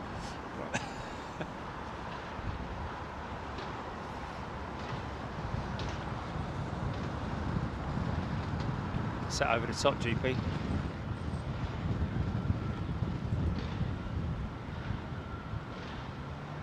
Southeast, southeast.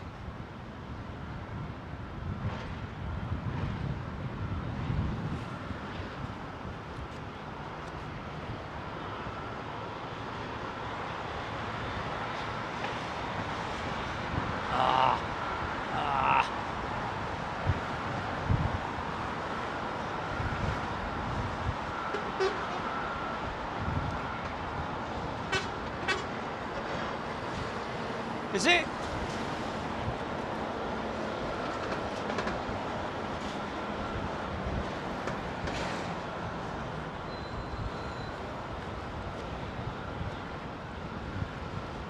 Give old PBS a bit of love, the fella from PBS. Driving past, that was his hooting horn again.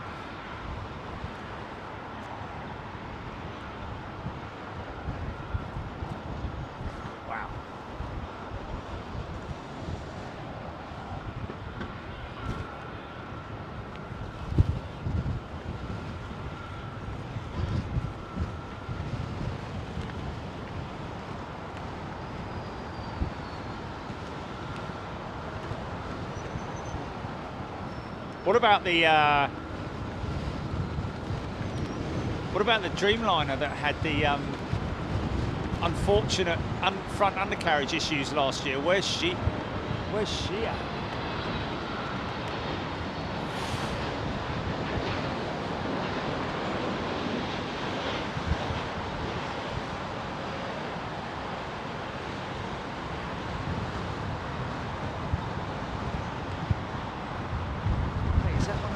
Little remote.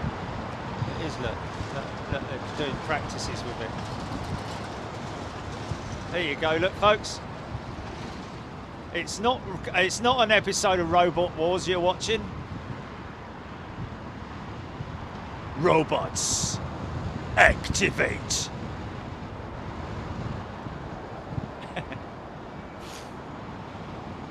It's a pushback machine, by the way, folks. Believe it or not, that can pick a A321, 18, 19 up, and very clever.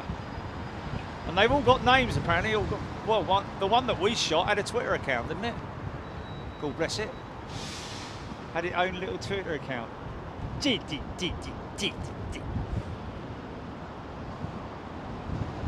big flat roof building in front of me, that is actually not a building, folks. That's a engine test bay, an engine test area, or bunker, or whatever you want to call it. I think the engineers have a special name for it. So there you go.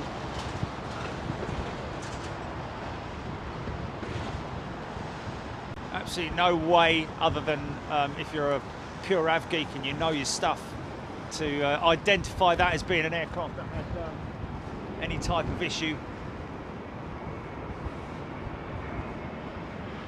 Obviously a replacement engine.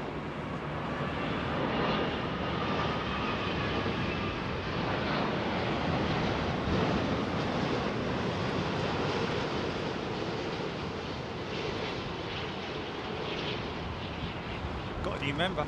Who's that new member, Jenny? Our returning member, right? Sheng Loki. Okay, got a little bit of a crosswind going on at the moment. That's why the these touchdowns are a little bit sensitive.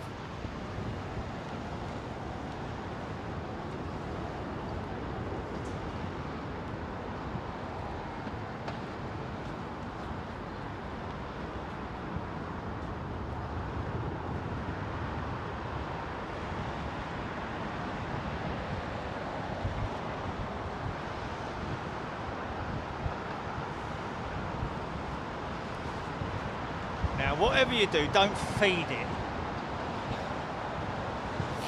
If it asks to be fed, don't feed it. Right, now pull back. Pull back.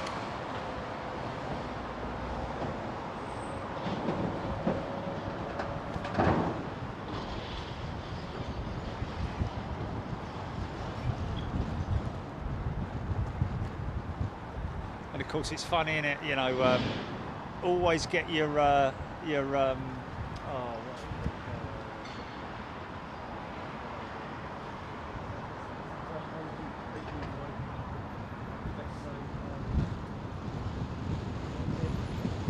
is it? No.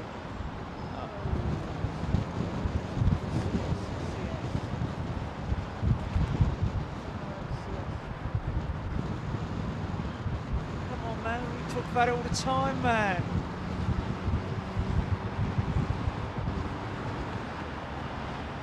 Always having the best, always on social media, always the one who always wants to have the best. Virtual signalling, there we go, virtual signalling. Yeah, virtue signalling, sorry, virtue signalling, yeah. Virtue signalling, there we go. Got there in the end. Yeah. VS, yeah. Virtue signalling. Oh no, I think yeah. But you know, when I did that post from Terminal 5 with the video footage of the remotes unit going out, and then someone coming in there, oh well, yeah, we're all going to lose jobs because of that. It's like, well, you've got to have a bloke that controls it. It just means that instead of him sitting in the cab, he's standing outside of a remote unit. So it's still, you're still employing a person. It's not like the robots are taking over the airport. Yeah, well, get on the plane now, otherwise you will be exterminated. Chenlock, NG, yes, I remember Chenlock. Welcome back, Chenlock.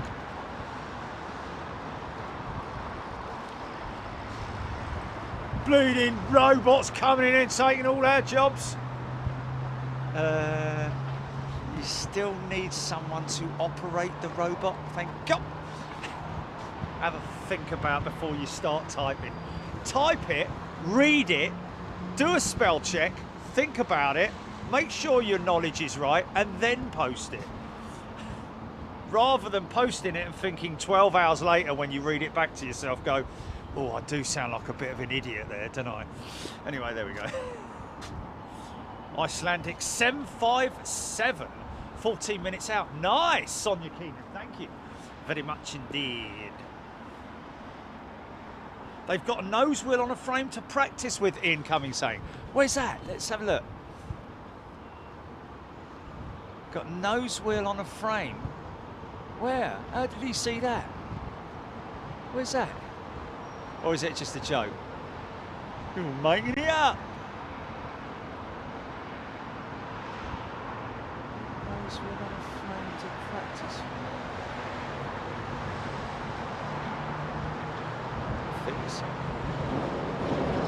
We're just getting used to it. Got a big enough racetrack there. Let's get a couple of them race them around there, shouldn't they?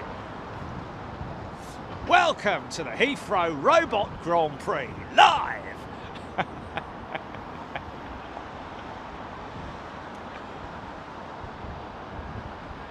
Yeah, great, isn't it?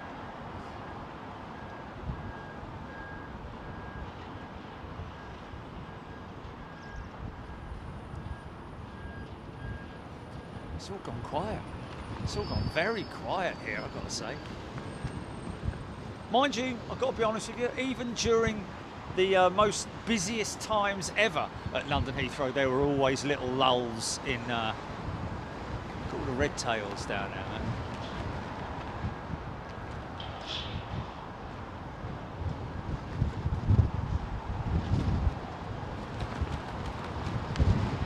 Oh, Chong telling us that telling us that the ULH, I think it's an ultra long haul 350, was in at London Heathrow a couple of days ago. Very interesting. Thank you for that. And it was a charter. It was a charter operation. Oh yes, they have. Look at that. That's what it is. Okay, I've got it now. I do apologise. Thought I saw something on. Look! They've got a practice bar with like that. That's. Look at that, to simulate a. Look at that! Wow! Look at that! That is brilliant, man. Oh, that is fantastic. Yeah, man. And now he's going to drop it. Oh, wow, that is just so brilliant.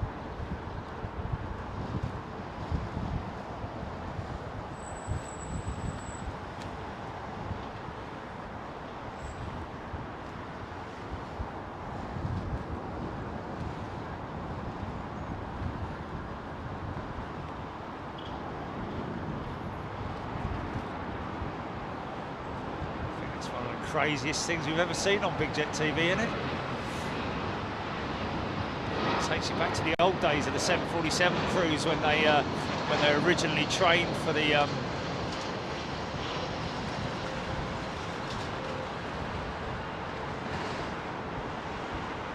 for taxiing the 747.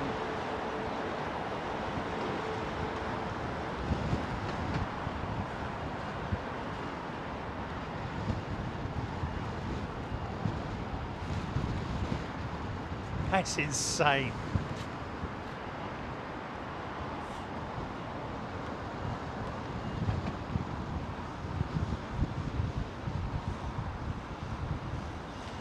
Wow, Jeff Anderson, Singapore 350 ULR was used on their non-stop flights from Singapore to Newark. 19 hours non-stop. Thank you for that.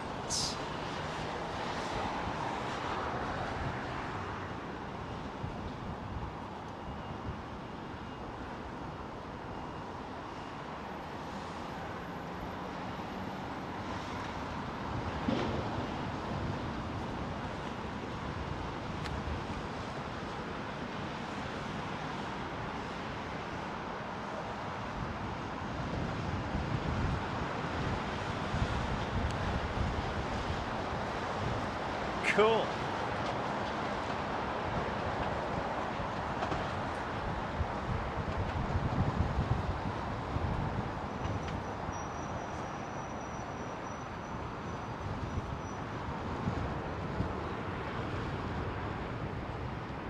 Backing it up's going to be a bit different, isn't it? Backing it up's going to be a bit different, though, isn't it, than towing it. Towing it's one thing, but backing it up's the other thing. It's a bit like James May trying to back his trailer up on it onto the ferry.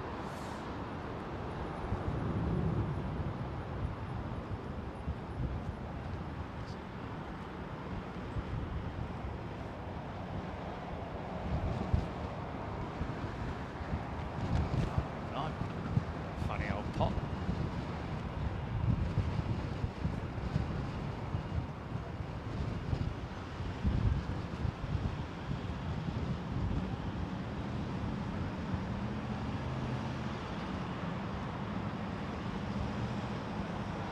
So that ultra long range, how many of those ULRs do Singapore Airlines operate? How many have they got on their books? Because if it's only one, then we would have seen it at Toulouse before it went into service.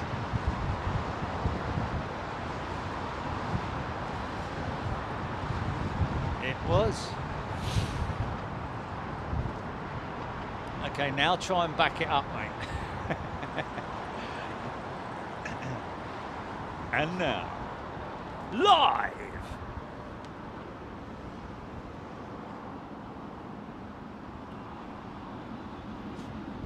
Oh, you can hear Singapore's, you can hear those engines whirring. Listen to that. Beautiful big 777.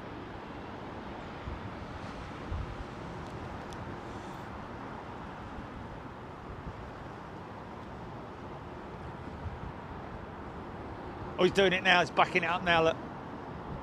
Go on, son. Right, now this is the test.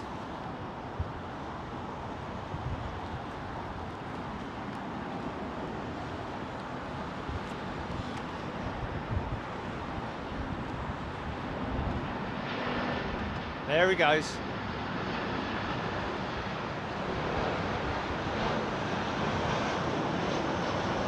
Don't get it wrong.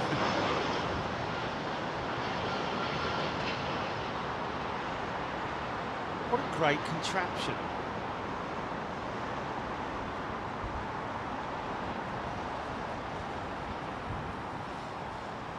Oh, they've got 7 of them. Blimey, really?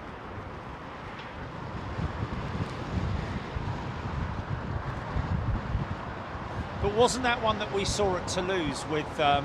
it was the first, wasn't it?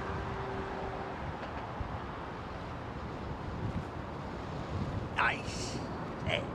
Learning lessons picking up now.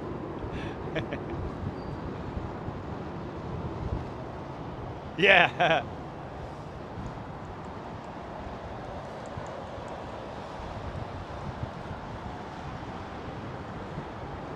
Oh, there's a big booming triple going out. There we go.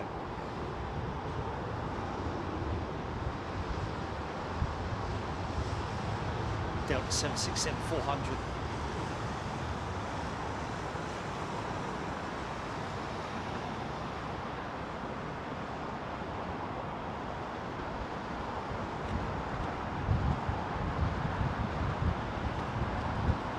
Right. What, in 60? Oh, it comes in 380 now. Sorry, folks. Just going to zip back round. Oh, look at him. Left turn, Clyde.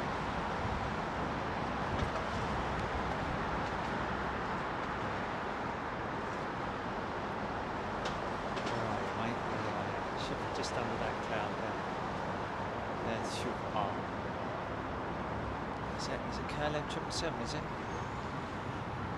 Ah, you're going to be like that, aren't you, mate? You're going to be like that.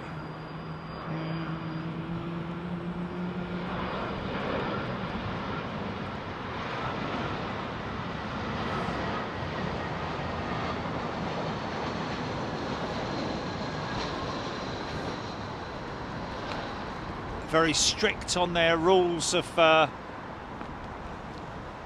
separation, approach speeds. Wow, look at that, look at it dragging, look at it dragging, look at it dragging.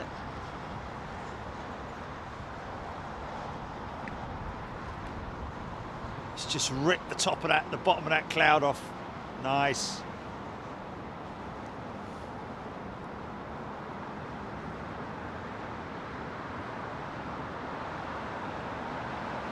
Gear has to come down at an exact time.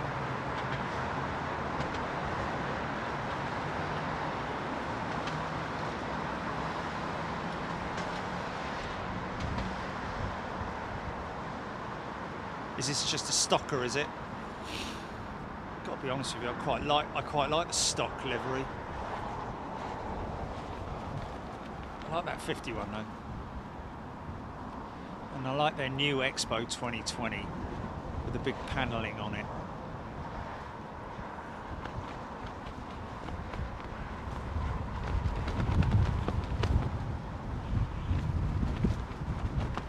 Yeah, I know why you're saying that, yeah.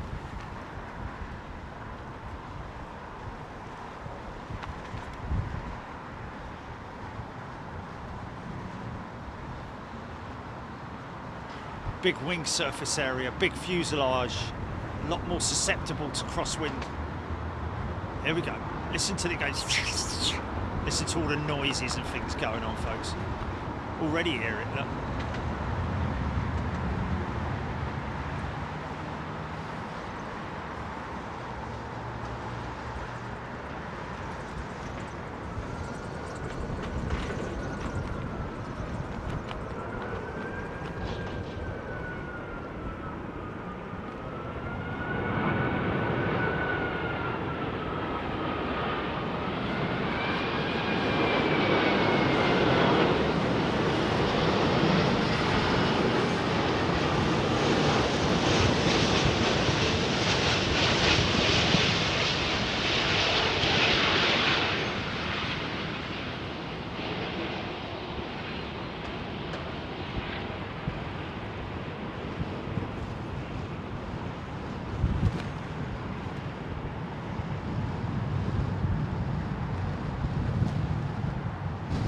Wow, he seriously greased that.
No way of identifying specific engine types, whether it's the GP 7200, the Engine Alliance package, or the Rolls-Royce engines. It's only when you're able to look it up.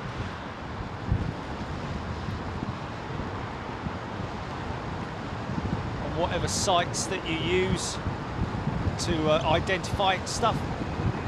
Oh, hello.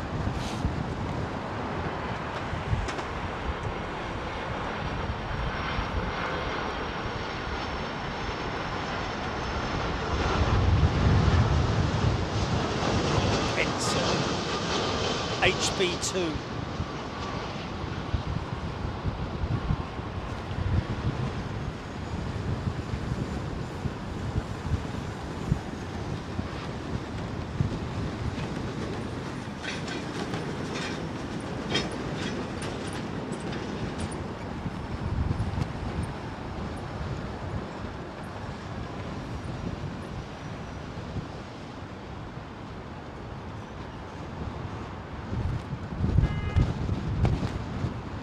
Of course, remember what is interesting is that these engine manufacturers are we going to get a really good shot of the 757 in terms of the engine size comparison of the RB211 versus these big giant engines on the A380. I think we are. The A380 is going to hold that position there, and we're also going to get an on shot of this Air Malta, although she's got Neo engines on her, the LEAP engine or whatever it might be. You still get a good idea of size comparison. Got it earlier on, and it was just a fantastic shot. I think the Emirates is going to taxi past first.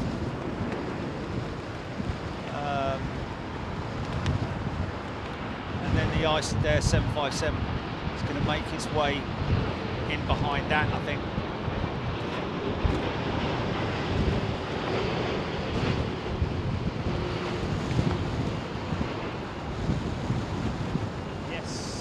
Yes.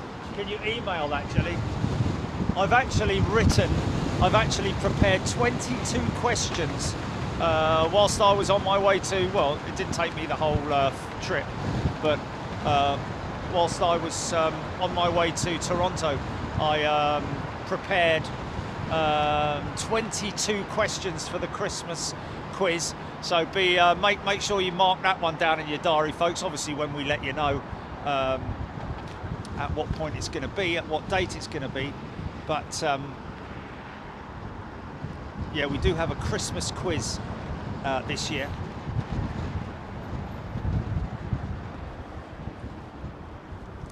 Look at the plane, massive, great big other one.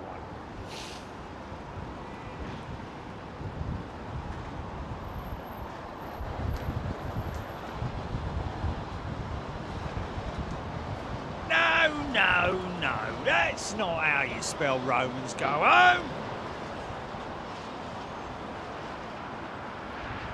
Air India 787-8 inbound, 8 minutes from Mumbai. Sonia telling us Hammy Inc. back in Spain out for some supplies. Alexandra Wood, Liz Matthewman, Jeff Anderson, Russ CT inbound. Information on inbound stuff. Thanks, Russ CT. As you always do, very reliable on that. B-Count Pam, Ben Brown, Carl Hanyon. C5 Galaxy over Bovingdon. C5 over Bovingdon. Chenlock, one of Singapore Airlines 380, has just taken off from Singapore for Kuala Lumpur, the shortest A3 service in the world, just for crew refamiliarisation and plane recertification, as far as I know, Cheng. Yes, indeed. That will probably be in relation to the Singapore Airline, the return of the Singapore Airline 380s coming back to London Heathrow as well. And of course, don't forget that next week, and in fact on Monday, begins the first A380 passenger service, although not the transatlantic service or the international service, return of international operations with the British Airways A380. However, it will be doing aircrew familiarisation flights down to Frankfurt and Madrid, of which we're going to be on next Friday, folks, to bring you a live show from Frankfurt for 2 days.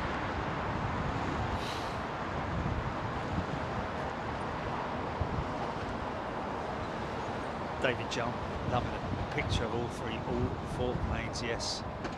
It will get busier, it will get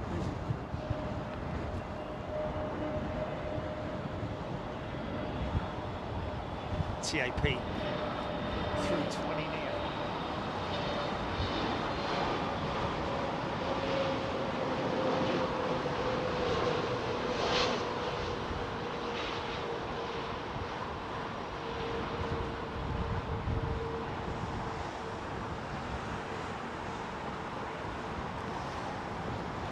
We're up on top of the Hilton Garden Inn, folks. Bottom right hand corner of your screen there, as you can see. You're more than welcome to come stay here, and like I say, you get 30% discount off of room rates here at the Hilton Garden Inn. Very easy to walk from here as well.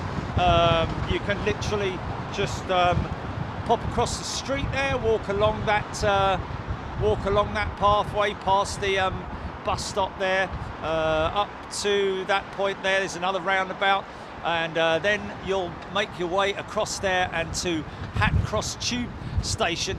And right there, where those cars are parked right now, you cross the street, walk your way up to past the BP station where you can buy coffees and so on and so forth.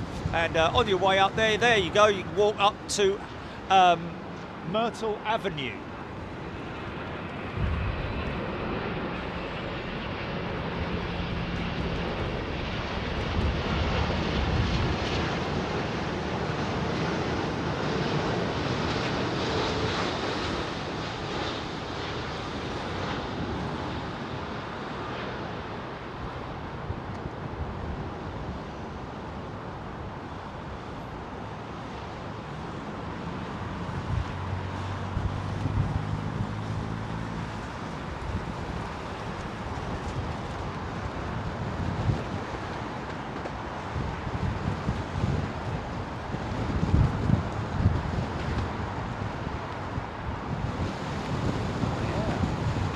Happy to do something like that.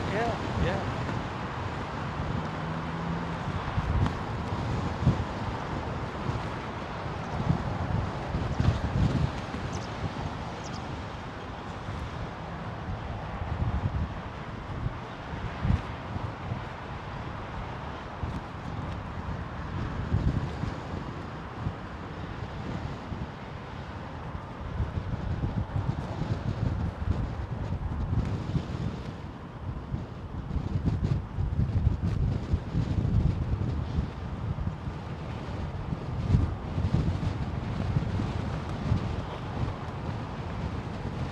Still at it.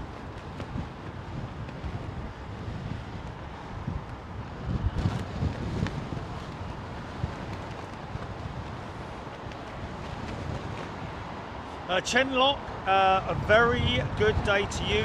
Enjoy your dinner. Ben Brown.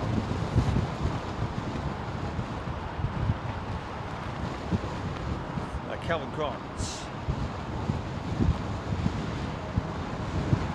Michael Hogan. What's that horse paddock you shoot from behind the BP garage? Yes, it is the horse paddock right there. That is the paddock. There's one of the aforementioned horses, for horses. But yes, beyond that is you can just about see through the bushes there. In fact, I think you can still, is there people there? There should be people wandering about there at Myrtle Avenue. Very popular spotting location. Of course, people do also, you've got to be very, very careful when you're crossing the road there as well, folks. I would not recommend doing that because people do go flat out along that road. But obviously some people are just too lazy to walk down here and cross the road there. You can take your chances if you want to, but I would not recommend you do that.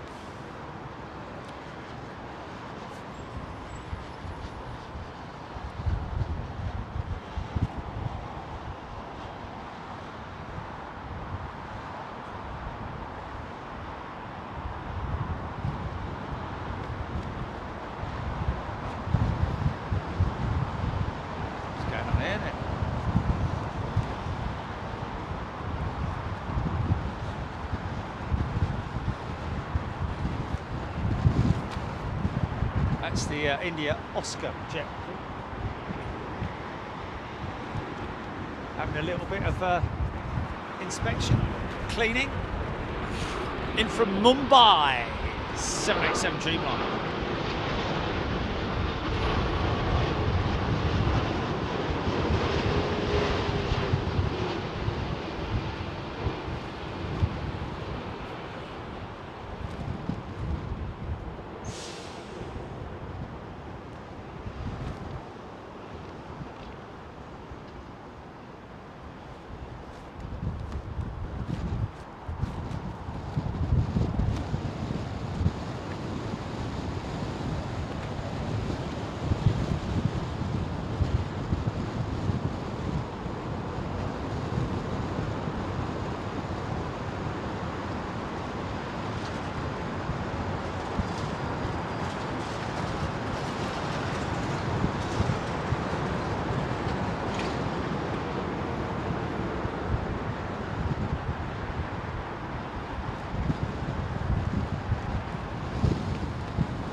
it's the nav light possibly that he's working on there.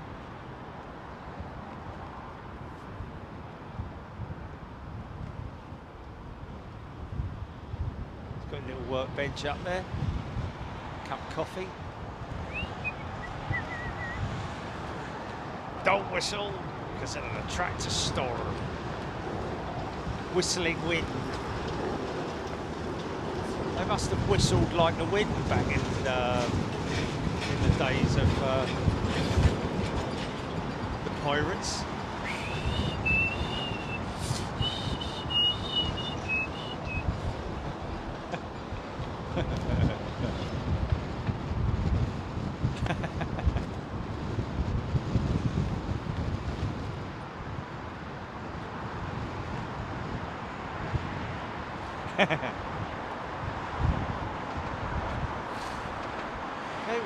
Skies above me haven't really cleared all day, but at least it's warming up a little bit. Oh, do. Oh, mind that. Do. It went.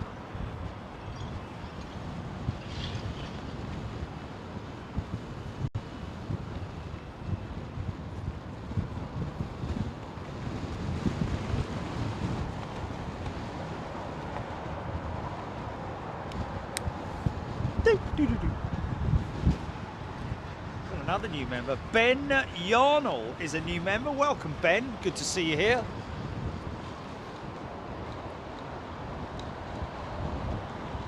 Craig Wharton. Biddy Day. Sonia Keenan, American 777 approaching Liverpool, 33 minutes in. It's a great approach when you come over Liverpool or over that way, because you're over the what is it, it's the mountainous region.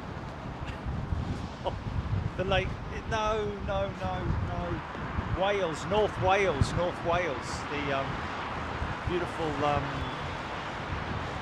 Snowdonia, Snow National Park and all that, isn't it?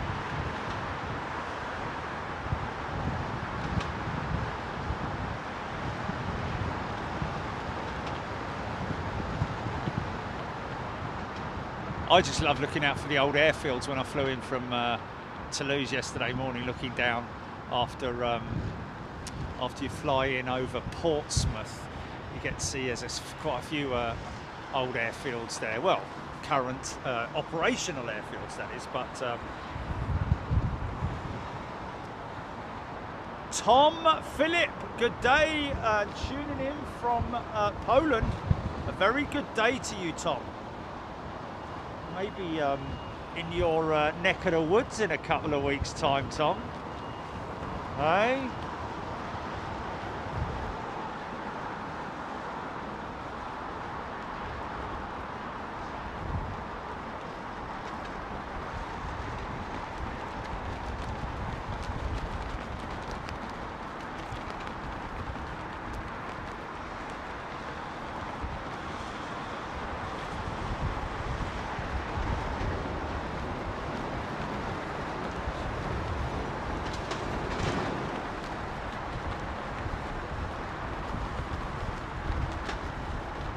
Great when your head's all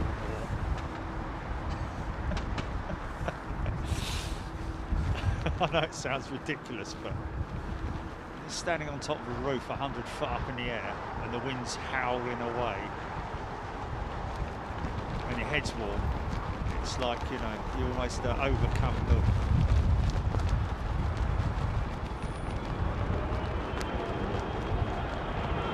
another American jet. American woman. Nah.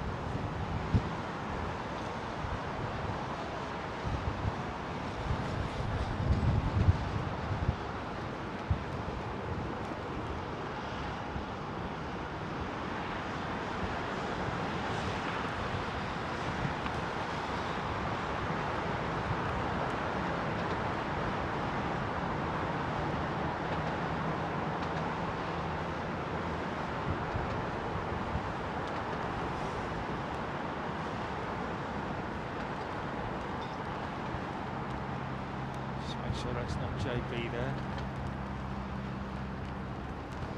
That's Juliet India. Looking for Juliet Bravo. Come in, Juliet Bravo. Can you hear me, Juliet Bravo?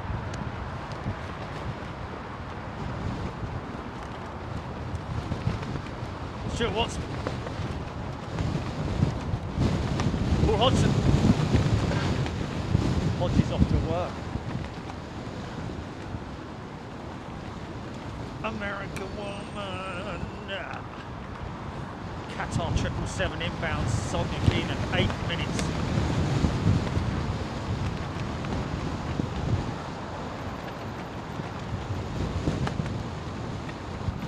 Boff.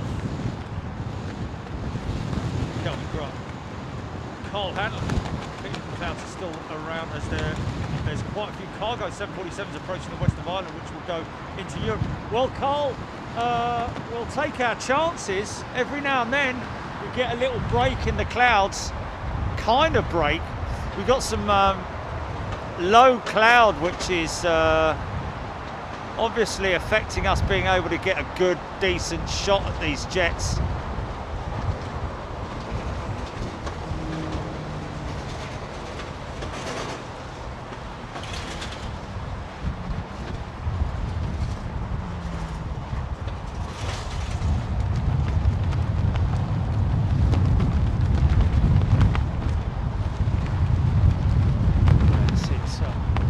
Plays havoc with the old thing fong, doesn't it?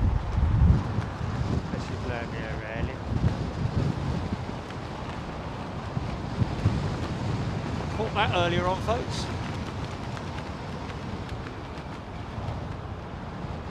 JetBlue 321.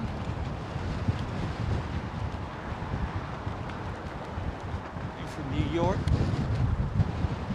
Hey, how you doing? Hey, we gotta get out of Boston and Chicago. Boston and Chicago. Oh. Oh, hello, Alan. Alan's funny stories.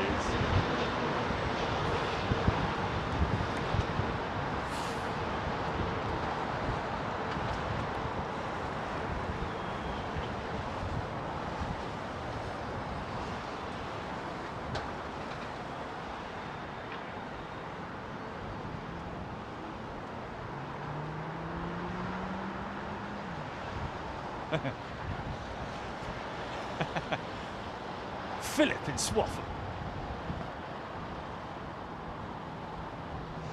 Crowd Beach, Swaffham, Norwich.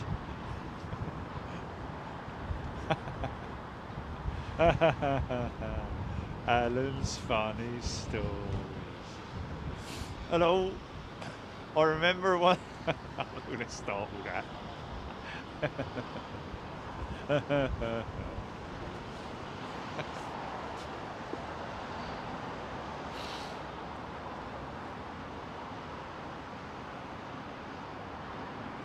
Mel Singleton. Lucy's got a flight in a Chipmunk tomorrow. She's flying from Yeovilton. Great to hear that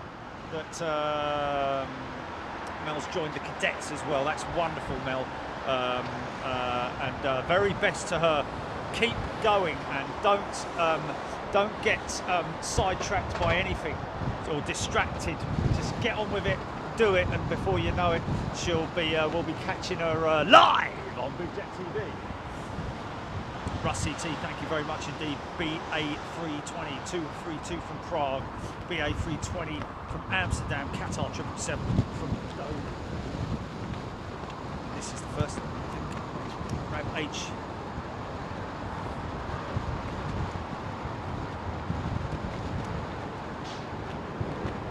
Holly Regessley, I hope I pronounced that right, Holly. A very warm welcome to you. Hope you're doing well, along with everybody else today on this wonderful Saturday here at London Heathrow. Join me here. Don't forget, upcoming this Monday, folks. If you can make it, be great.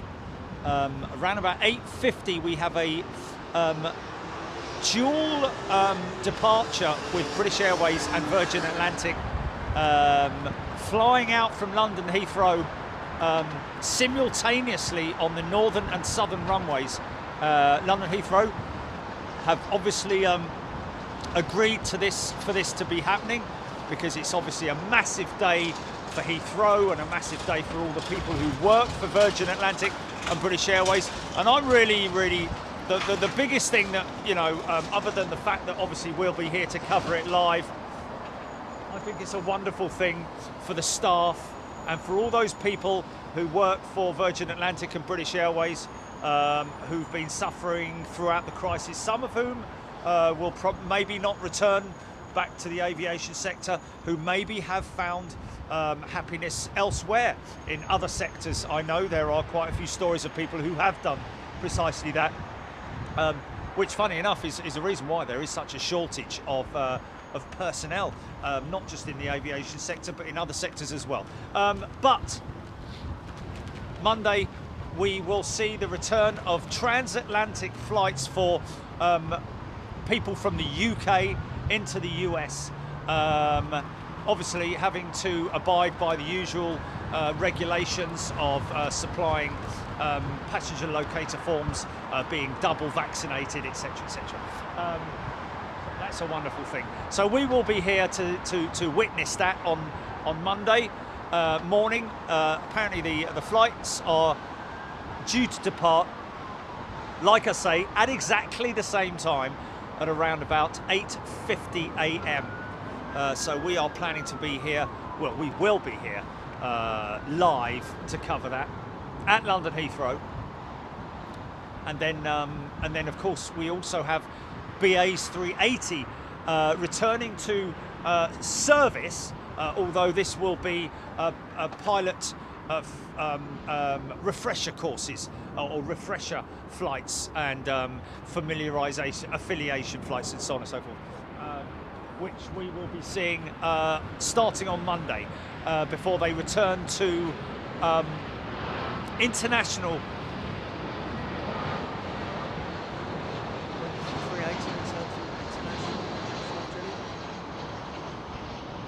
December, that's it, yeah. In December, the 380 will be returning to international service. Well, it's transatlantic, isn't it? Yeah.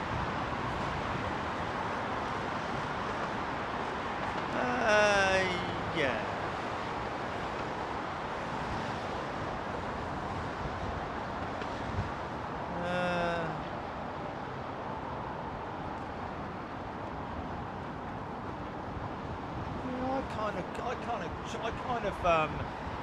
I kind of look upon it as European and domestic.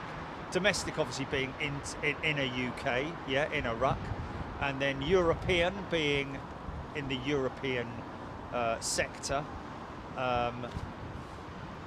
International is more your long haul stuff, isn't it? So that's what I classify.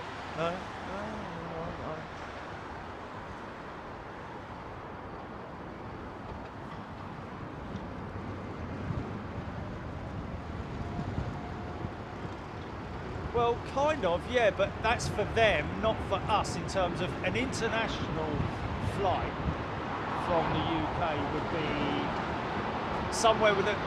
Is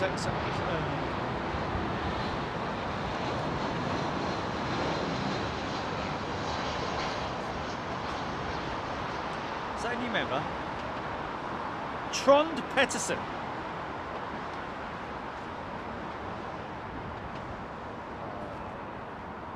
I would classify, yeah. Intercontinental is your Far East and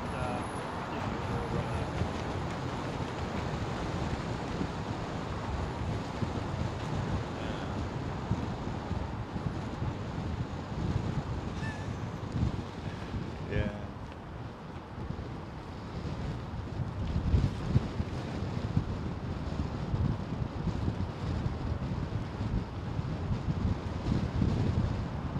Anyway, I don't even know, can't even remember what I was talking about, why I was talking about it.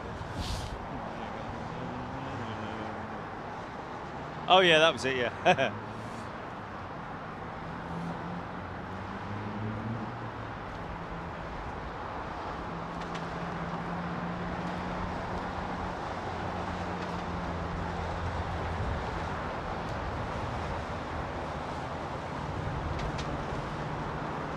Oh, I bought a flask of coffee with me today and I'm just going to dip into it in a minute. Going to join me in a cup of coffee, folks?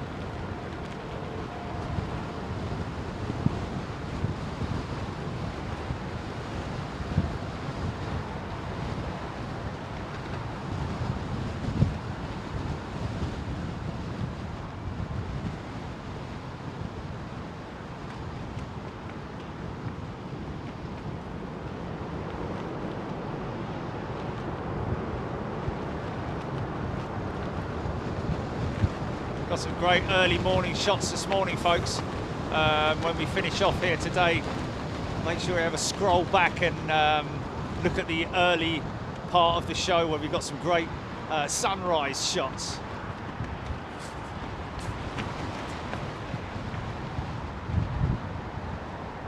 Sunrise over London Heathrow. Just see if I can...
Nose up a bit for tight there, didn't he?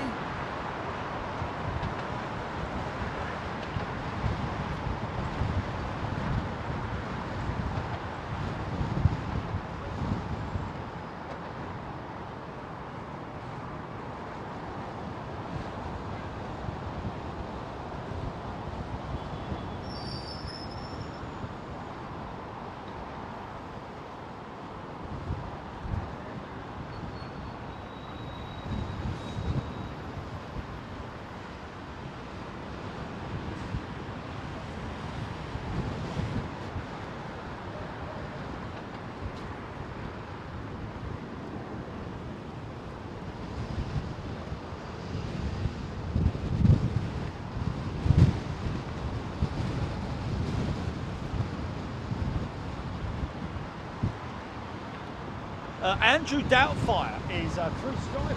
Welcome back, Andrew. Good to see you here. Aer Lingus has sold out of seats on all flights to the USA on Monday, November the 8th, Bobby Fitzsimmons saying. Wow, according to CEO Lynn Embleton. Wow, Aer Lingus sold out seats on all flights to the US for Monday, November the 8th. That is insane. I do know that when the announcement was made that Virgin Atlantic ticket sales went up like 200%, or was it 2,000% or something like that? Twice of a day or something crazy like that. Stuart Watson, tippy-toed. Alan Robbins, Russ CT incoming. Harry Betts, good day to you. Murray Yin, Batman D 3 minutes and 20 years ago. Sabira is back. Welcome back, Sabira.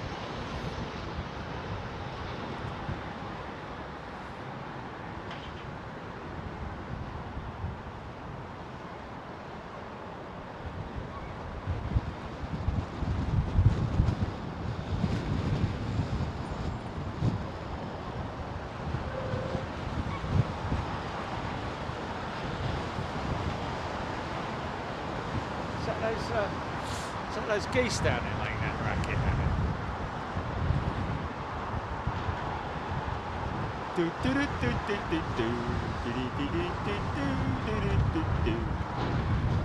It is.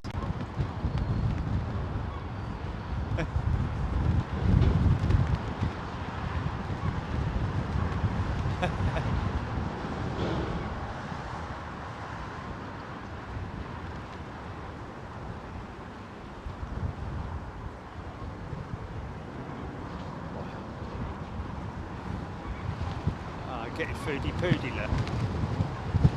Oh, is that it? Couple of slices of bread? No, they're happy with that. It's obviously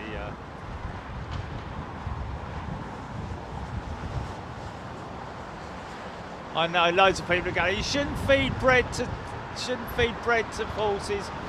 Well, I'm sure they'd be dead by now because he probably does it every day.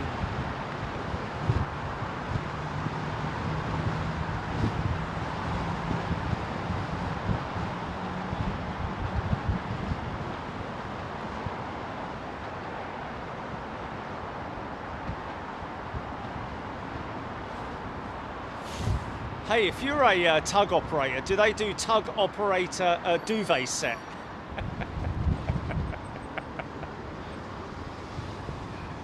Be good if they did though, wouldn't it?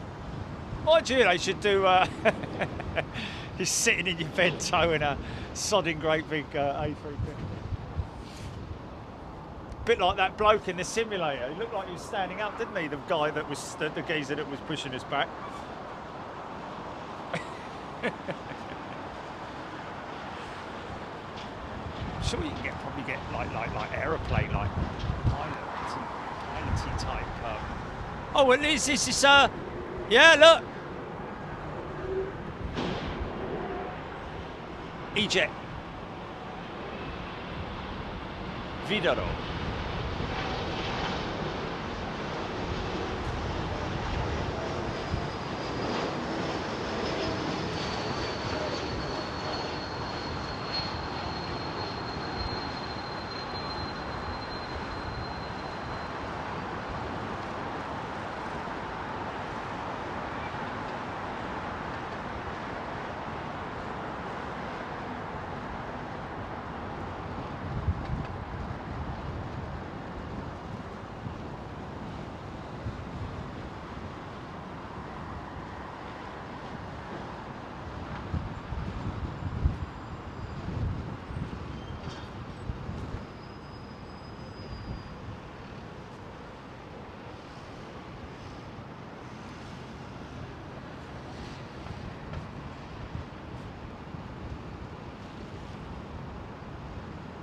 It's quite a long wing, isn't it? The new E2 E-Jet wing. I'm sure it's I mean, it has been extended because of the raked wingtip that it now has. So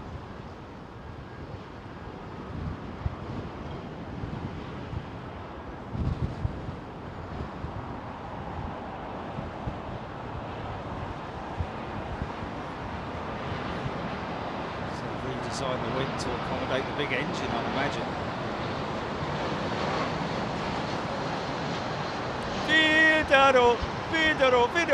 Video.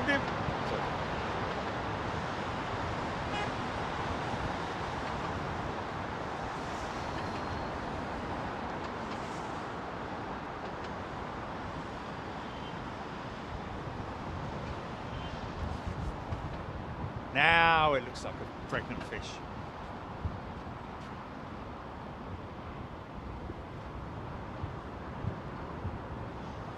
Blix, yay, a Norwegian plane. I'm guessing Blix is from Norway. Basil Sims, good to be on board London Heathrow. Good day to you, Basil Sims. That cat weasel. Tuck operators, dude.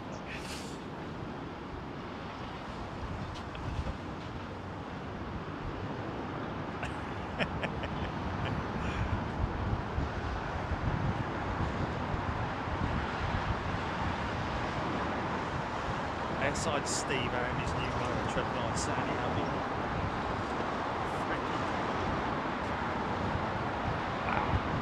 I'm just looking at my phone at the moment. Oh, look at that! Hear him starting up, didn't we?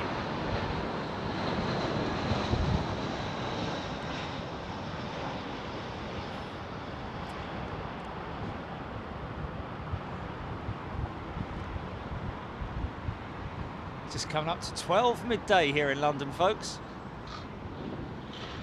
Why not?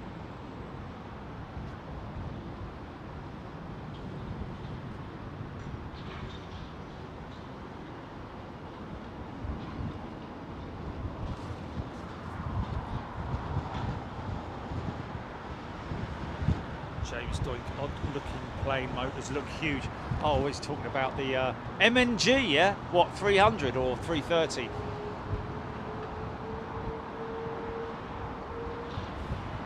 MNG. Yeah, James Doink mentioning about the size of the engines looking odd. Wow, what's that going out? American 777-200. Would have seen that.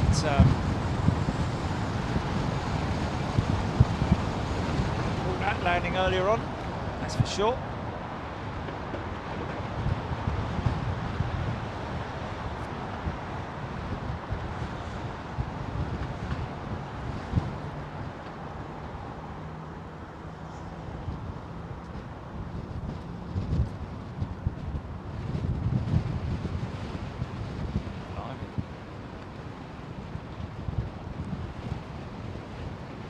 It's not good, is it?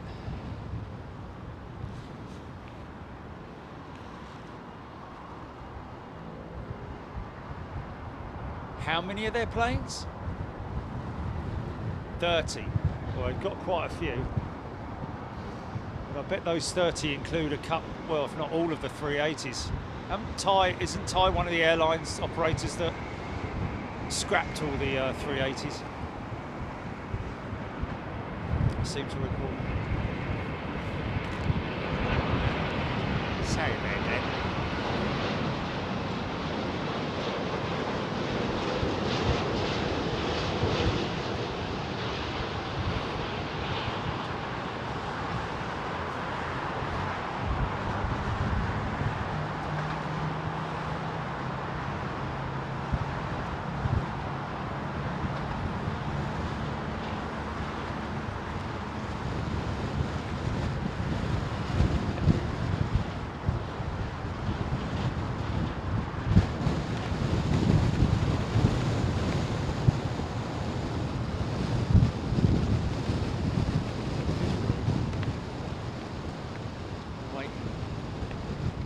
Go into gate, holding everyone else up.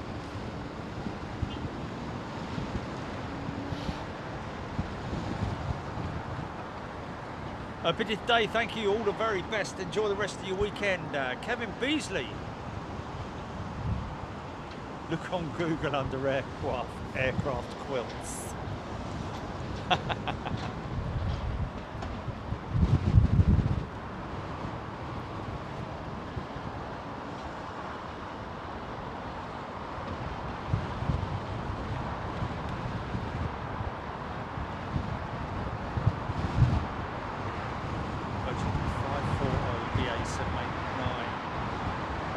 Boeing 787-9, sorry, Meryin. I think that was Virgin 540 that just touched down there. Thank you, Meryin.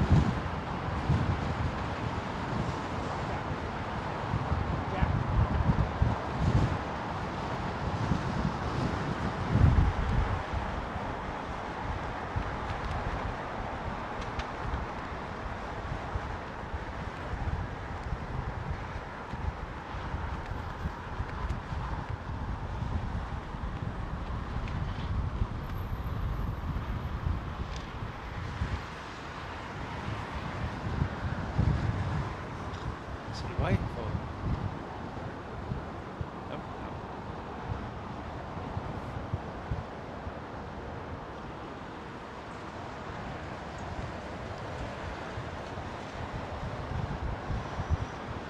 It's interesting that that building there used to be Barclays Bank. and it's been empty for absolutely blooming ages. I think that building's been there for a long time. Because that's down there is actually where the Heathrow Historic Museum is, amongst other buildings. But some of the older buildings are situated down that way. Of course, quite a lot of history around this part of the airport.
Oh, really?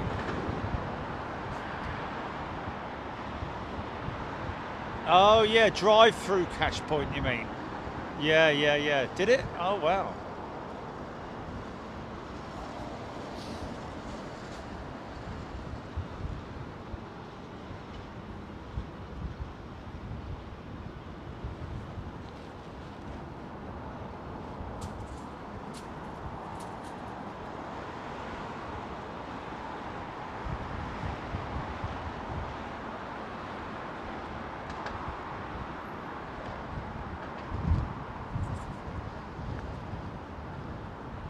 Some training going on down there, isn't it?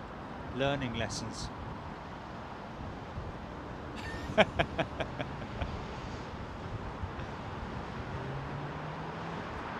That section of has been under construction for quite some time now.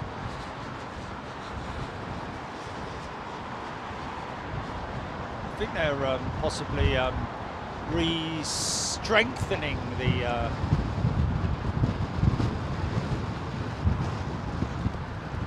think, yeah, look at this S7 freighter, look. The lime green machine, S7 cargo. I think you can quite clearly see what it is on the side there.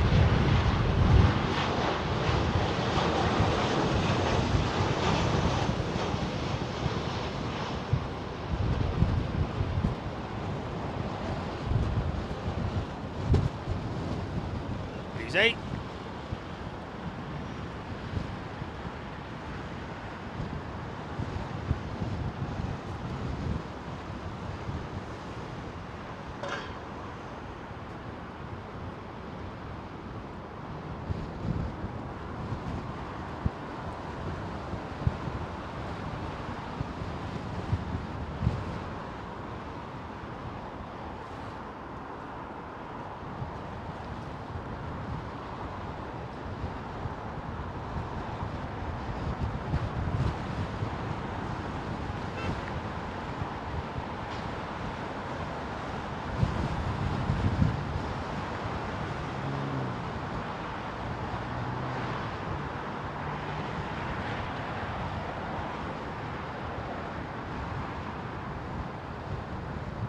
Yeah, that's definitely a cargo jet. But interestingly enough, does not go to the cargo area. Now, why is that, folks? You know why? It's because they don't need to use the big high scissor jack, or should I say scissor operated loaders, because it's such a low down aircraft. We on go. That they don't need to use the operations over at the hub facility.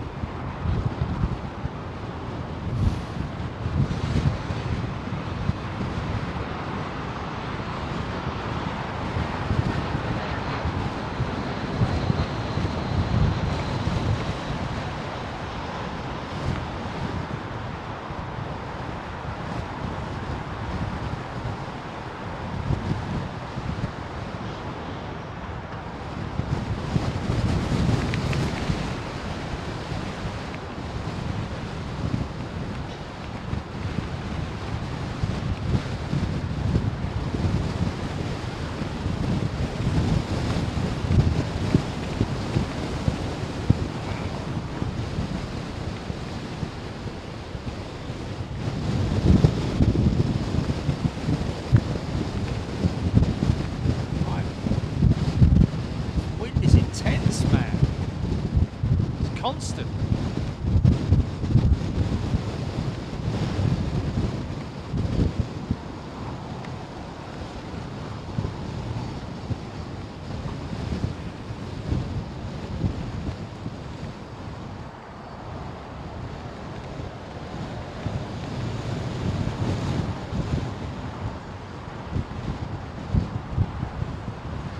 Mike, good afternoon to you. Hammy Inc. That's Stuart Watson. K-loaders, they called them during my time at UPS. There we go, K-loaders. Yes, I can understand it. Or yeah, K-loaders. That makes sense. Thank you very much for that. Possibly, yes. Just get this triple.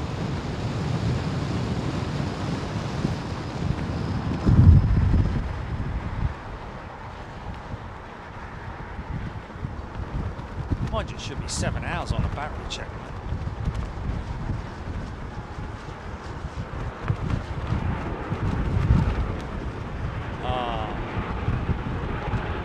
It's all right at the moment. It's all right at the moment.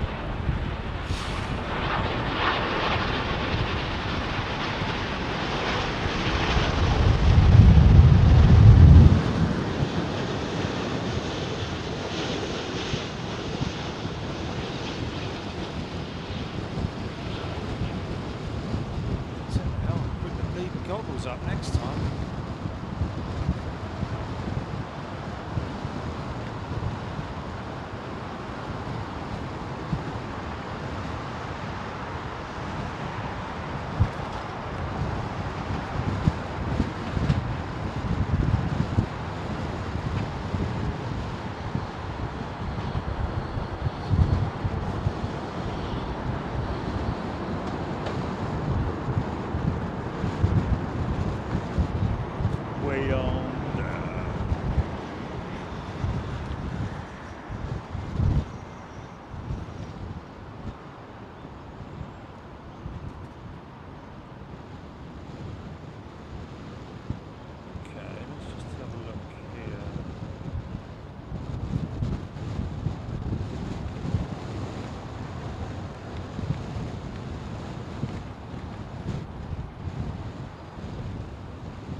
Sorry folks, just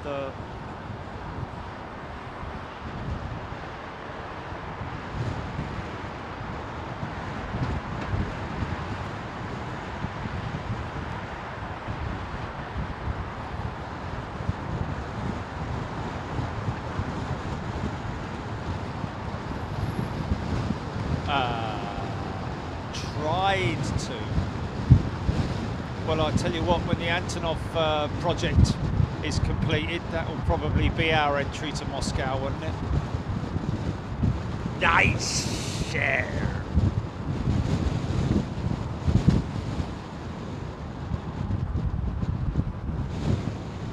Yeah.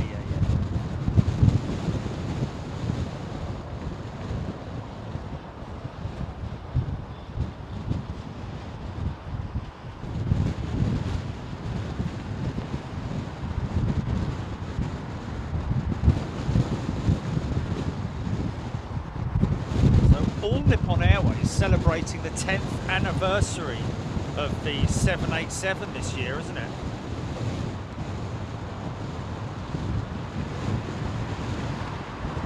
And they're kicking off the 787 10th anniversary project with special commemorative flights retracing the initial 787 routes from 10 years ago. ANA was the first airline to operate the 787. That's interesting. Didn't know that. Didn't know that. A lot of people are going to probably be saying, I knew that. Well, good for you. But I didn't know that. And not a lot of people know that. The aircraft has been an integral part of the ANA fleet since then, helping us provide a superior passenger experience, expanding our international network and improve the operational efficiency. 10 years ago. So only 10 years ago the 787 was wow. Only 10 years ago.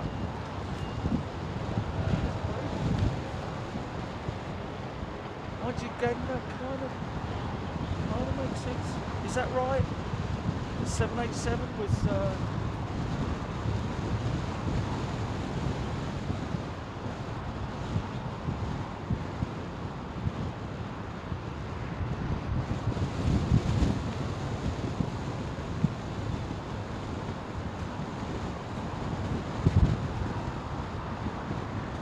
don't understand that.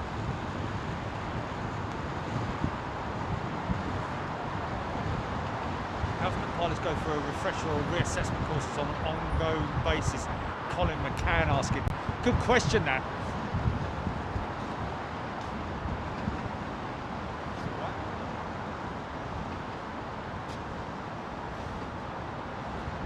Wow, only 29, 2009. That's crazy, man. That seems like a lot longer ago than that.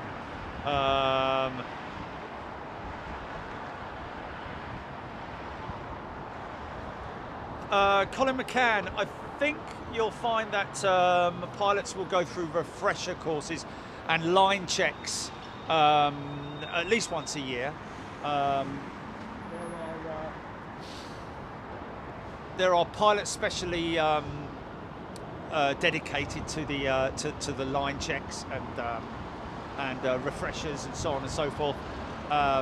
Sometimes a pilot may go from one aircraft to another that he's already type rated on, but going back to it, he just needs to be, or she needs to be, refreshed in terms of, you know, the operational systems compared to the old. Like, for example, if they go from the A330 to the 787 or A330 to A350 or back. As I know, quite a lot of the Virgin crews have been swapping from 350 to 330, and obviously they need to carry out refresher courses.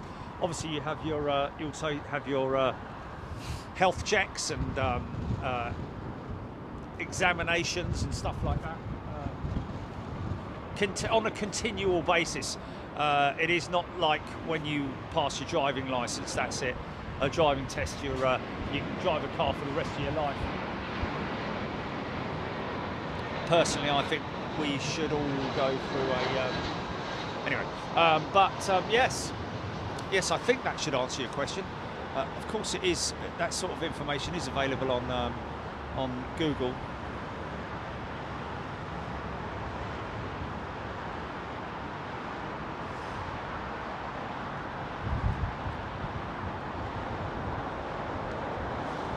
I think it's at least once a year a pilot goes through a line check. Hi, Marianne.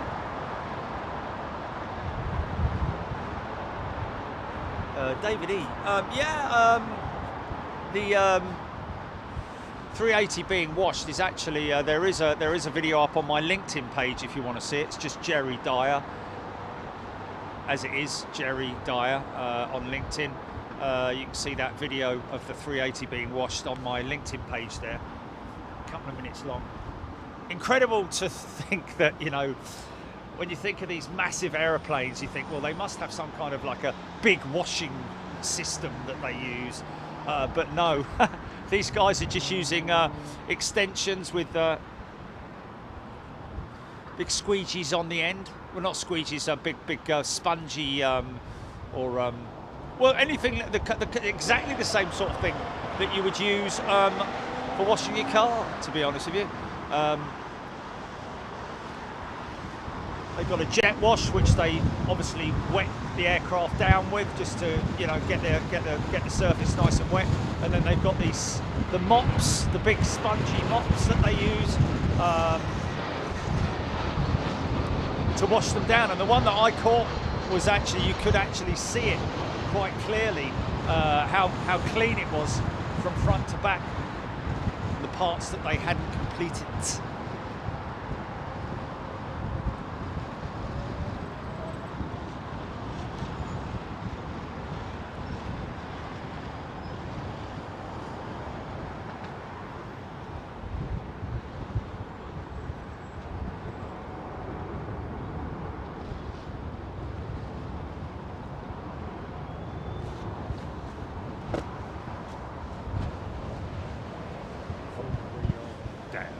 We are.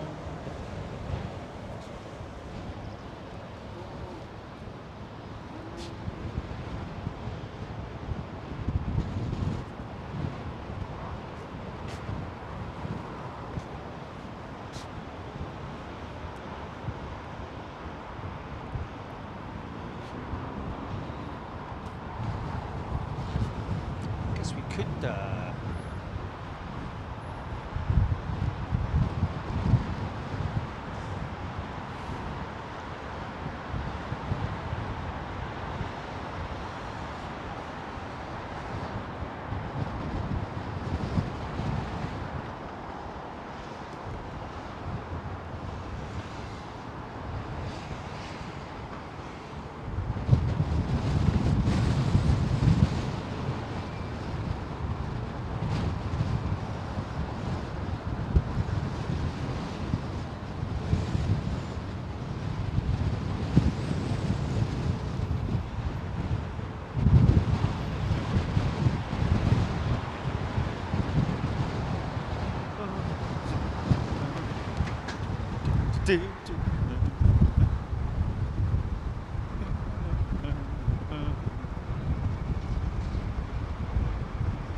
This looks like a 7810.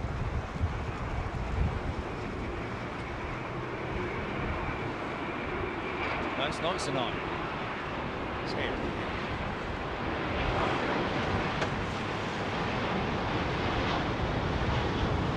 It's a 9, isn't it? Wow, she's pretty grubby, isn't she?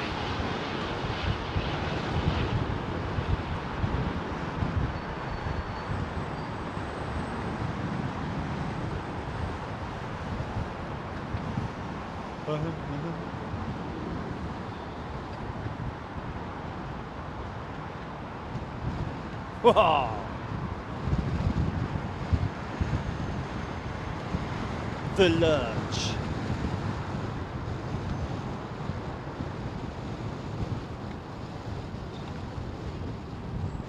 The way.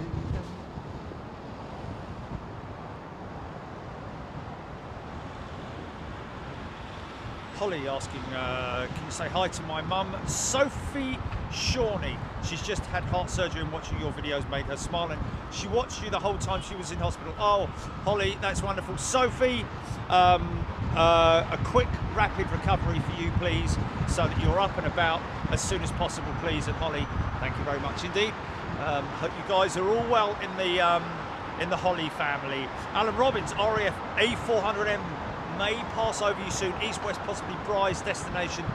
Not going to see it. Got quite low cloud, unfortunately, Alan.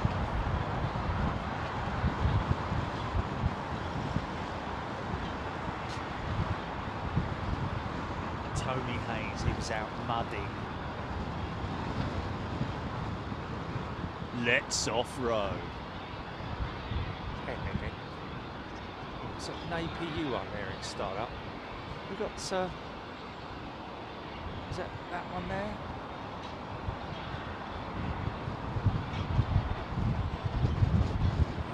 No.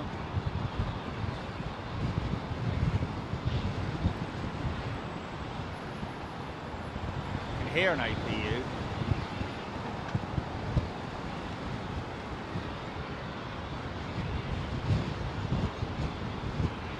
Anti-collisions are normally on when they're operating them. I think it might be that one behind the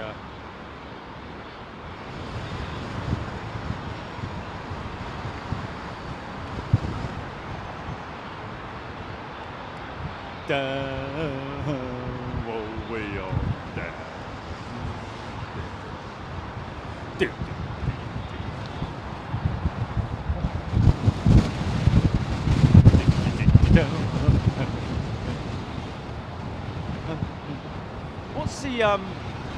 What's the wind like? The wind noise. How well is this? Actually, you know what? It's starting to ping now. The old mic. Wait a second.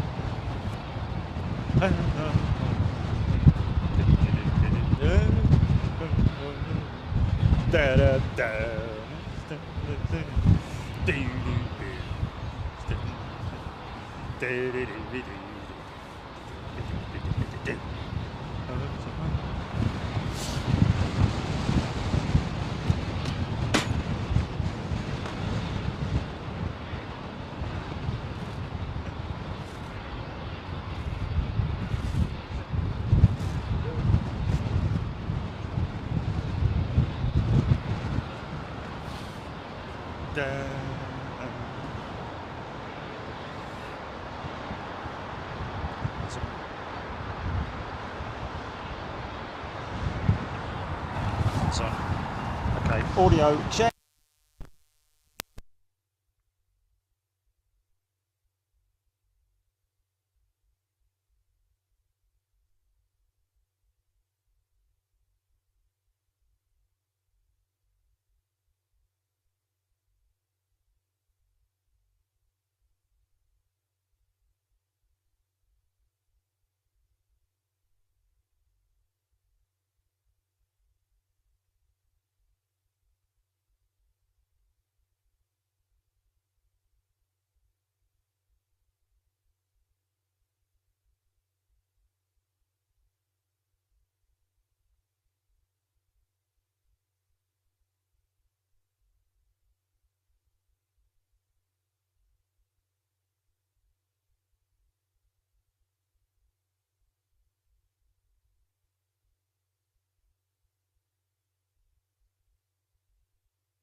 Is that working? Check, check. Is that working? Is that working? Right, that's working, yeah?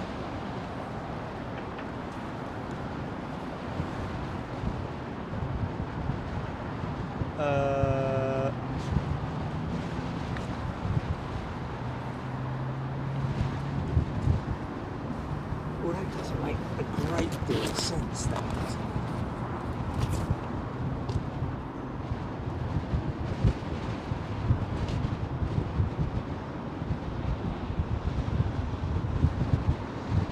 Check. That's the one I wanted to do. This one here.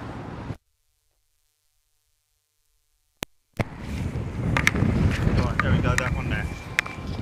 Should be working now.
shouldn't be.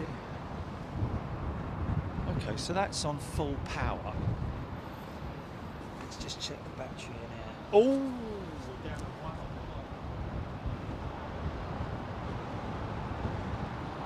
Hey, stand by. what's this little fellow here? Oh, it's blue sky, blue flipping bluebird.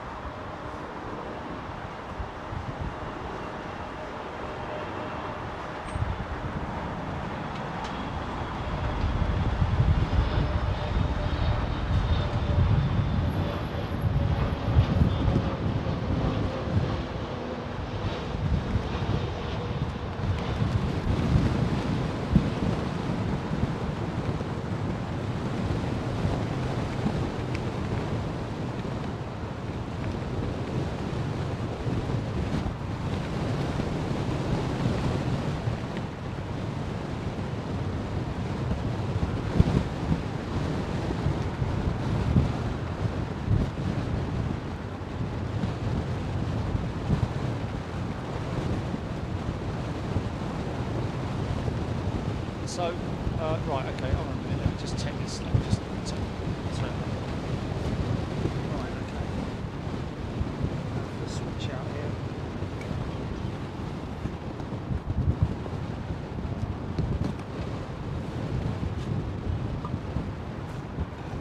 Battery swapped.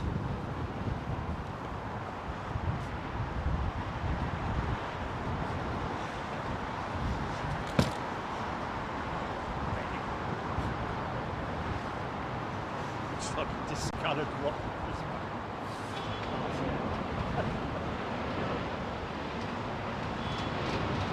Take it you're not a big fan of that then.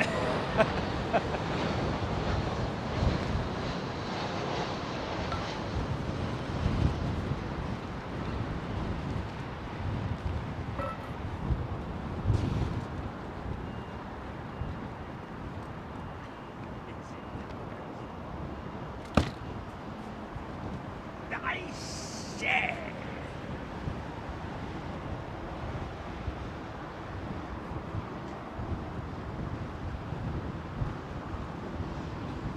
What's closer to T3, the Hyatt or the Garden Inn? What's closer to T3? Wow, that's a good question. Well, I would say the entrance to Terminal 3, the tunnel infrastructure is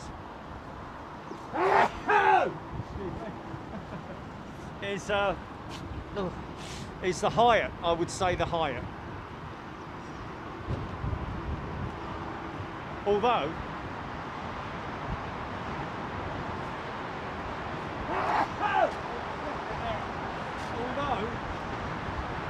as you can understand, all hotels will do a service.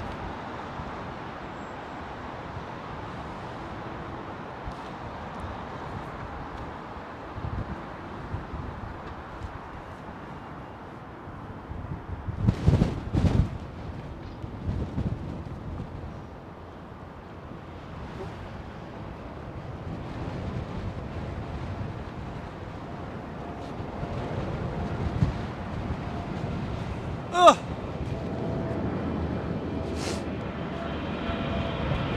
Sky Chef 27 right.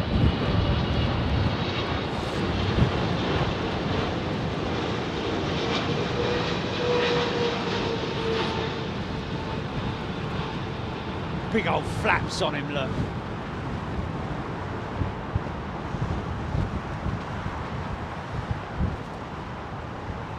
Easy.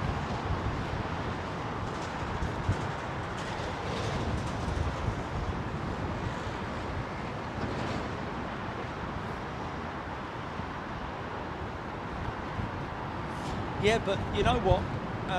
On that flight yesterday, there are people who are transiting from red list countries, which is a little bit of a, that's a military chopper, isn't it?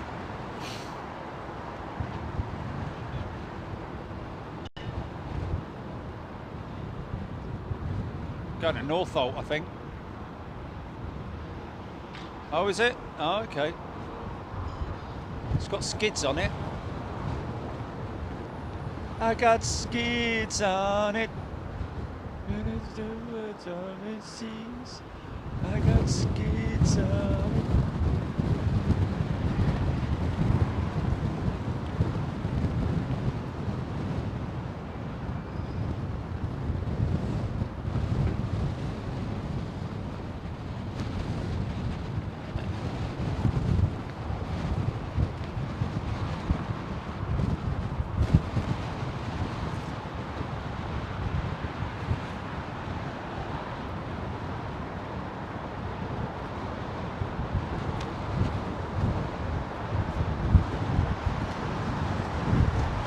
Here's your MNG A330. Now this is the first freighter going into the cargo hub today.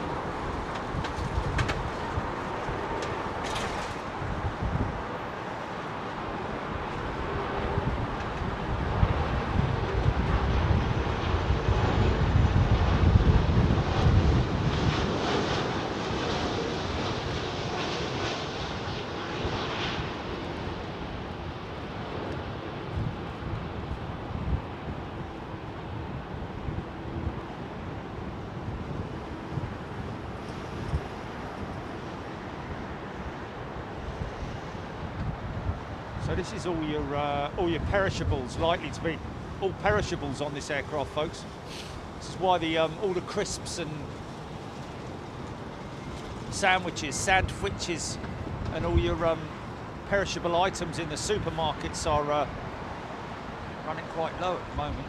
Well, it did work last night when I went to the supermarket.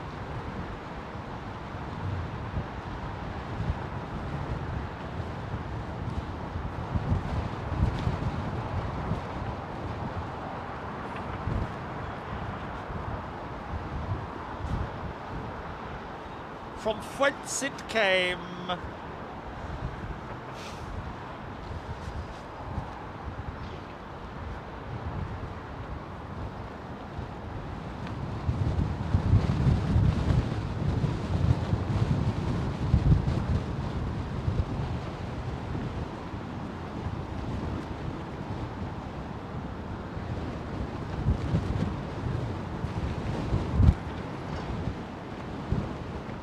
Any slot you like, mate. Come on down here.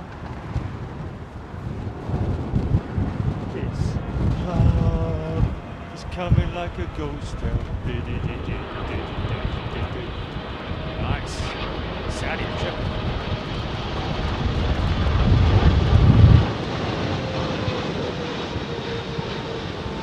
Another operator is celebrating 50 years.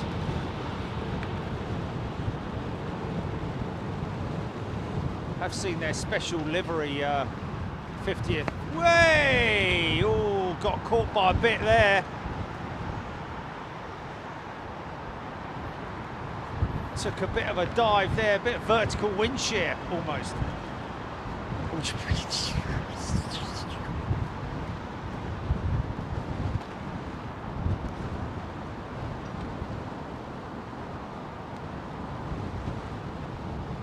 He's not the Messiah!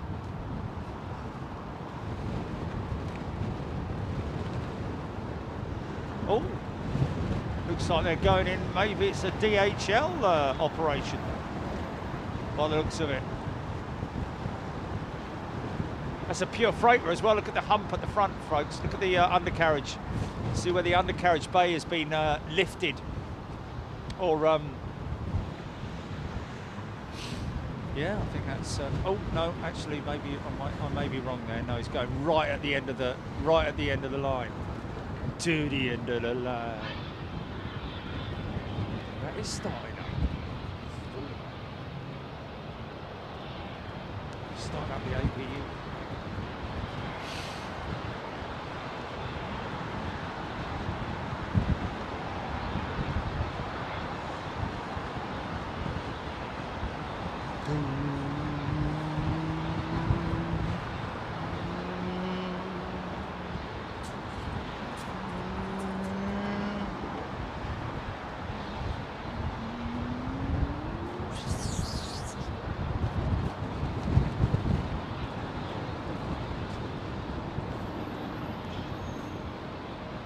One tap, Neo out.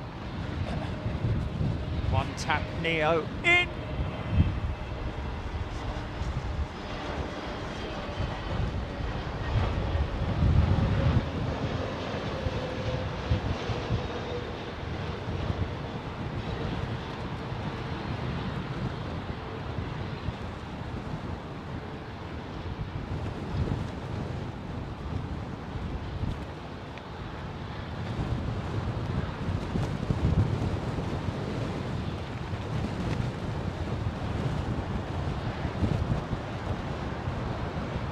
Whoa!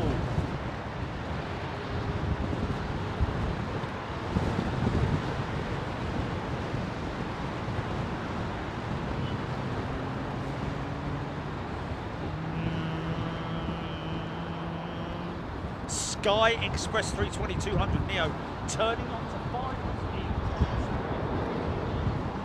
speed. Good looking livery, this Sky Express, I have to say. I think it's absolutely splendid. Sue Taylor, hope Jerry is there that morning. Which morning, Sue? Which morning? Oh, 6th of December, right, okay. Dan, good day to you. Aviation in 4K, TAP, Alan Robbins, DH, Dragon Rapide over the city. Okay, de Havilland, Dragon Rapide over the city. What, see you London? That's an old girl, isn't it? The old Dragon Rapide, blimey O'Reilly. We're talking about that a long time ago.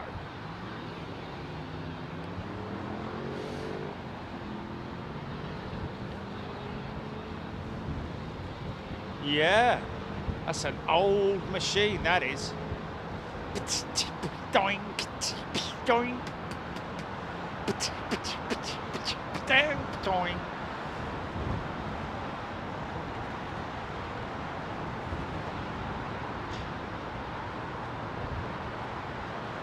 Look out, mate, it's a big 777 behind you.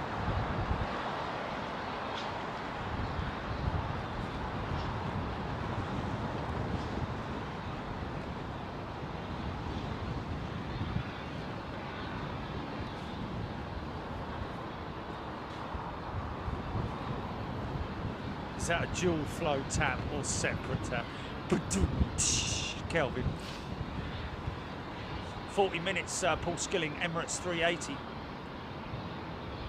Vicky Denning, good afternoon to you. Great to be back. Great to have you back, Vicky. Good to see you here. Big booming 777.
Paul Skilling, Qatar 777-200 in 20 minutes.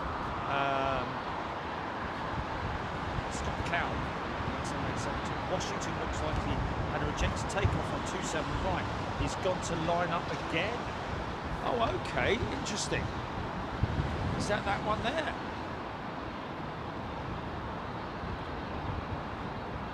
Was it a, must kind of been a very aggressive RTO, just one of those sort of like, couldn't get the pressure up or something like that, I don't know.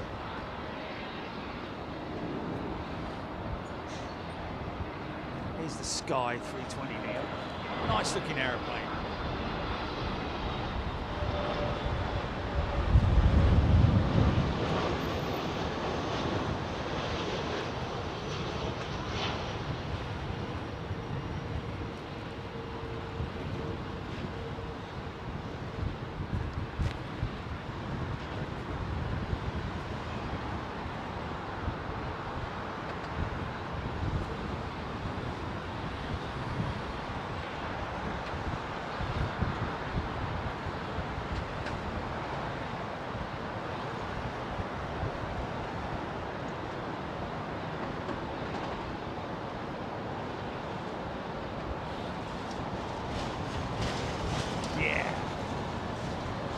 Lineup.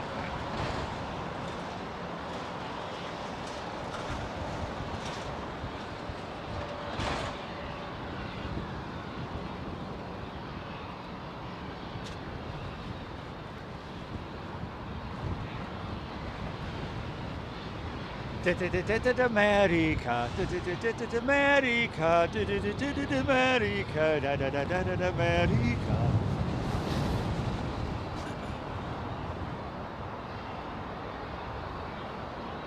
Bobby Fitzsimmons. So London Heathrow is owned by FGP Topco Limited. Yet Terminal 5 is exclusively used by IAG, who financially contributed to the build.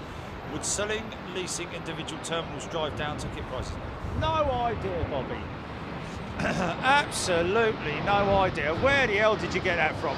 And also, I thought it was Heathrow Airport Limited that basically maybe that's who runs the airport. I've never heard of FGP Topco. Sound like a flipping fizzy pop drink, doesn't it?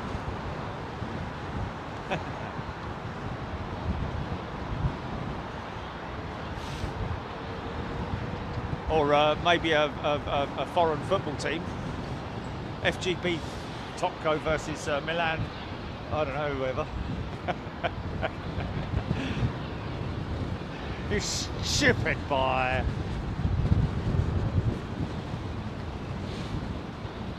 Is that the RTO that's just going out now?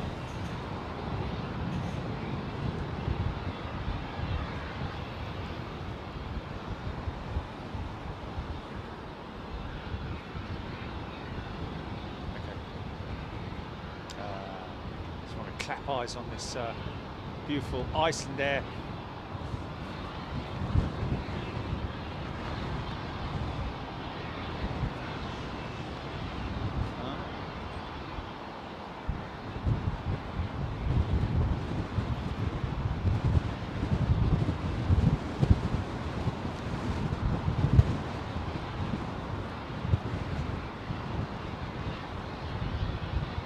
Oh.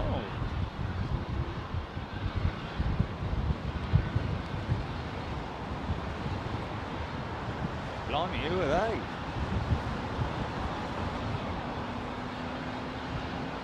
Very obscure. Interesting, Bobby. Thank you for that information. Captain Bob. Is that the Dreamliner RTI going out?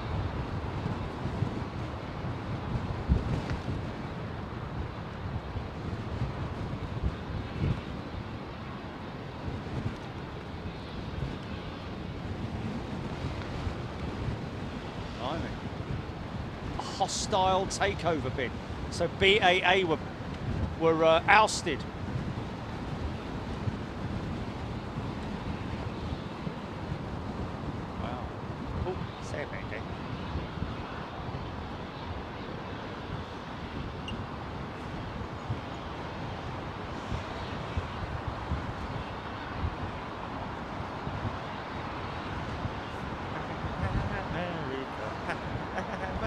you go.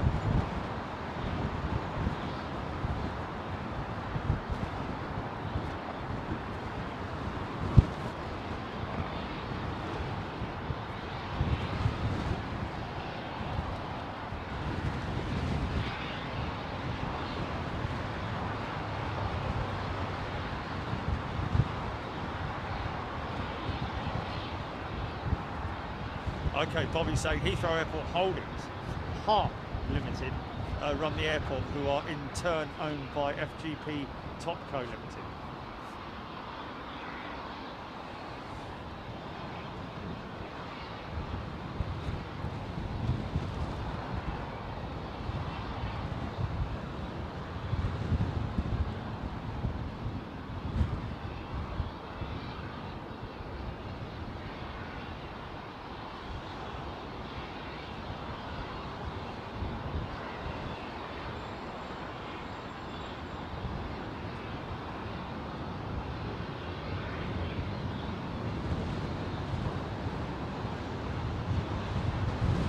Oh, he is going out.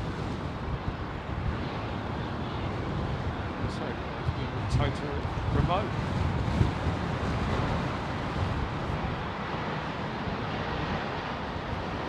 Trev Lyon, good afternoon to you. And Trevor Russell saying hello to Trev. Dan, wait for the Dan! Dan! Dan! He's looking over this way now. Dan! It's Chog. Chog gets to Dan! Is he looking over here? Oh, just one more time. Dan! Dan! Sorry.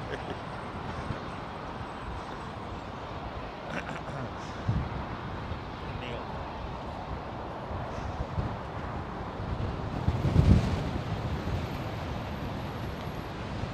Scott McLeod. There does the.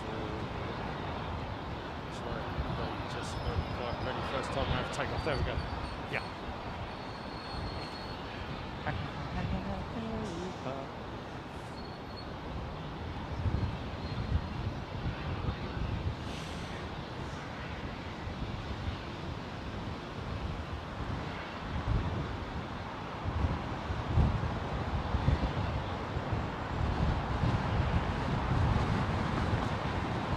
I wonder if that's a case of where they literally they say, right, ready for takeoff,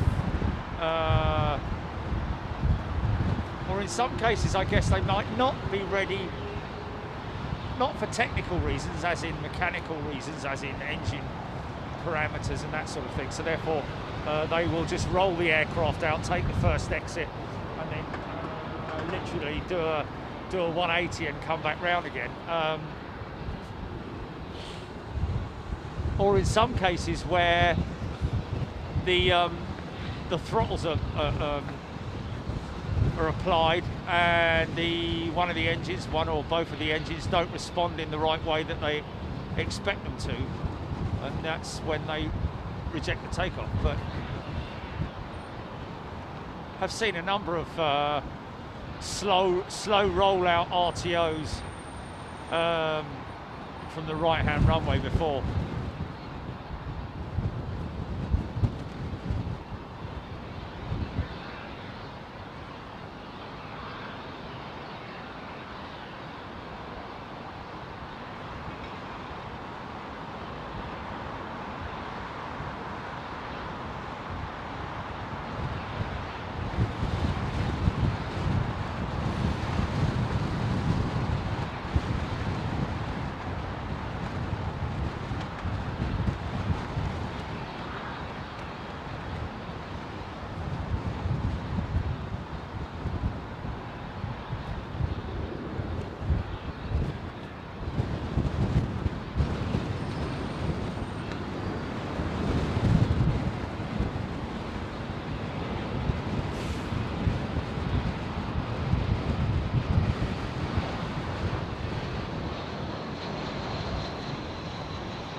Tracy Byram Do they still build the 757? Very good question, Tracy. The answer to that, I believe, is no. The 757 no longer is in production. There are freighter conversion options for the 757, but in terms of Boeing having them on a production line anymore, I don't think that is the case.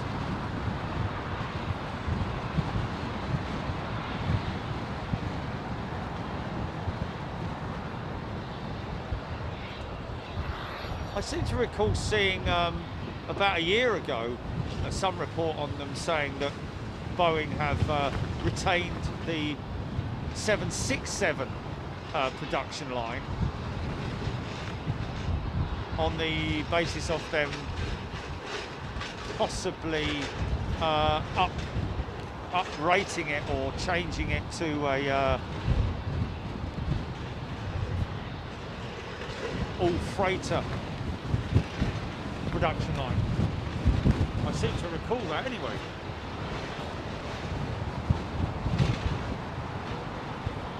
Yeah, it's a good question that, Bobby, mentioning that if the terminals were privately owned, they could compete with each other. Well, yeah, I mean, you know, Virgin Atlantic are Terminal 3. All the other airlines operate out of Terminal 2. British Airways, Qatar, Iberia operate out of Terminal 5.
Tony Haynes, how much bigger is the 350 than the 787?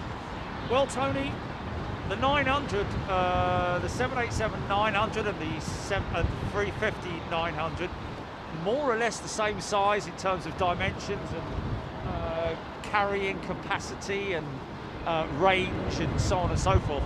And the same thing with the 787-10 versus the the 350-1000. Again, much the same. It's just a case of what the manufacturer can offer the customer or the operator is what it's really down to. In terms of the difference. Wow, bit off centre there, wasn't he? Flipping heck.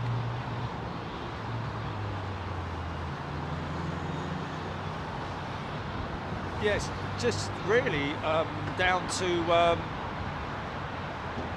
you know, operational costs and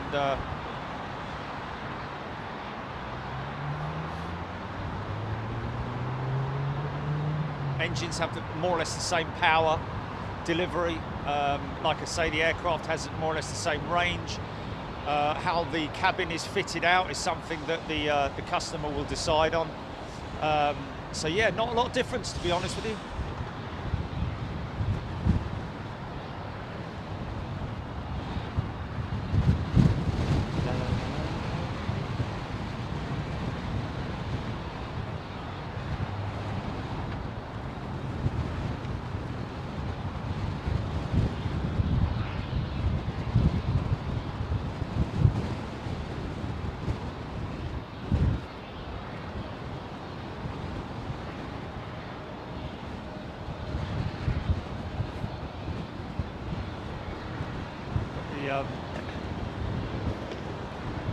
snow clearing equipment,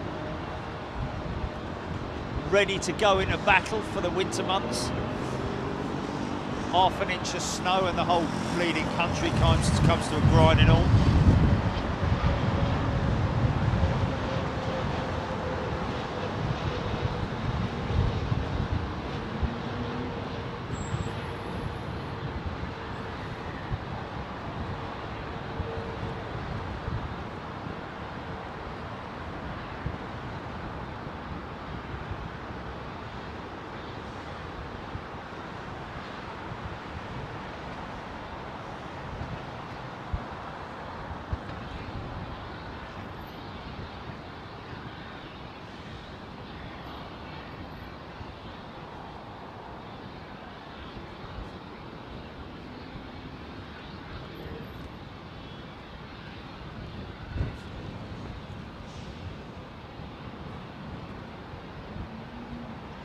Such a low trajectory on the takeoff of the 787.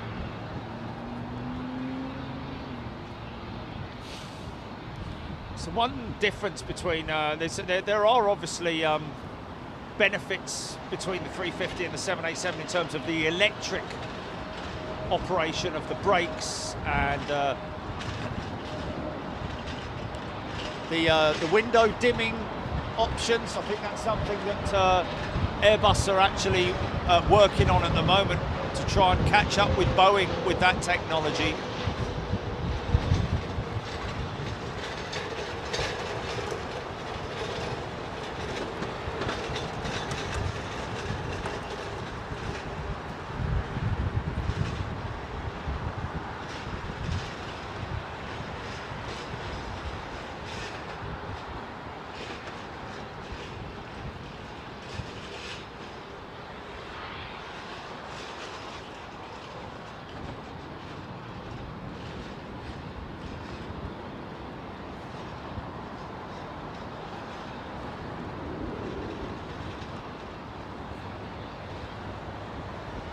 Electric brakes, of course, on the 787. Hydraulic systems on the A350 still.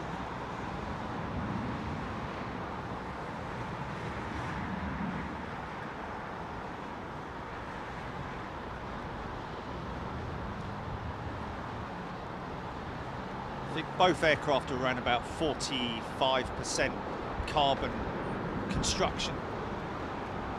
Easy.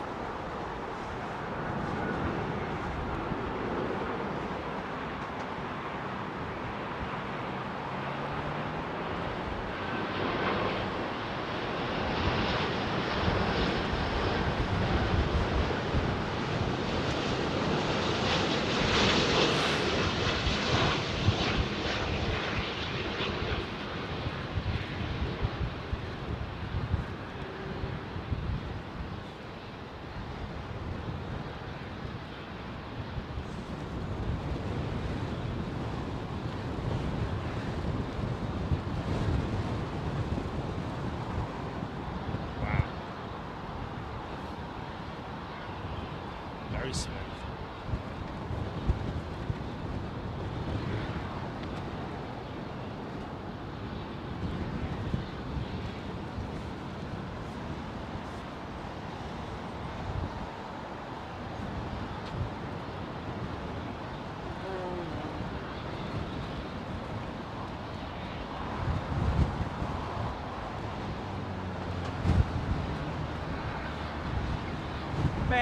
America.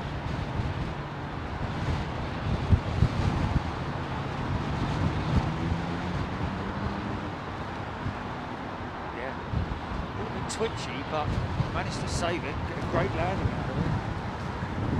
Qatar 777-200. This is quite a rare beast to see at London Heathrow. But recently, I'm guessing this is another A350 replacement jet.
my jet going out.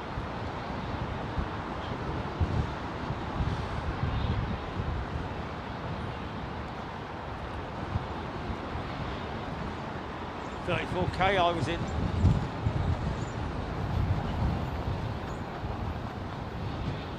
Oh yeah, it has got the head and shoulders coloured cowl in it.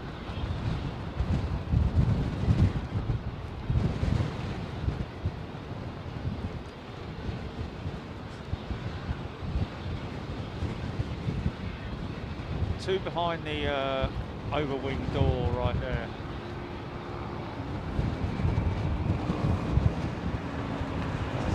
Oh, that was a bit tight. Qatar 777 still semi on the run though. Is clear now.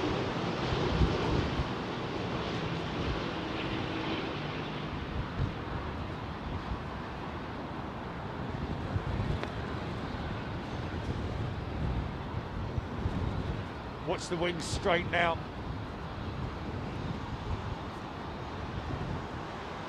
Wow.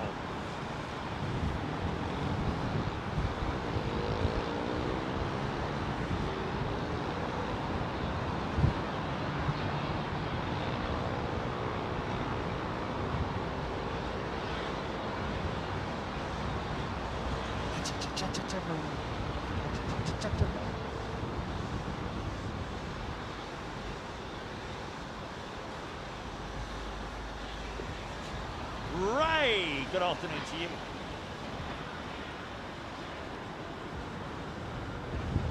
I think I'm on the lower deck of the 380. I don't think they're opening up the upper deck of the 380 from what as far as I'm aware. I do know I think I'm in business class on the way back and economy on the way there. So I'll be able to give you guys a bit of feedback on both.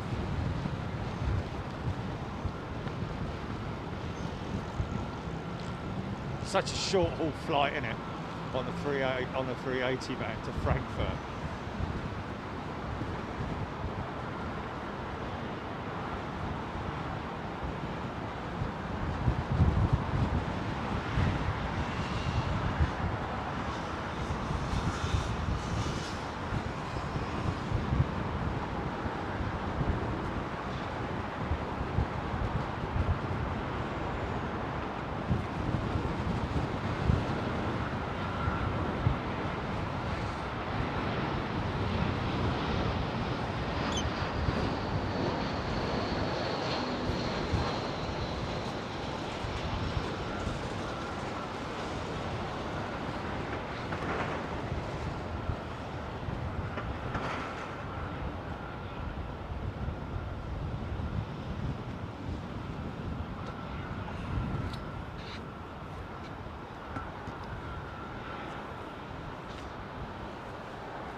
Oh yeah, don't you worry about it, folks. I will definitely be giving you some feedback on. I mean, BA, as per, always exceptional service, as are all the airlines. I've got to say, it's not, you know, from your bucket and spade, literally your low-cost airlines like Ryanair. Still great service. You know, just because you're not paying very much doesn't mean that they expect you to sort of like just sit down, shut up, and don't ask me for anything.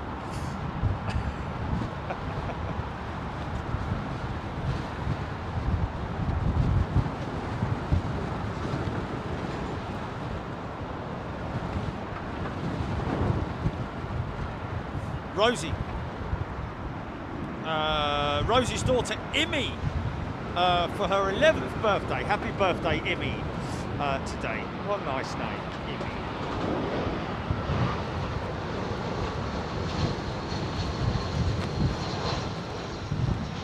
Ooh, easy.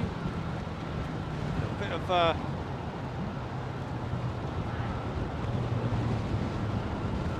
of a dodgy layer they're going through.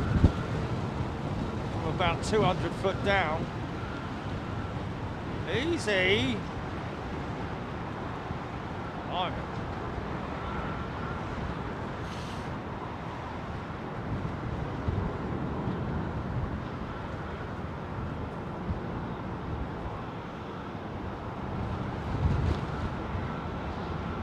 next stop, Toronto. I'm guessing. Hard working airplane that.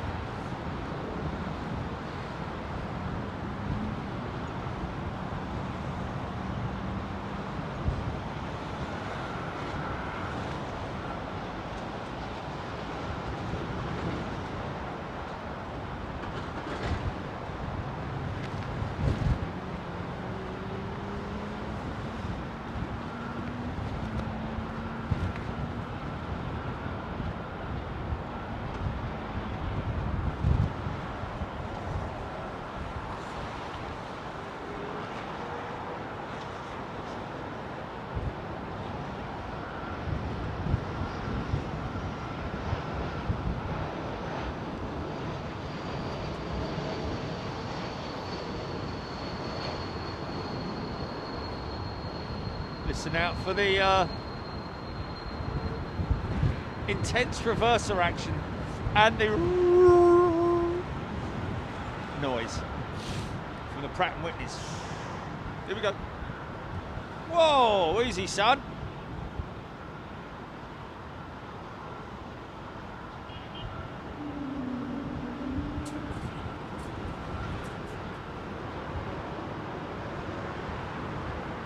Oh, very little reverser. It's that phase when they put it through it.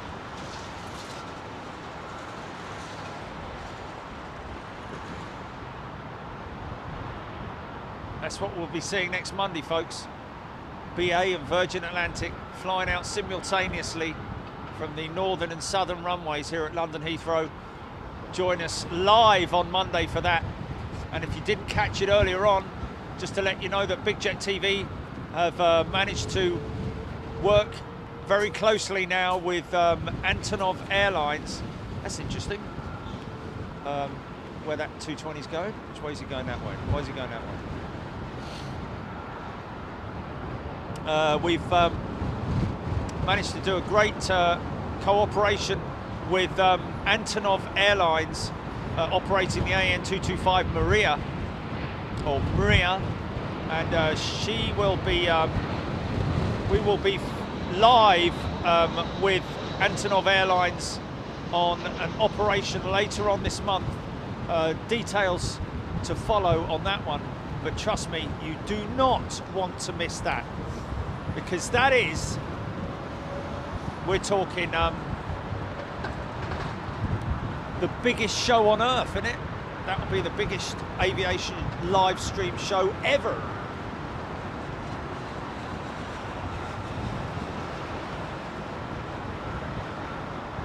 Rosie W, love from me, Sandy Huntley, Russ CT. Thank you, Russ, for keeping us updated. Tracy Byron, all the best to you, Tracy. Take care, look after yourself. We'll let you know, Hammy, about the date for the AN225. Interesting little sort of like, he maybe not familiar with the London Heathrow taxiways or runways. He may be new to London Heathrow. He's turned left off of the runway.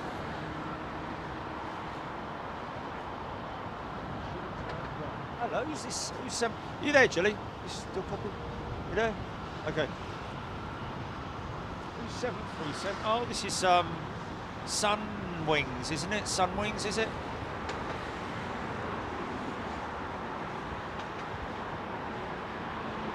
Smart Wings, that's it, yeah.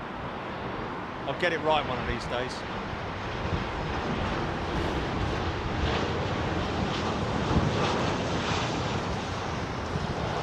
NG 737 with CFM 56 engines.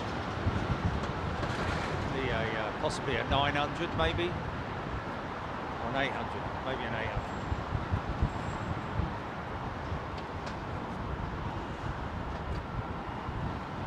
Easy, easy.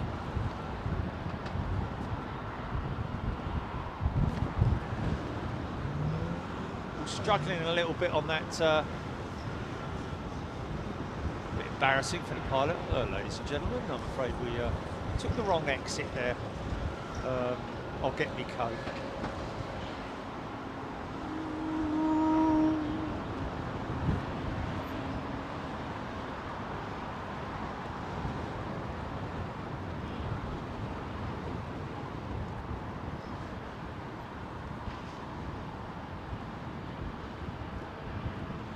Chewie said turn left.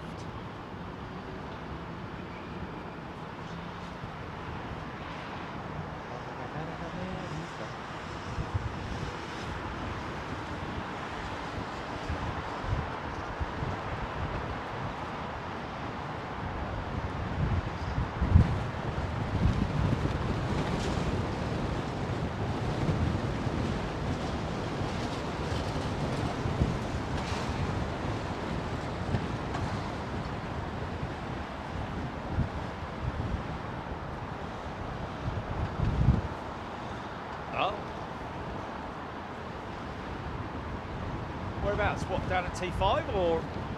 Oh, down at the hangars, right.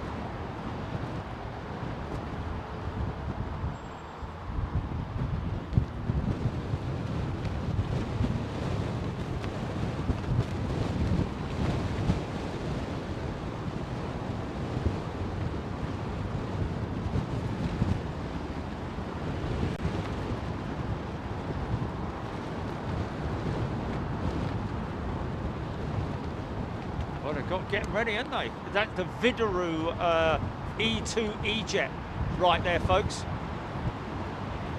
The latest offerings from Embraer. Very proud of that aeroplane, I must say they are, and rightly so.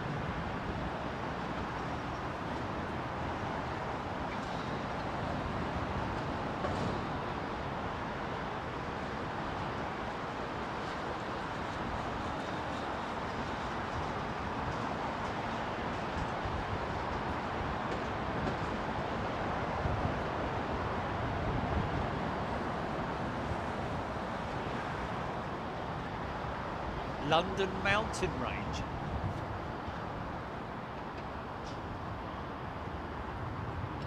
Nice.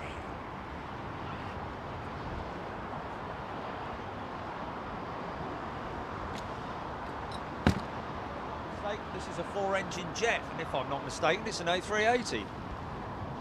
Nice. David G's tuning in from the Rhondda Valley. Beautiful part of the world.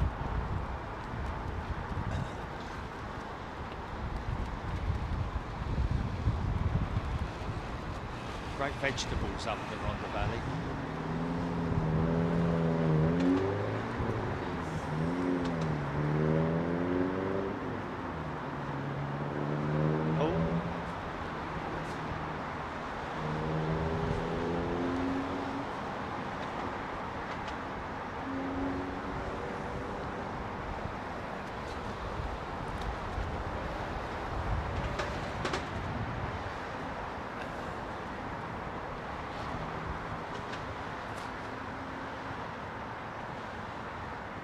This is a stocker as well, is it?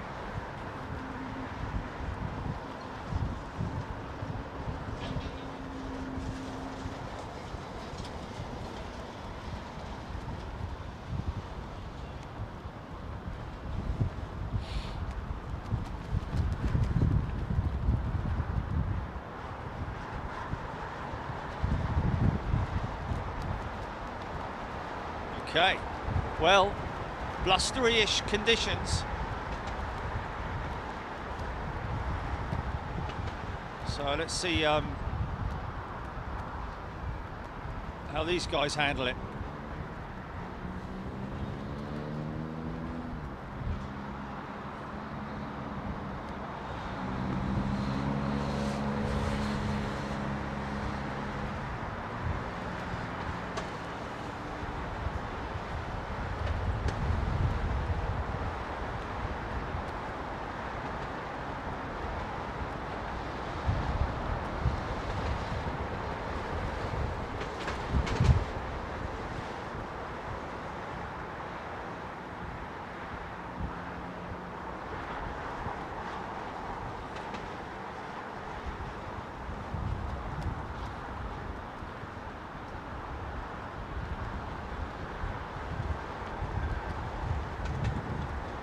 Watch the end of the wings, folks, when she goes past us. Watch the ailerons at the end of the wings.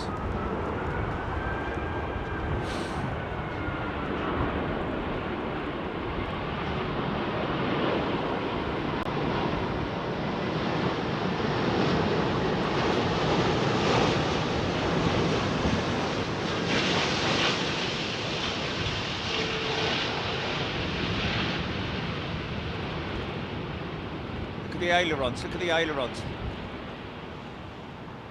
They call it the dance of the ailerons, man. Isn't that crazy?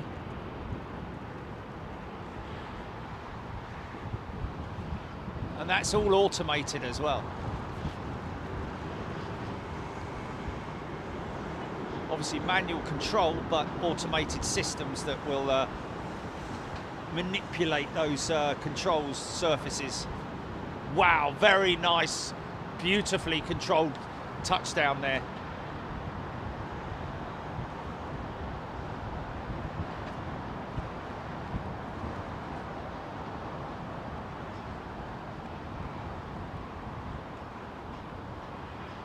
Very, very D-rated.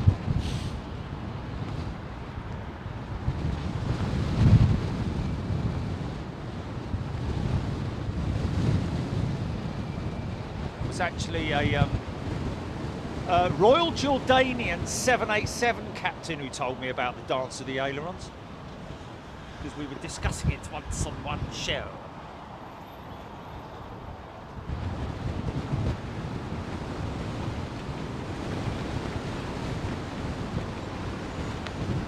Messing about.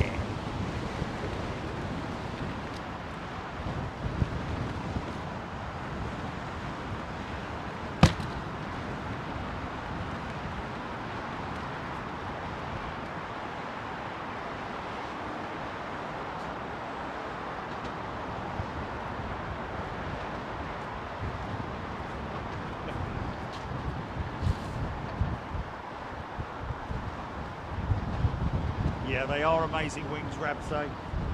Amazing wings, big, big wings, of course. Built or assembled here in the UK.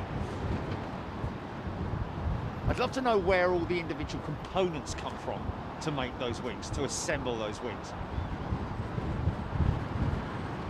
I do know that the underside of the A350 wing, a single piece of carbon, is the largest single component of a wing in the world. So.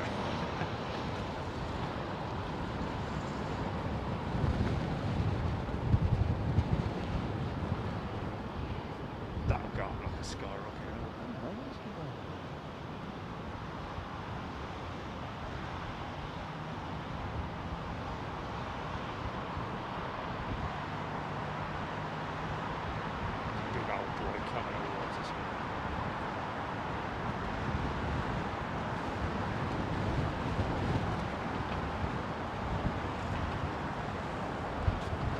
Got a new member, Lee Woods. Welcome, Lee. Good afternoon to you. Samantha Robson, sorry, watching the early part on TV and live on my phone, double plainage. So you're seeing those beautiful sunrise shots from this morning, which were pretty special, I have to say.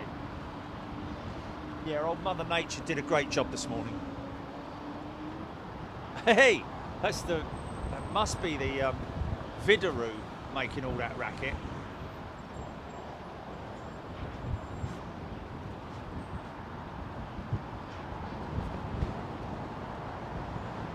An Agent ER1.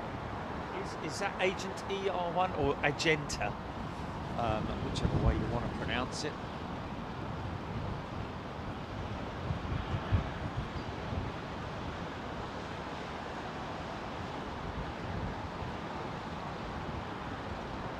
So that Vidaroo jet powered by the Pratt & Whitney PW1700G, I think.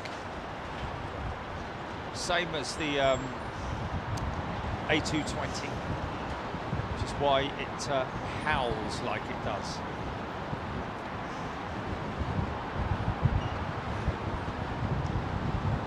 La la la la la la America.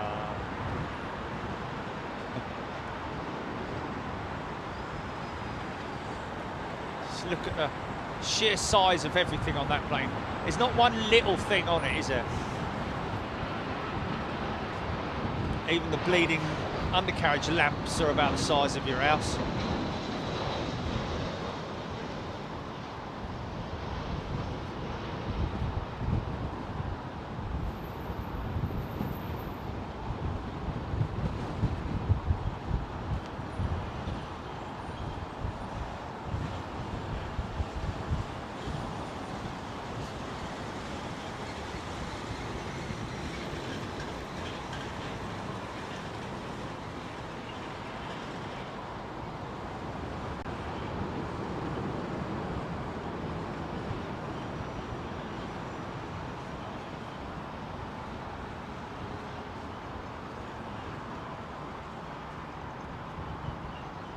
Tina Benfield.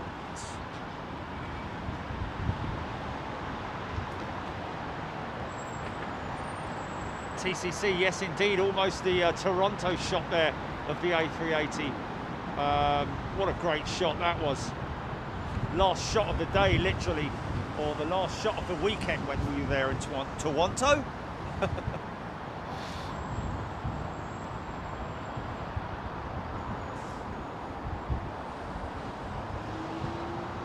Exploring with me day. Beluga flies in every day. Swiss 220 on its way in, 4 minutes out. Alan Robbins, thank you. Dance of the Ailerons is usually danced along with the dance of the 7th. Okay, thank you. Welcome all new members. Jill Blakeney.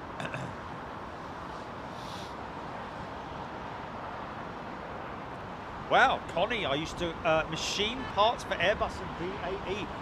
British Aero Enterprise. Aero,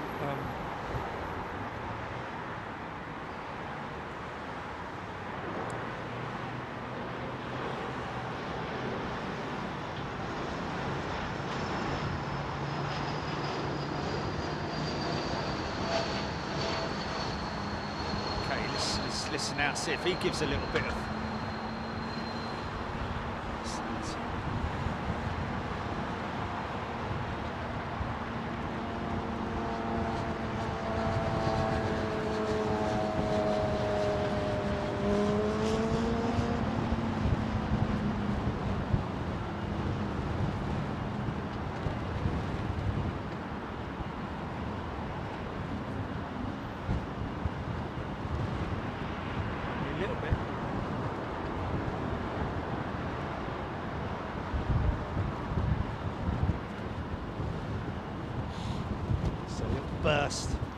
A little burst.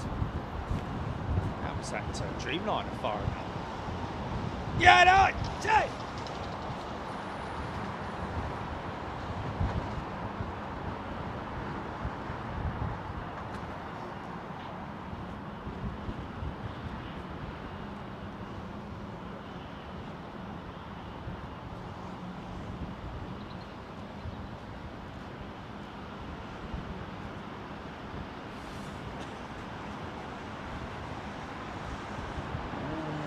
Machining parts, wow. Now there's a pastime, machining parts with all that the milk that they use, isn't it? They use milk. He's done the same thing, isn't he? Look. Oh, I think it's because of those gates because of those the taxiway works. It's blocked off that taxiway there to get to the gates here, so that's why they're taking that route. That's why they're taking that route. Yeah, there we go. Figured it out now. Stupid bot.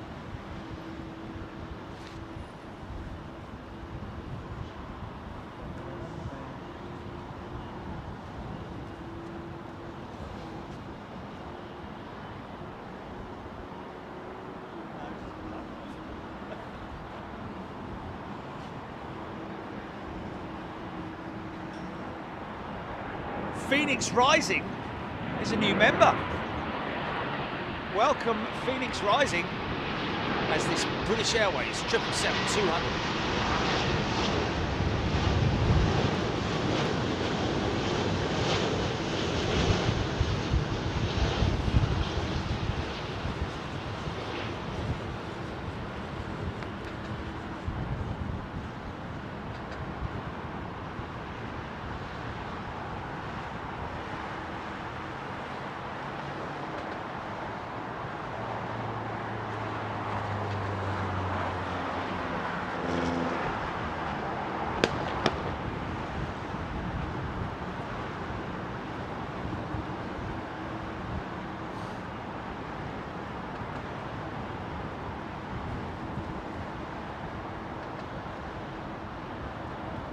Nah, can't be.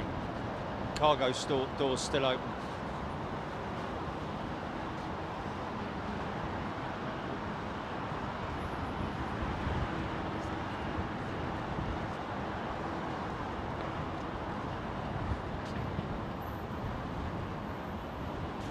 America. Sonia Keenan, Virgin 330 out to Antigua. I think that's the one that's pushing back there, Sonia.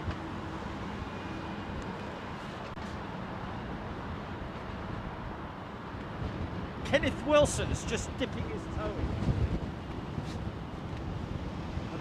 Hope it's nice and tepid and warm enough for you, Kenneth.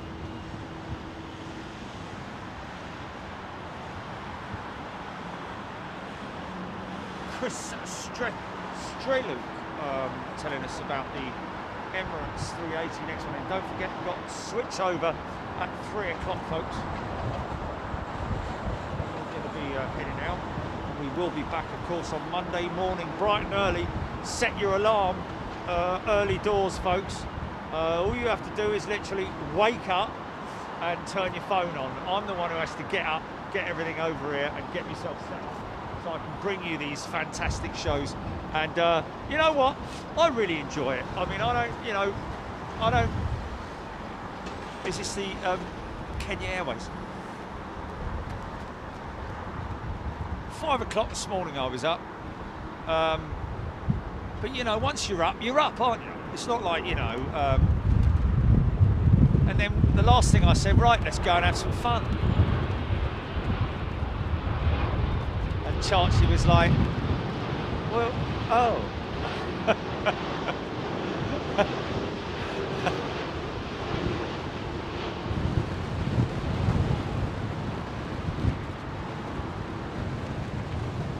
Crazy the way you talk to your pets. Right, see you in about, well, I should be back about, well, 3:30, something like that. You know, as if they completely understand what you're talking about.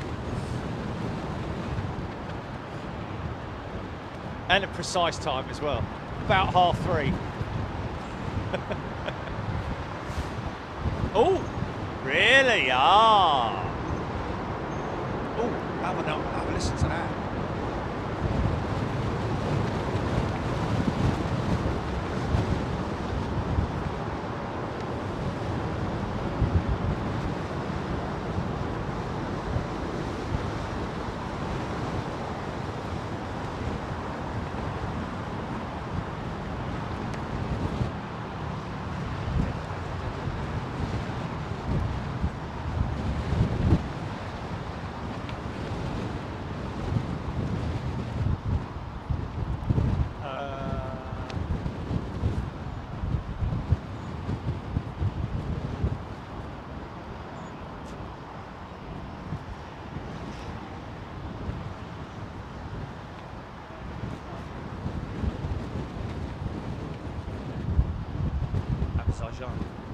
Is next.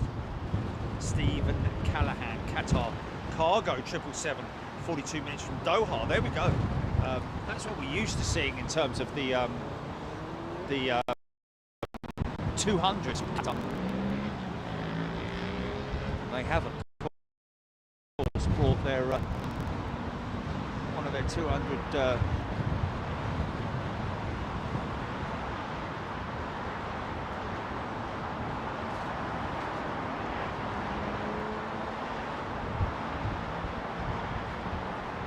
Azerbaijan 787, ladies and gentlemen. Right here, right now.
Wow.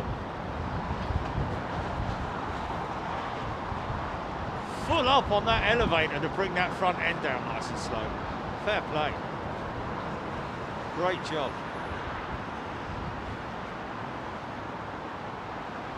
Otherwise, they do literally drop like a stone.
Activity going around along underneath that.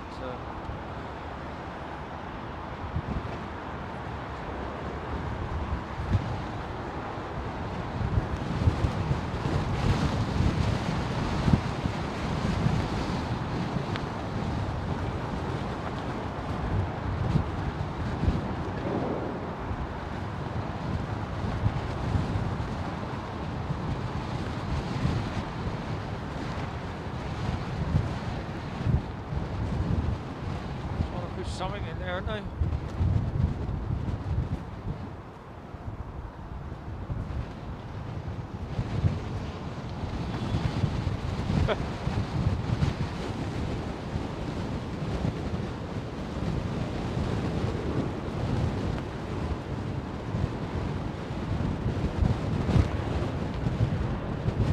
If in doubt, give it a cloud.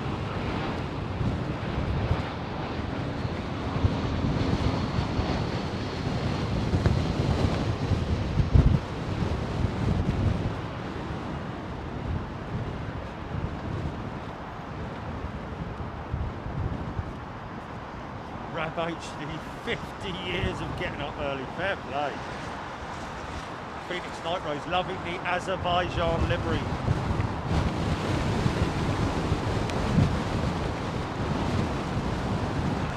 So Monday,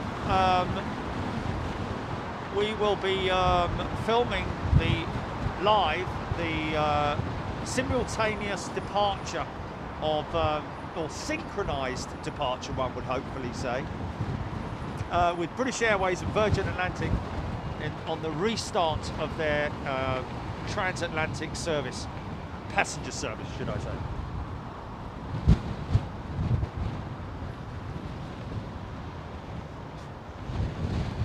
And also,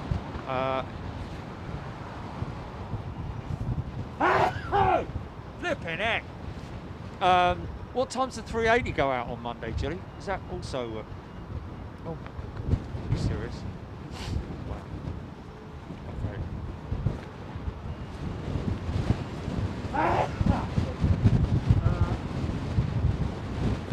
Right. Well, we'll catch that. Blimey. Or will we?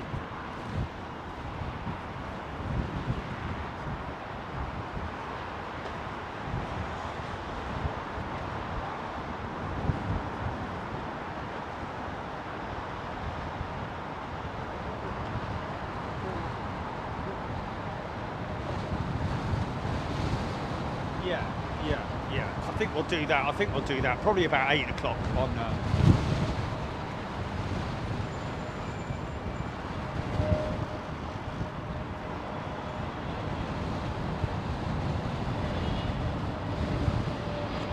Yeah. So these Neos can be a bit twitchy in high winds.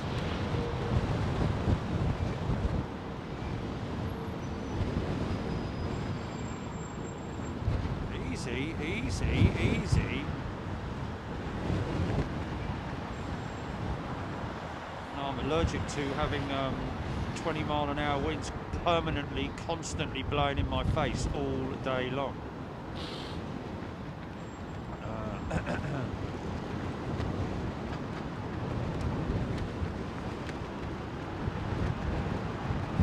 Hyatt probably, I'd imagine. Probably going to be doing it from the Hyatt, folks.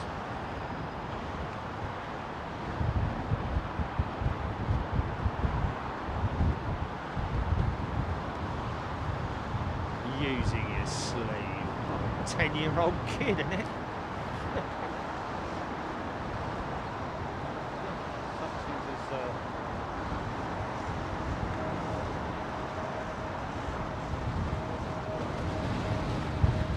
I actually use blue engineering towel, believe it or not.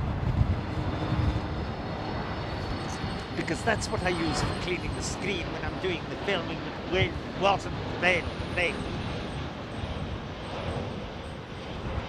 Goggles next time. Goggles next time.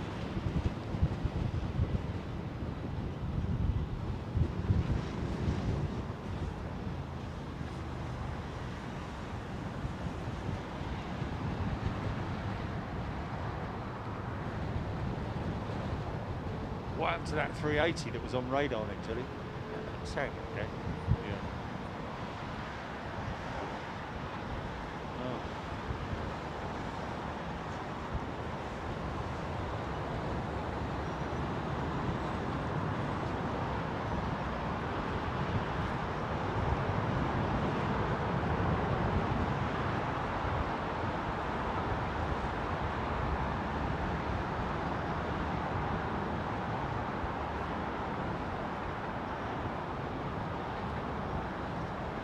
It's going to be a race for the line though, isn't it? They'll probably be the two most tracked aircraft ever that day. Well, not ever.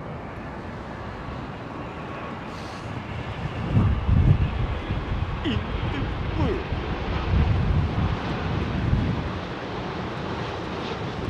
Nice clean undercarriage. It's a clean aeroplane, really.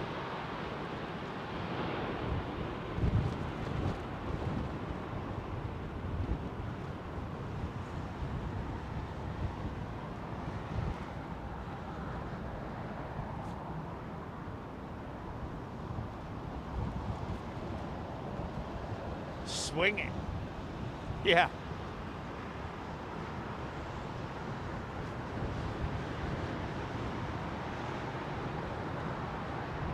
Oh, MNG. Door is closed.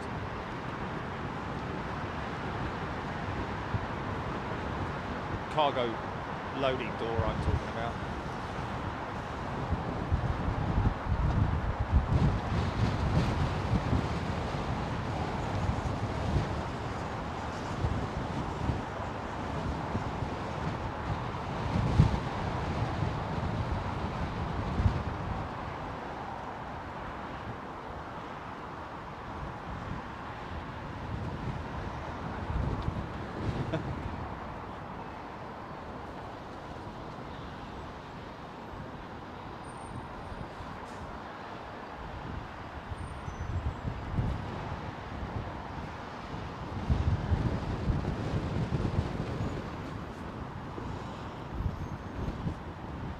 Oh, Phoenix Night Road is going to miss Monday. Wow.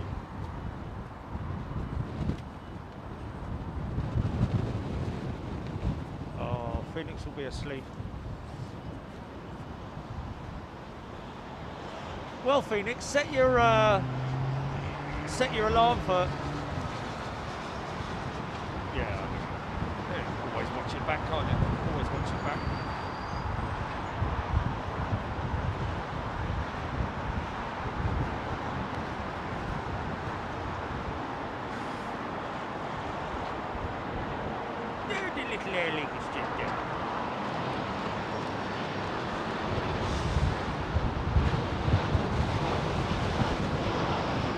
That's correct, Ben. They do switch the operations every week.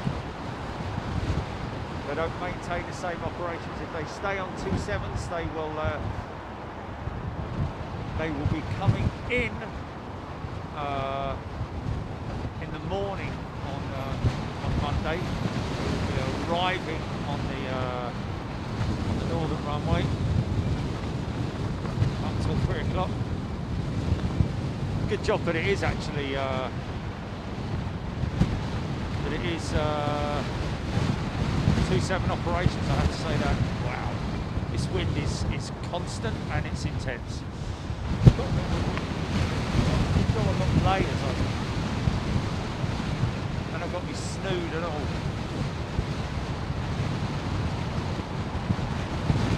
Big Denny.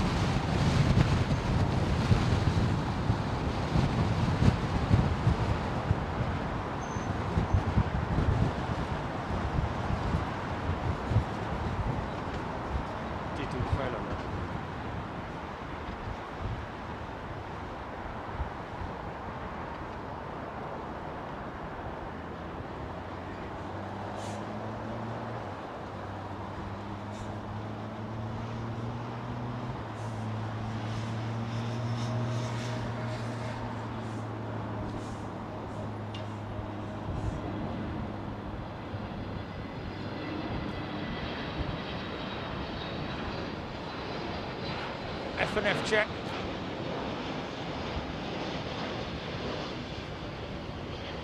Elevators.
Javier!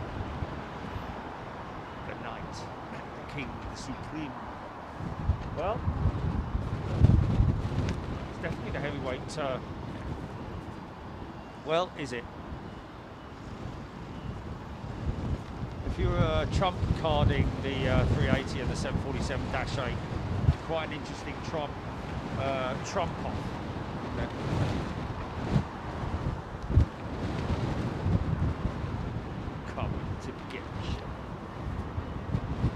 Javier.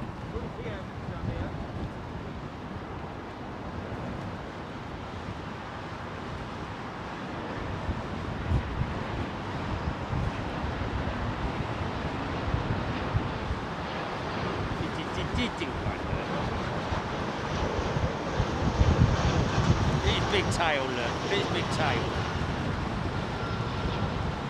Yeah.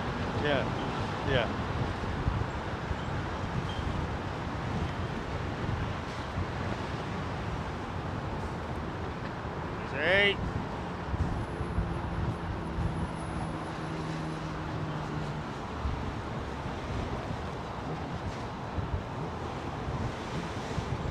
Who's that?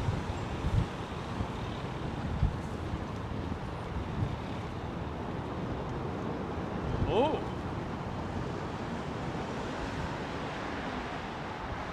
I don't know.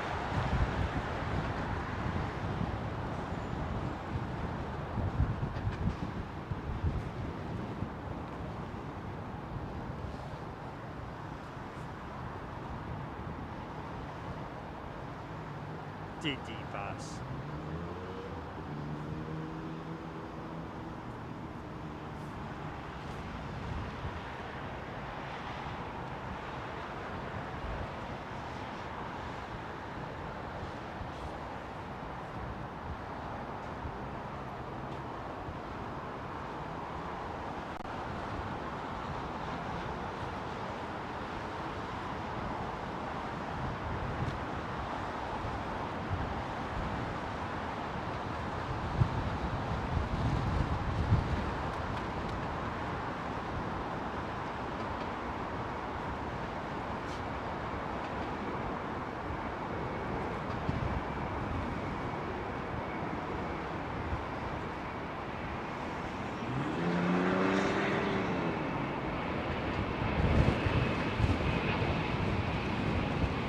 Look at the diddle plane trying to follow the big plane.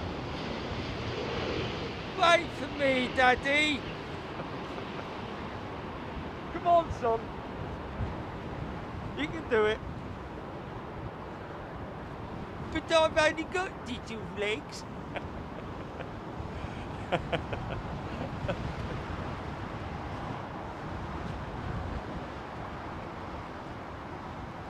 Been Bangladesh doing around a half 4. Okay. Won't be here at half 4, unfortunately, folks. Oh, look, JetBlue going out.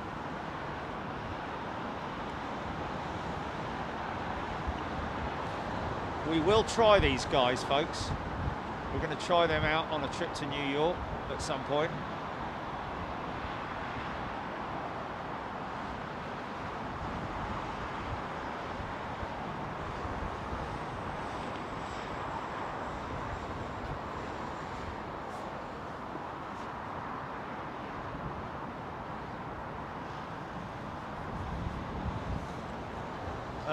Dave, why not have windows at the front for the passengers on top deck or a bar seat? To be honest with you, Dave, I think that would cause a serious amount of aerodynamic problems for the... Yeah, I mean, obviously, you know, you've got the flight deck, haven't you? Basically saying is that why can't you have some kind of a... I mean, I guess that aircraft designers have explored that option before, but it's just been seen as a... They poo-pooed the idea.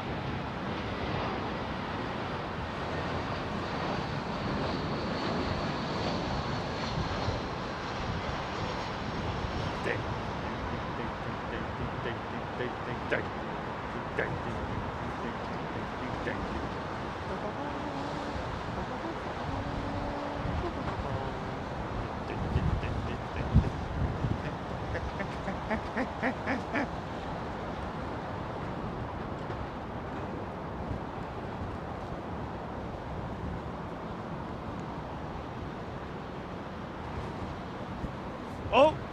Door's shut on MNG.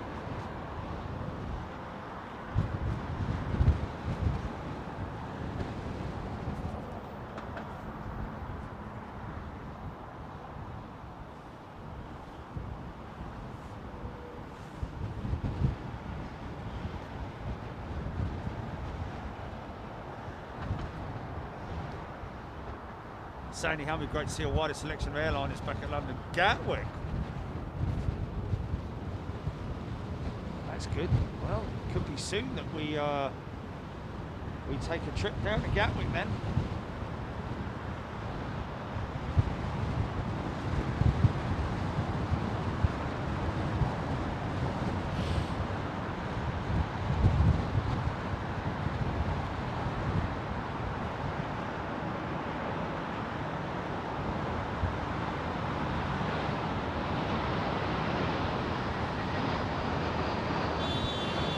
Honor.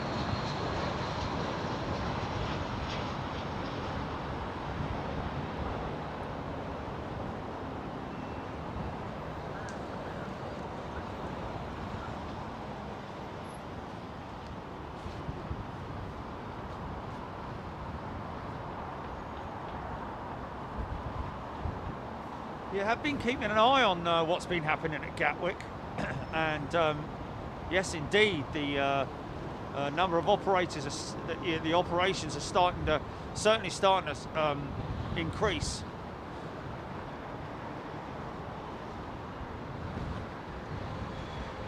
And that's always good to see. Single runway operation at Gatwick, as so many people know. Uh-oh.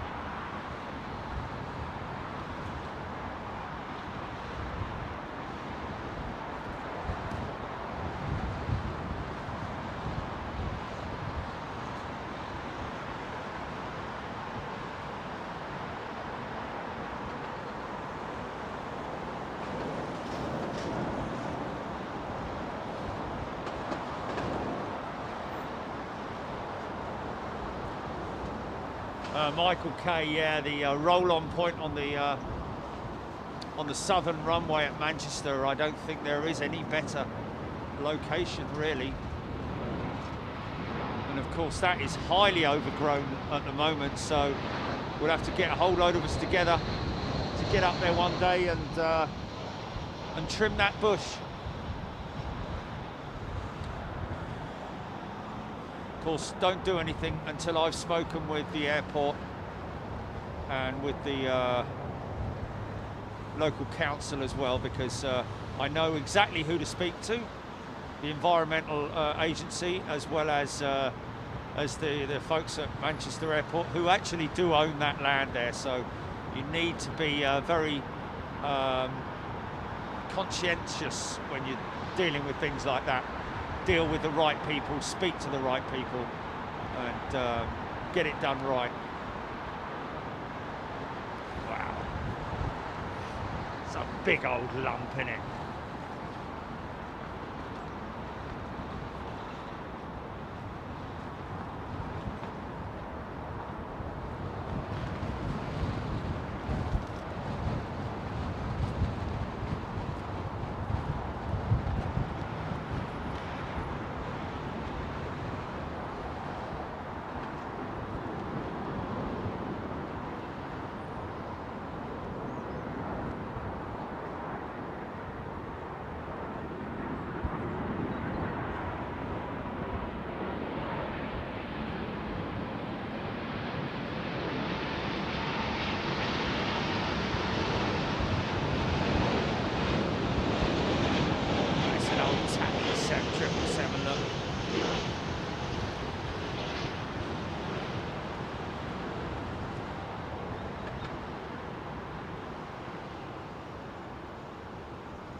Shook around a little bit up there, isn't he? I'm all shook up. All right, all right.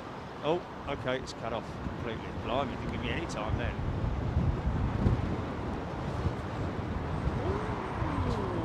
BA 350, let's grab it.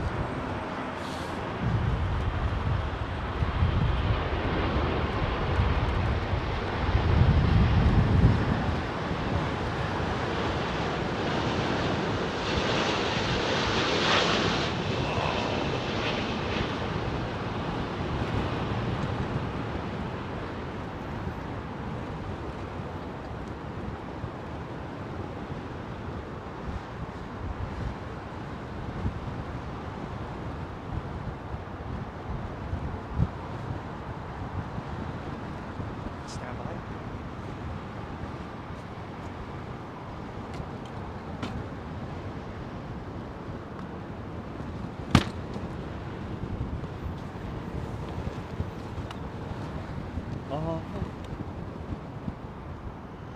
6%, okay. Just switch that out.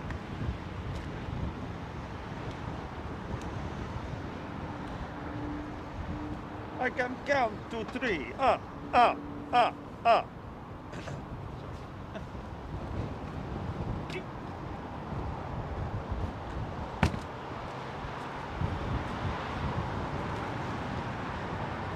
I'm all shook up.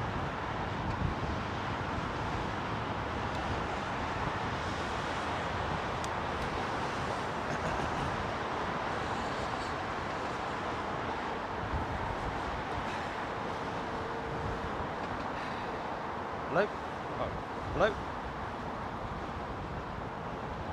There we go. Oh, yeah.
Very nice. I do like that Liverpool week. Very smart.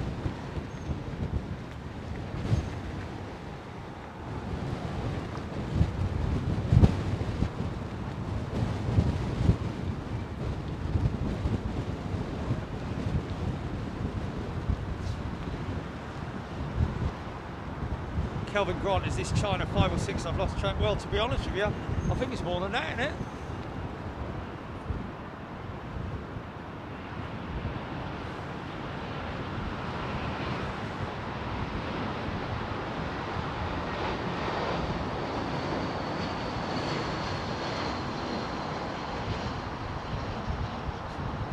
Trevline Wingflex. Dave loving the 330. This 330 that you're looking at right now, folks,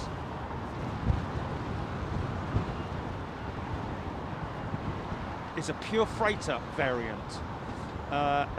And you can see, I'd like to know whose aircraft this was once, or whether MNG took delivery of it. I seem to think that they actually took delivery of it from new, didn't they?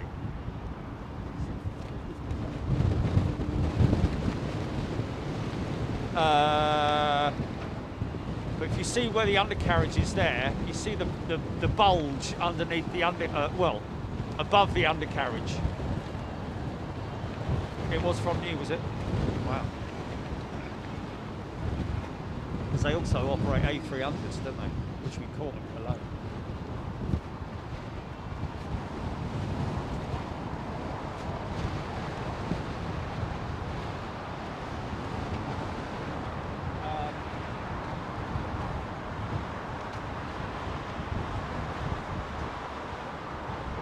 So you see the this is a pure factory built freighter from Airbus, and that because the rake of the A330 is actually pointing downwards, so in order to make it easier or operational wise, it's for the loading crews to shift the freight around inside. It's just easier for them because the cabin floor is now level as opposed to kicked up at the back. So that's why the front undercarriage changes were made, along with obviously all the other restructuring and strengthening, adding the big cargo door and so on and so forth.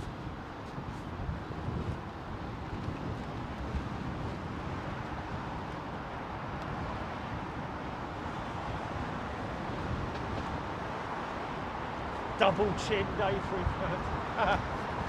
Double chin.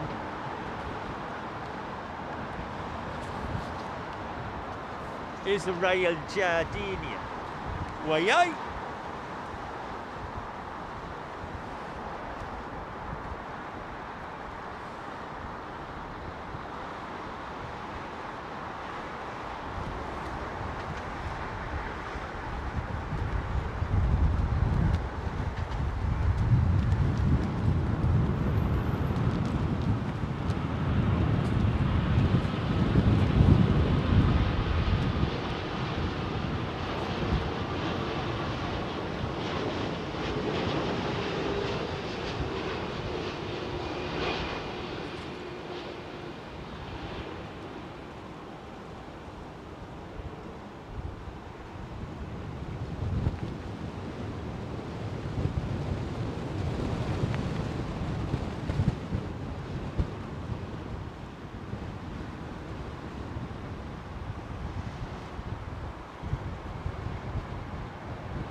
Sorry about that.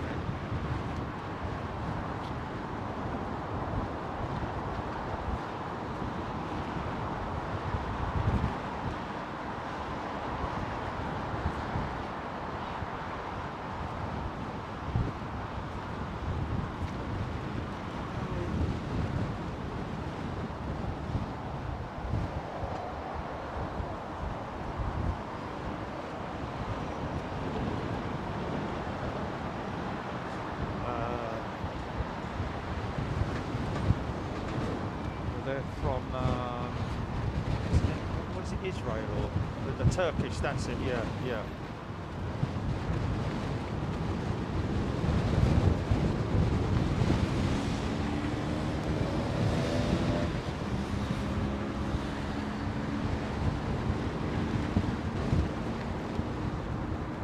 Oh, it's the initials of the founder then, is it? Oh, okay, interesting.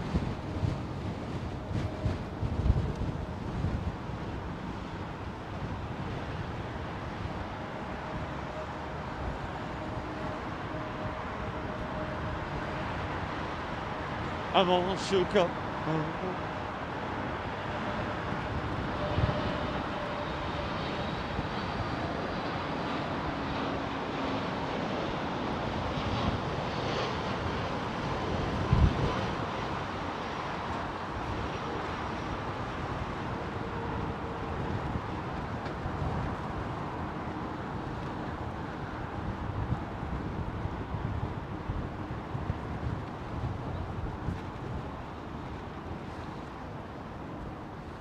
Touchdown!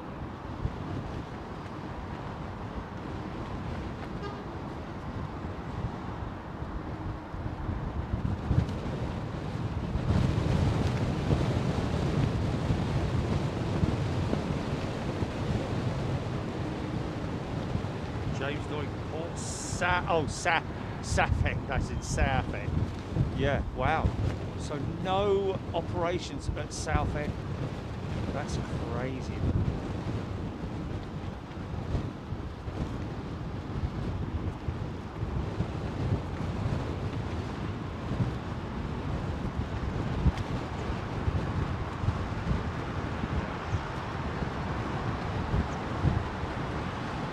That's it. How's it on is like, wow, really? Really good, man.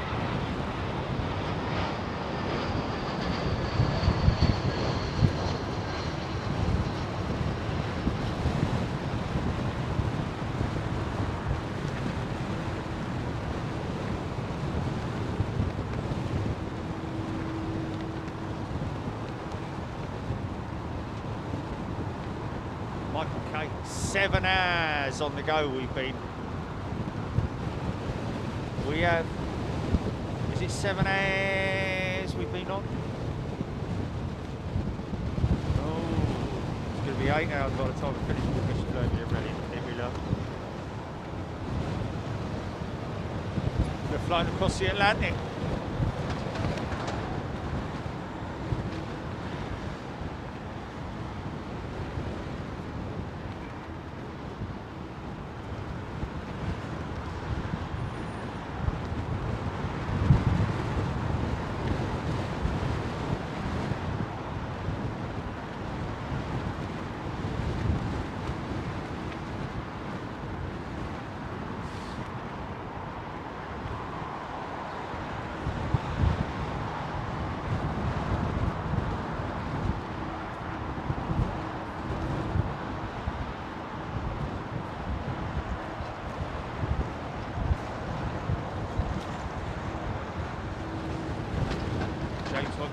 pulled out. Ryanair have actually pulled out of Southend Airport.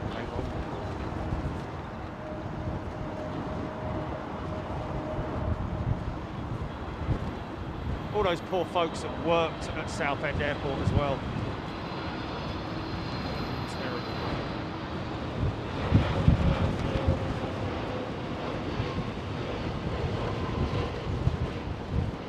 Well, Dream Wedding Entertainment talking about the Flying Tiger 747s, yeah. Great 747s.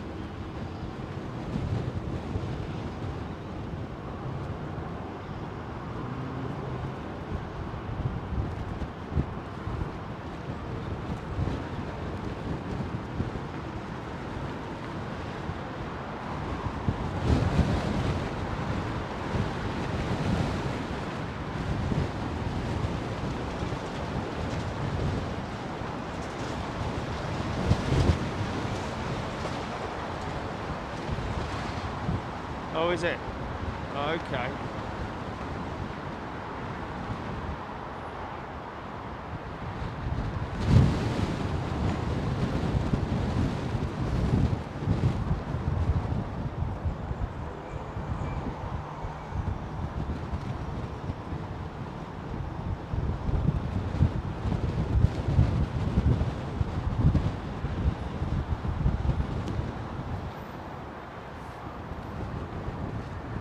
Gulf Air.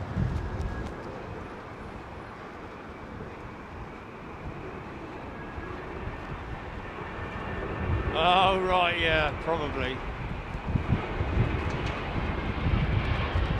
Don't worry, I'll have stickers with me in Frankfurt.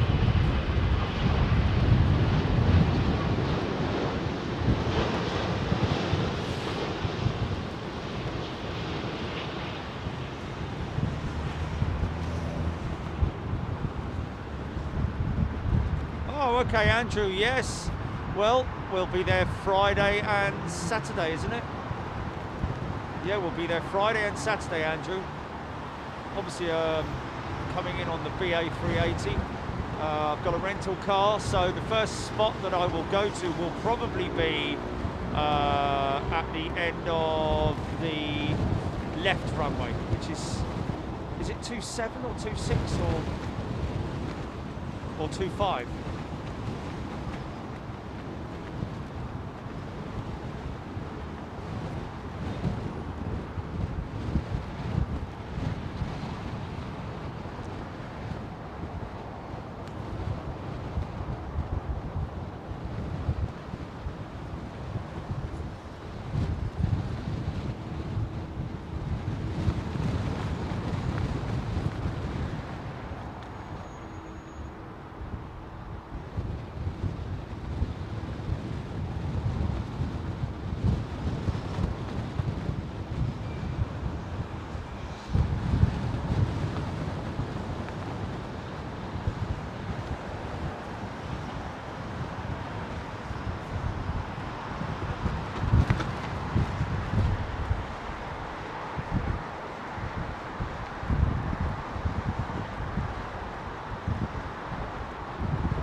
Turkline.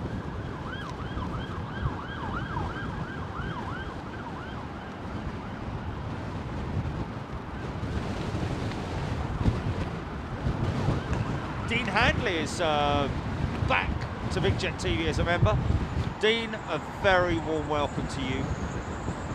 A big shout out to all of our members across all stages.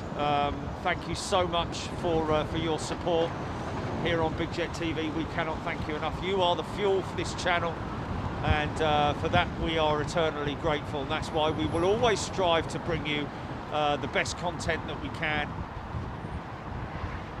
And of course, one of those, another member-only show will be this next week, Friday and Saturday from Frankfurt. Look forward to bringing you that. Let's see if we've got some shakers and movers out there. Have a look out for Condor jets, of course. All the Lufthansa stuff, 747. Might see some 747-400s there, you never know. That'll be a treat. No A380s, I'm afraid. Not for Lufthansa anyway. The A380, we'll see. We'll see that. What, three times, won't we? Or at least twice. Might get out there in time for me to. They'll turn it around quick though, won't they? They'll turn it around pretty quick, I thought.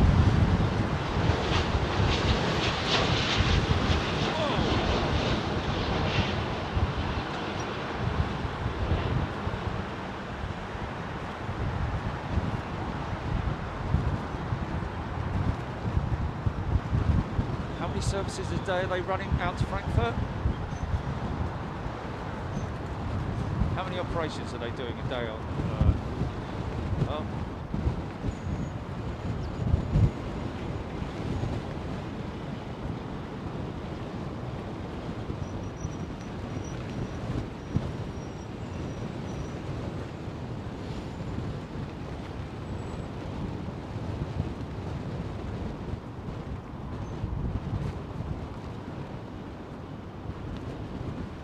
Okay, well, there's someone who's obviously not very familiar with the channel and what we do, and fair enough and understandable.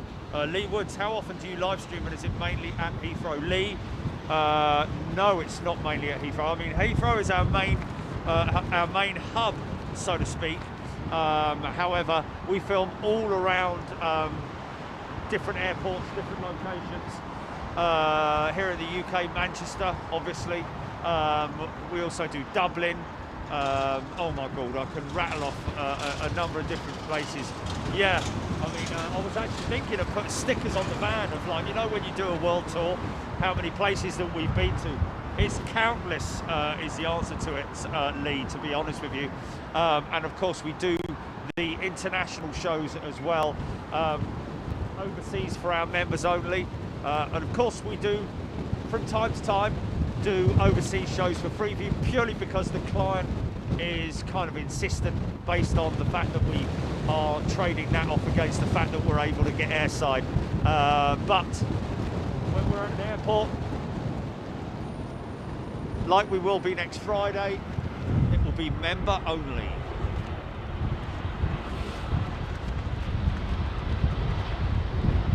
Best thing to do, Lee, is go and check out our website, bigjet.tv. That's where you'll be able to get quite a lot of information from. We have a corporate page there as well, but you'll be able to see the, well, we just go everywhere, to be honest with you. Have a scroll back, have a look back through our library on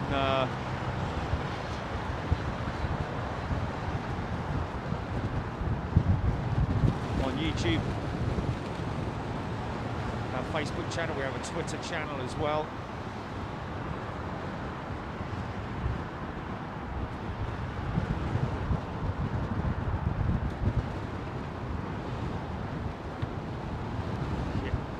LAX, Chicago, San Francisco, Boston.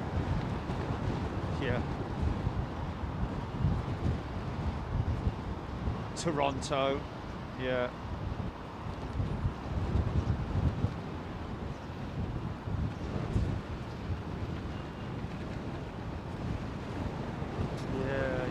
Yeah.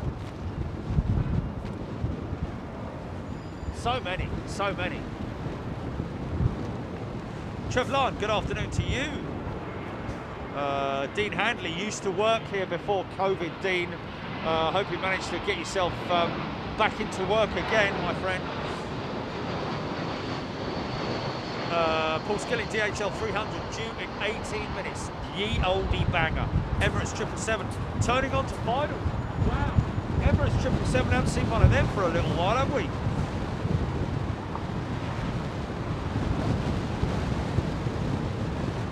Rubber band planes and helicopters. Wow. James saying. Sakati Channel, good day to you. Very warm welcome. And Teresa Martin is a new member on Big Jet TV. A very warm welcome to you. New members come in and say hello. Don't feel shy, folks. Don't want you feeling in any way shy about coming in and chatting about what it is you love about aviation, any factoids that you have, any technical information. If you want to correct me on stuff, I always love to be corrected. Just get talking. It's good at all. Roy Redgate, yes, next Friday, Roy, flying on the British Airways A380 on their pilot affiliation and refresher courses before they start up their international operations with the A380. So first in BA's 380. 777, sorry. We'll be saying that one day, won't we? Okay, so next up, BA 380.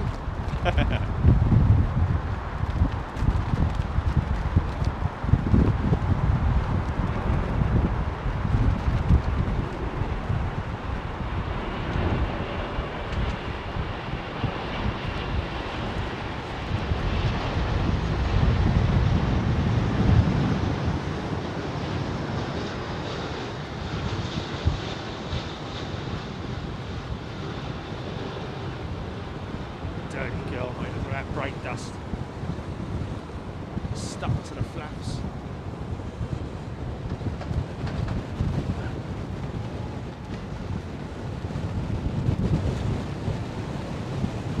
Yeah, nicely done.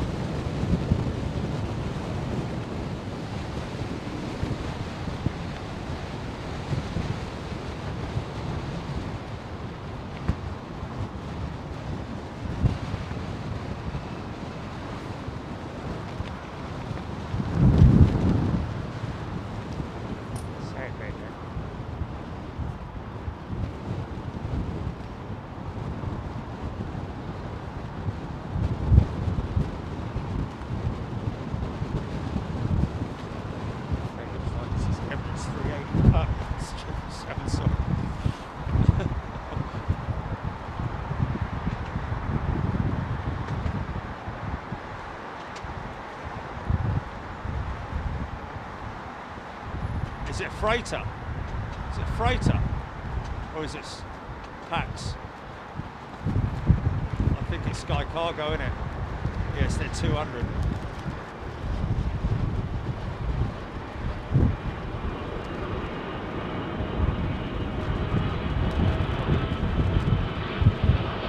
Quite blustery up there.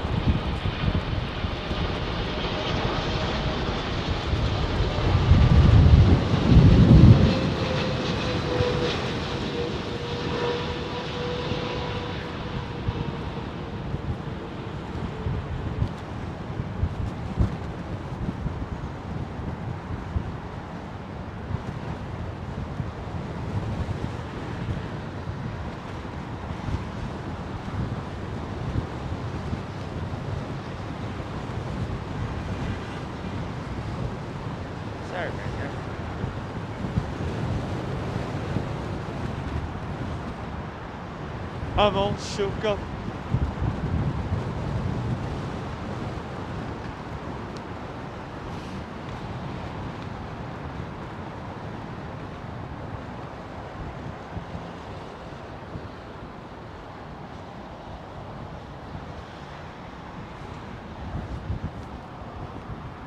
Rusty T, thank you. all day, by the way, for giving us updates on what's coming in. Lee Woods, thank you. Andrew Dawes, he's heading to Frankfurt, PA3, Diesel 13. Wade Perry, good night all from Perth, Australia. Wow, looking forward to the next show, Wade. Well, Wade, actually, Monday will be right in your ballpark, won't it? As far as the time of day, I think we'll be live around about 8 a.m. on Monday to bring you the first, the return of international, transatlantic passenger services with British Airways and with Virgin Atlantic, simultaneous departures here at London Heathrow, and we'll be bringing you that all live, of course.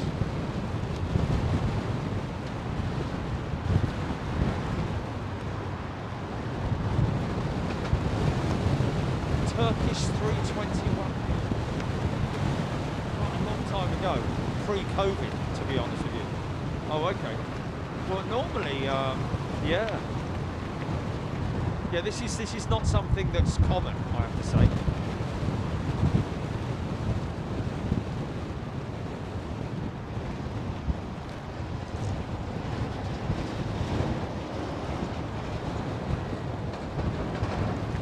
Oh, okay, yeah.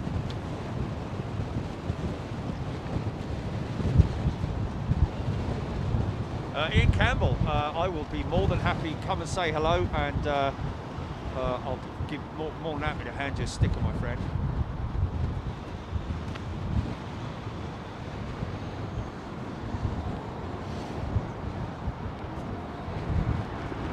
Look at this Turkish 321 Neo.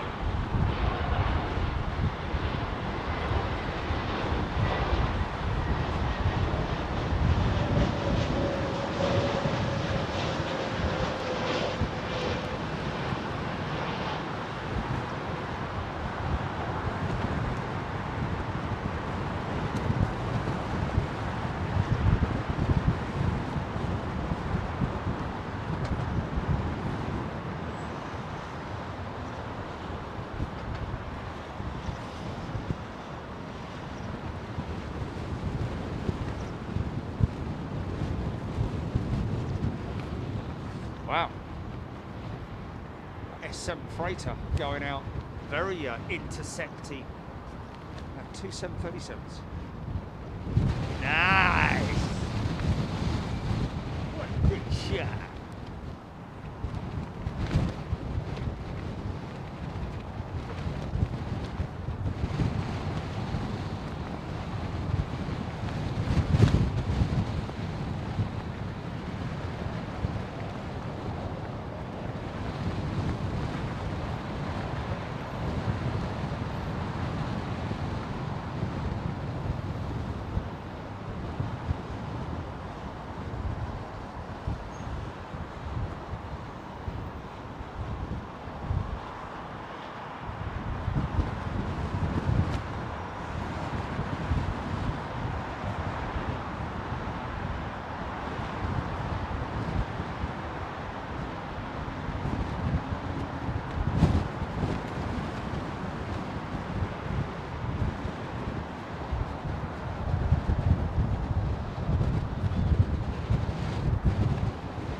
Oh, hello. Hello. That's Hong Kong Airlines, isn't it, or something? Xianxing. Xiamen Airlines, or whatever it is. Xing. Yeah. Wow. Have not seen that for a long... That's part of the Hong Kong group, though, isn't it? Wow. Have not seen... Yeah. That's great to see.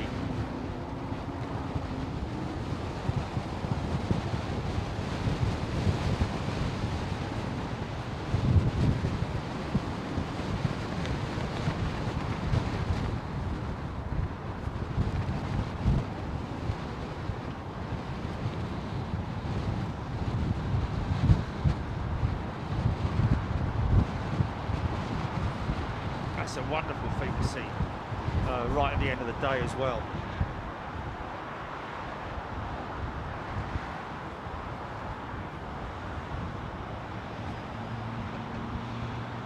Ooh. Egypt Air firing up his engines.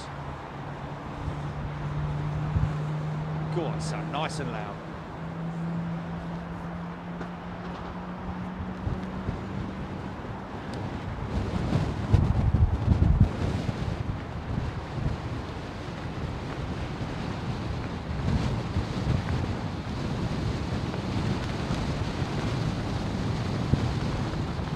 I think that's a 332, isn't it?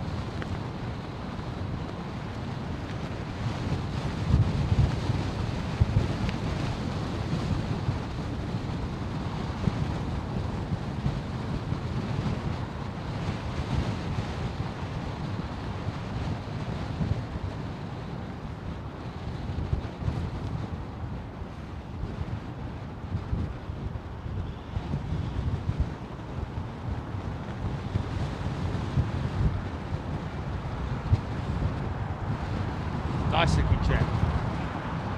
Number 2 start.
Wow, Paul is a new member.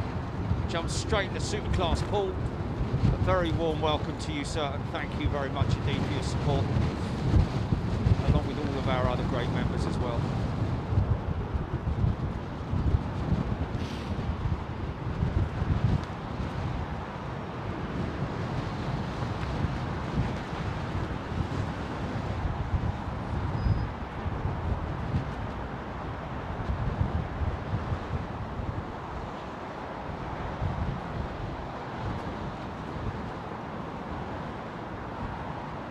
Yeah, that's the first sighting for a long, long time.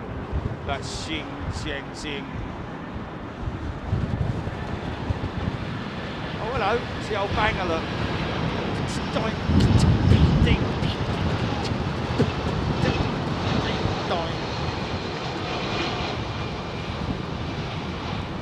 Watch the old snow shovels come out over the wings.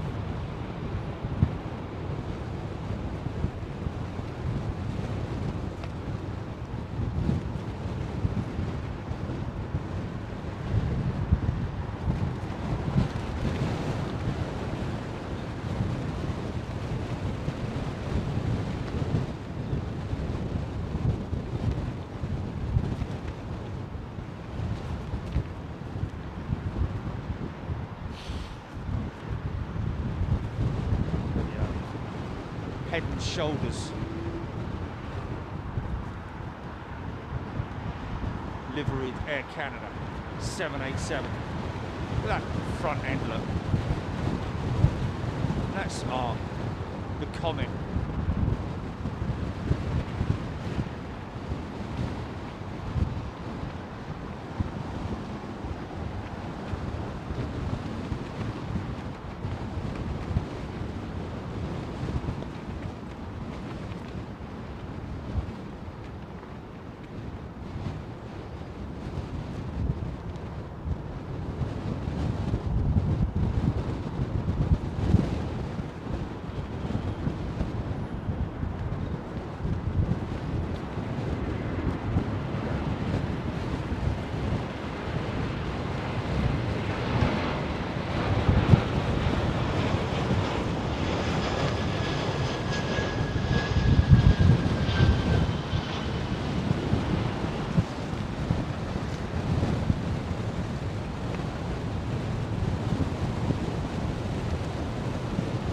An angry bird for a minute.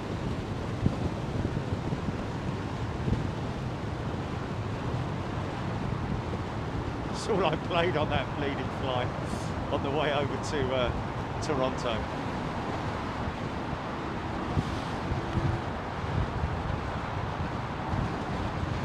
Wow, look at this. Paul Freer. A very warm welcome, Paul. Straight into Superclass. Great to see you, Paul. And P, welcome to First Class. And Hayley Ann, also a new member. Welcome, Hayley, good to see you here. A very warm welcome to all of our new members today. Great to see you guys. Get involved in the chat if you want, that is. You don't have to, of course, but it is great when you just let me know where you're from, or local airports, or anything that if you're from overseas, or anything. If you don't want to chat, it's absolutely fine. But please don't feel shy in any way to chat. Love to hear from you. And what are your interests in aviation? You know, favourite plane, favourite livery, if you have one. If you're into a specific sector of the market. If you like your cargo stuff, you like your technical stuff, your engineering. Like I do, well, I like everything. To be perfectly honest with you, every sector, every part of aviation, I'm really into it. Hayley Ann is also a new member. Hayley, a very warm welcome to you. Bird is the word. Bird.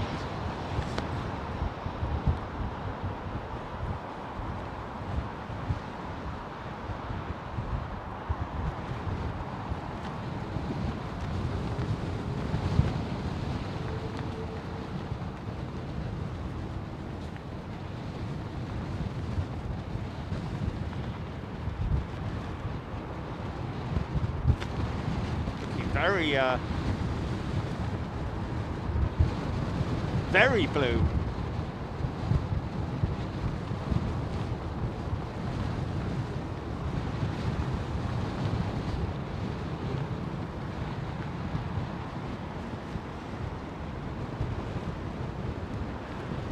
I guess that I'm guessing that a high number of people that are going to be travelling on these BA 350s down to Frankfurt and Madrid are going to be plane spotters, are they not? I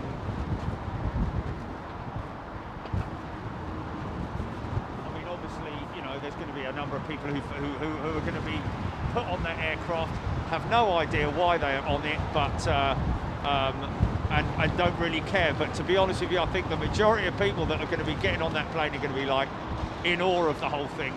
And yeah,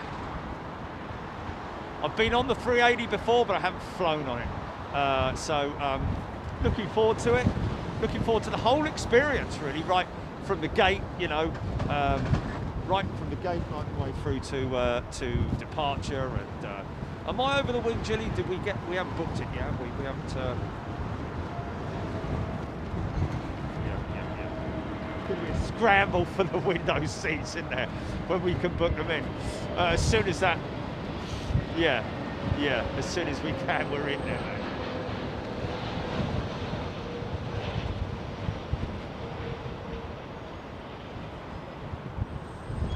over the wing in it, or behind it, or maybe even in front of it. Mind you, that's up the front end, so that'll be on the outbound, won't it?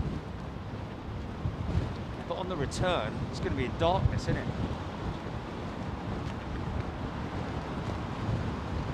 Yeah.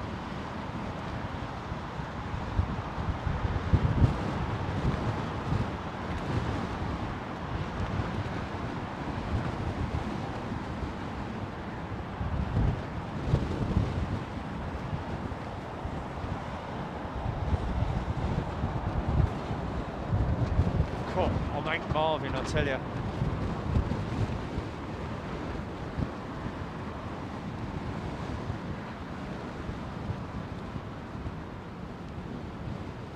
Just gone 8 hours that we've been live. Wow. Doesn't feel like it, to be honest with you. To be honest with you, it doesn't feel like it. You know why? Because of all these great people that we're talking to here, and the fact that I just get so engrossed in the whole thing. There is also a long range and extra long range versions that have increased range, sticking at the Neo though. In retrospect, what the 321 Neo will do for Jet 2 is gauge up services. Okay, Rusty T, yes. The long range and the extra long range, and to be honest with you, the only difference in there's nothing visibly different in any of the long range jets other than the fuel tanks, longer range fuel tanks.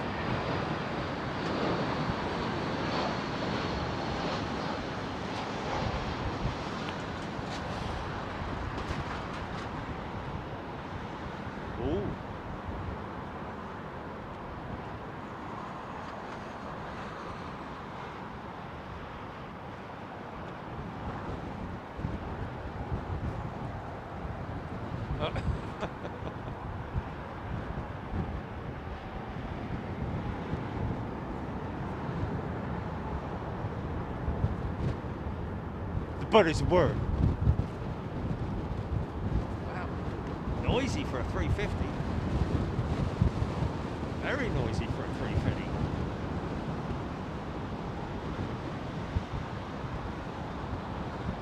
Okay. Oh, really? Okay. This is the outbound flight, yeah?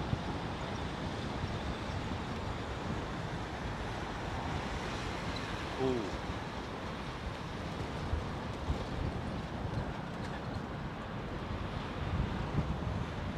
Where does the economy seating start? Behind the wing, isn't it?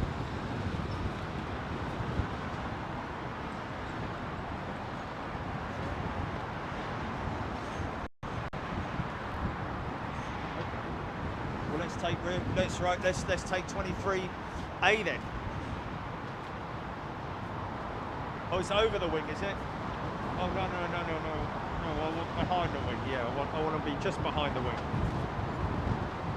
So I can see those enormous, great big flaps and see the ailerons. Do what, eh? Okay. Okay, 31A, yeah? Okay, maybe I need to look at the layout. Rob Van Roy, good afternoon to you. Craig Walton. Paul Freer, I managed to catch the first British Airways 380 coming back from Madrid a few weeks ago. Oh, wow. Oh, we managed to catch it as in, like, photograph it. I'd imagine that's what you're talking about, is it, Paul? Lucky you. Very lucky you, Paul. I flew Atlantic on the DC-10. It was a bit manic, James Doink. I actually flew transatlantic on a United, I think it was either United or American DC-10 out of London Gatwick. And the return flight was, it was great except for landing at Gatwick in a storm. And we were sideways, literally.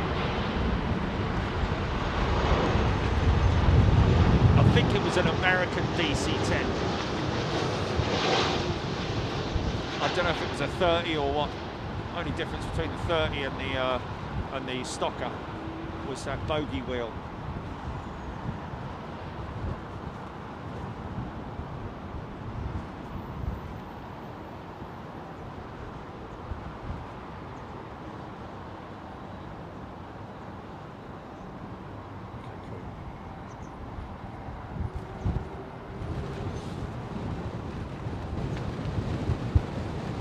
there an overview of the seating pattern there, Johnny? Like seating configuration and all that? Okay.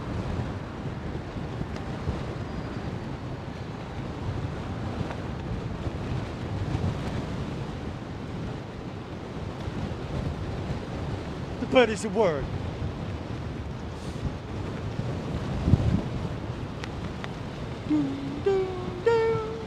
This is the final call for all members wanting to watch the rest of the show. We have 10 minutes remaining. 10 minutes remaining of the show. Thank you.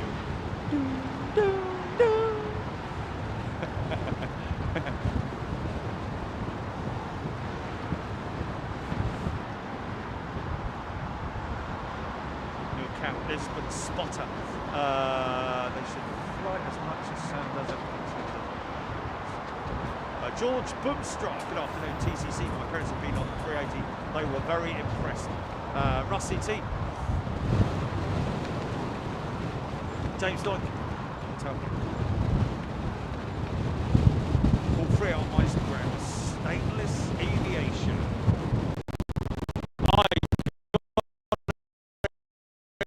I got it. He got it on his Instagram account. Aviation. I like that. What's that? Did I? No surprises there then.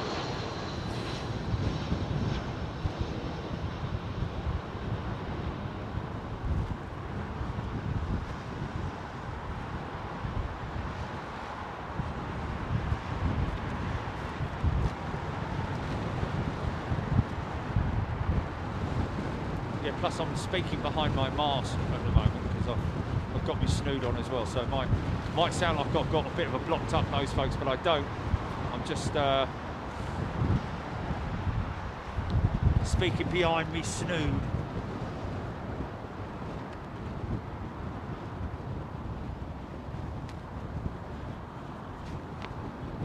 Russ CT, Craig Wharton, James Doinks.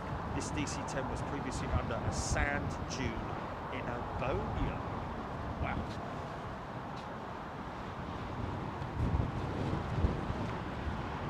Wow, Dave flew to Munich in '82 from Heathrow on a TriStar.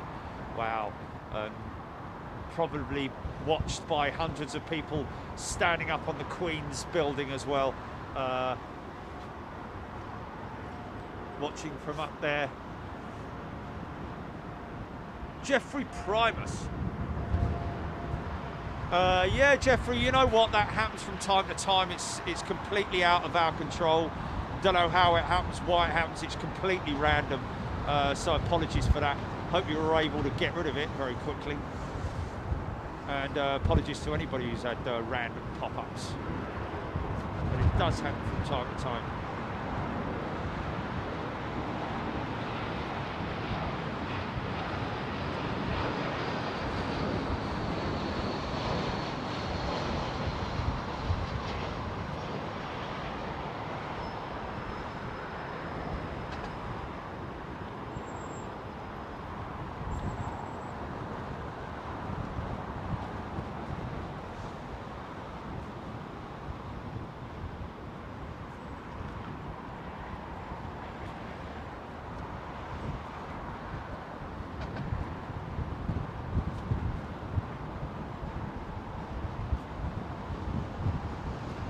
That?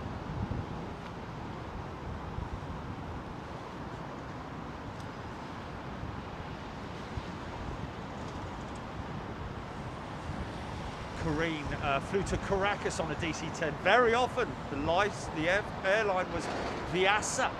Wow. Sandy Humby flew to Munich in '86 on a Caledonian DC-10. I love it when we get into these discussions because it's reminiscing, isn't it? It is reminiscing. And don't forget, I was very fortunate to fly up front on the fourth seat. Remember back in the day when my old man flew the DC-8s, of course you had the flight engineer back in those days, so two pilots, a flight engineer, loadmaster of course, and the fourth seat which was in the flight deck. There was actually another little tiny jump seat as well, but I flew many times on that aircraft with my old man all puffing away in the flight deck. Not me, of course, I was a kid, but it's just crazy, man, crazy. Looks like row 31 of the A380 in front of the rear galley on the lower deck.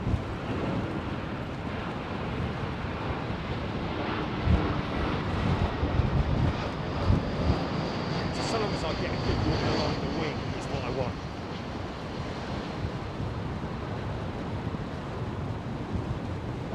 Oh! Flipping heck.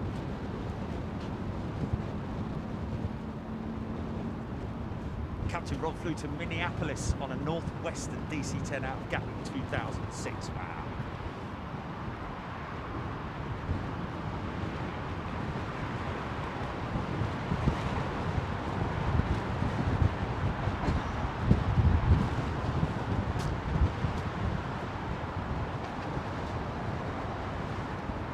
Who in chew?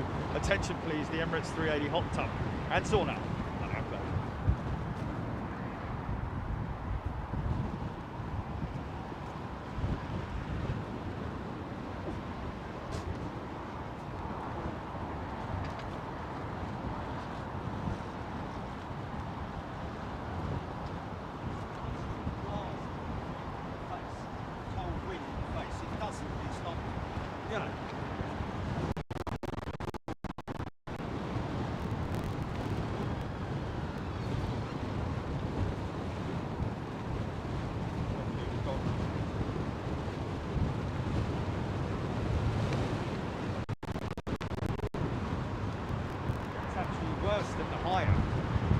Actually a little bit more exposed here on the Hilton Garden Inn roof than I am on the Highland. This big old beautiful 777 Japan Airlines.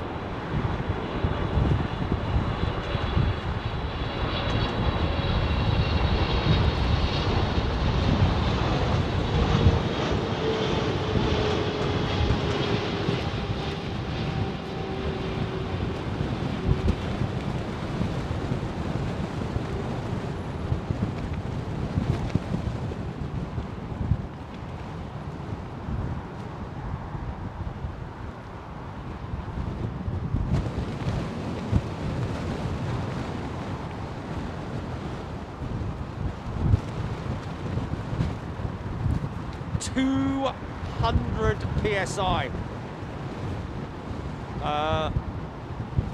It's the tyre pressures that you're talking about in these mains, folks. I mean, my big RV tyres that I've got on my truck, they're 50 PSI, actually 48 to be precise. And filled with nitrogen as well, lighter.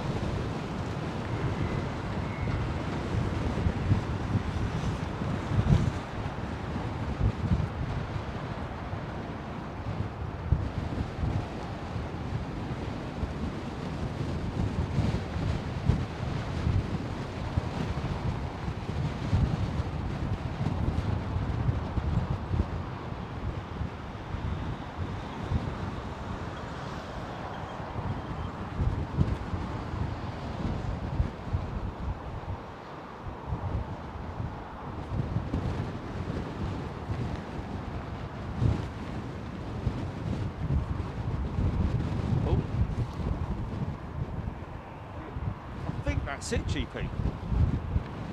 I think that's it. I think that jowl is the next one's vectoring for the Northern. So that's it, folks. We're out. We're done.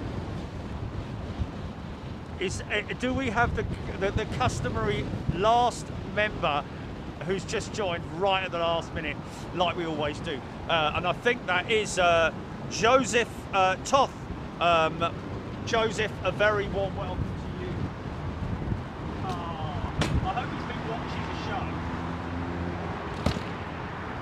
Joseph, I hope you've been watching the show.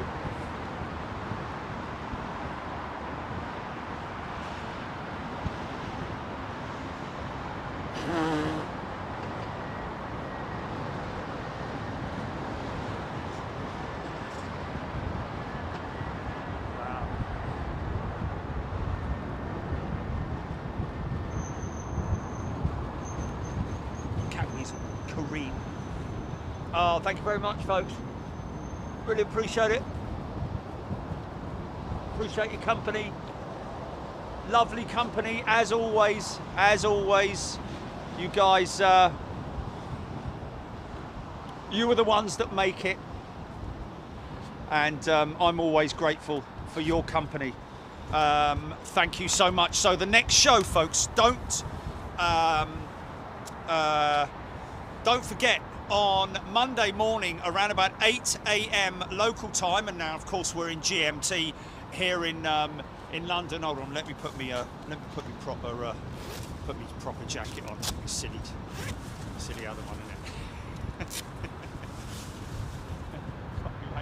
58 layers on.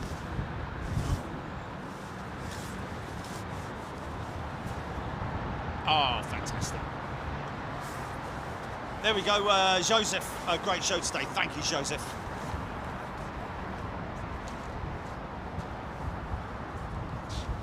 And thanks for everybody for getting involved. Really appreciate your company, folks.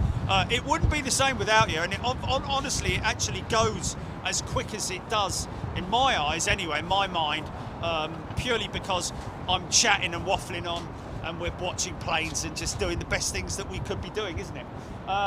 So Monday, don't forget, Monday morning, 8 a.m, the return for international, well, transatlantic service with British Airways and Virgin Atlantic. They're going to be going out simultaneously out of runways 27 left and 27 right. The good guys up at the control tower. Incidentally, a big shout out to all the guys and girls up in the London control tower, because didn't they send a tweet or something, Gilly, saying that they were very proud of me and my landing of the ATR in the simulator at ATR's facility down there in Toulouse. So a big wave to them, and thank you so much for your support. Really appreciate it. And trust me, it's you guys who are the heroes. You are the heroes that keep these planes flying and keep us all safe around the world. So thank you to all the guys and girls that work in the control towers around the world. So Monday morning, 8 o'clock. Make sure that you set your alarm for that one. GMT, that is, folks. And then next Friday, I'll be flying out to Frankfurt. We'll be doing a members-only show Friday and Saturday. 2 days of filming there. You know what it's like at Frankfurt. We've got a number of locations that we go to, and always meet up with some lovely people there and get some great footage as well. Hopefully the weather will be decent. And then it's looking like, folks, it may be the 22nd of this month. Possibly the 22nd of this month, that we will be live with the Antonov AN225 at an undisclosed location at this point in time.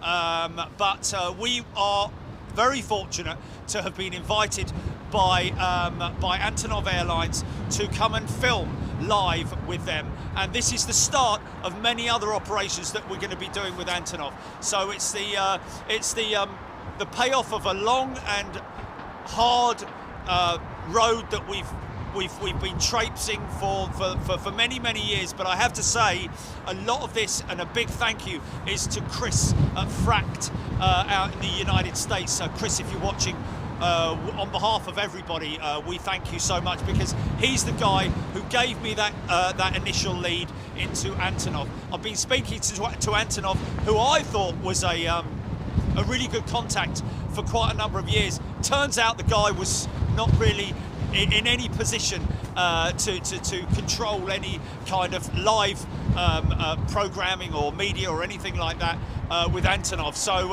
unfortunately, that's what happens. You end up speaking to the wrong guy or girl, who are very keen, don't get me wrong, that they're great on the phone and all that, but literally as you put the phone down, they're often doing something else and they've forgotten about you within 5 minutes. But luckily for us, we did the piece with Fract in Milan, and that came out really well.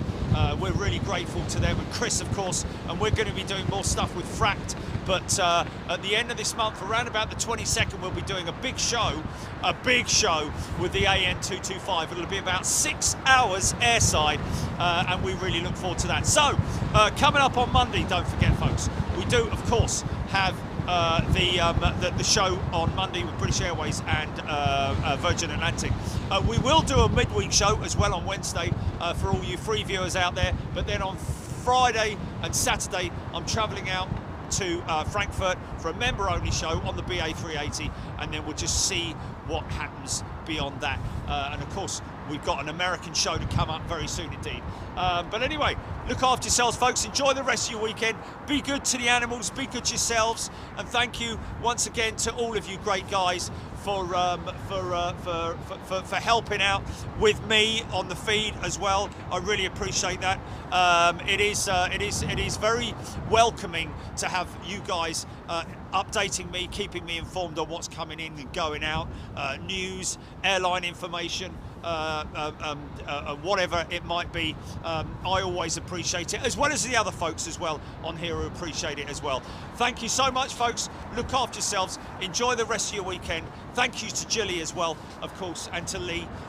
Really appreciate your help in everything that we do.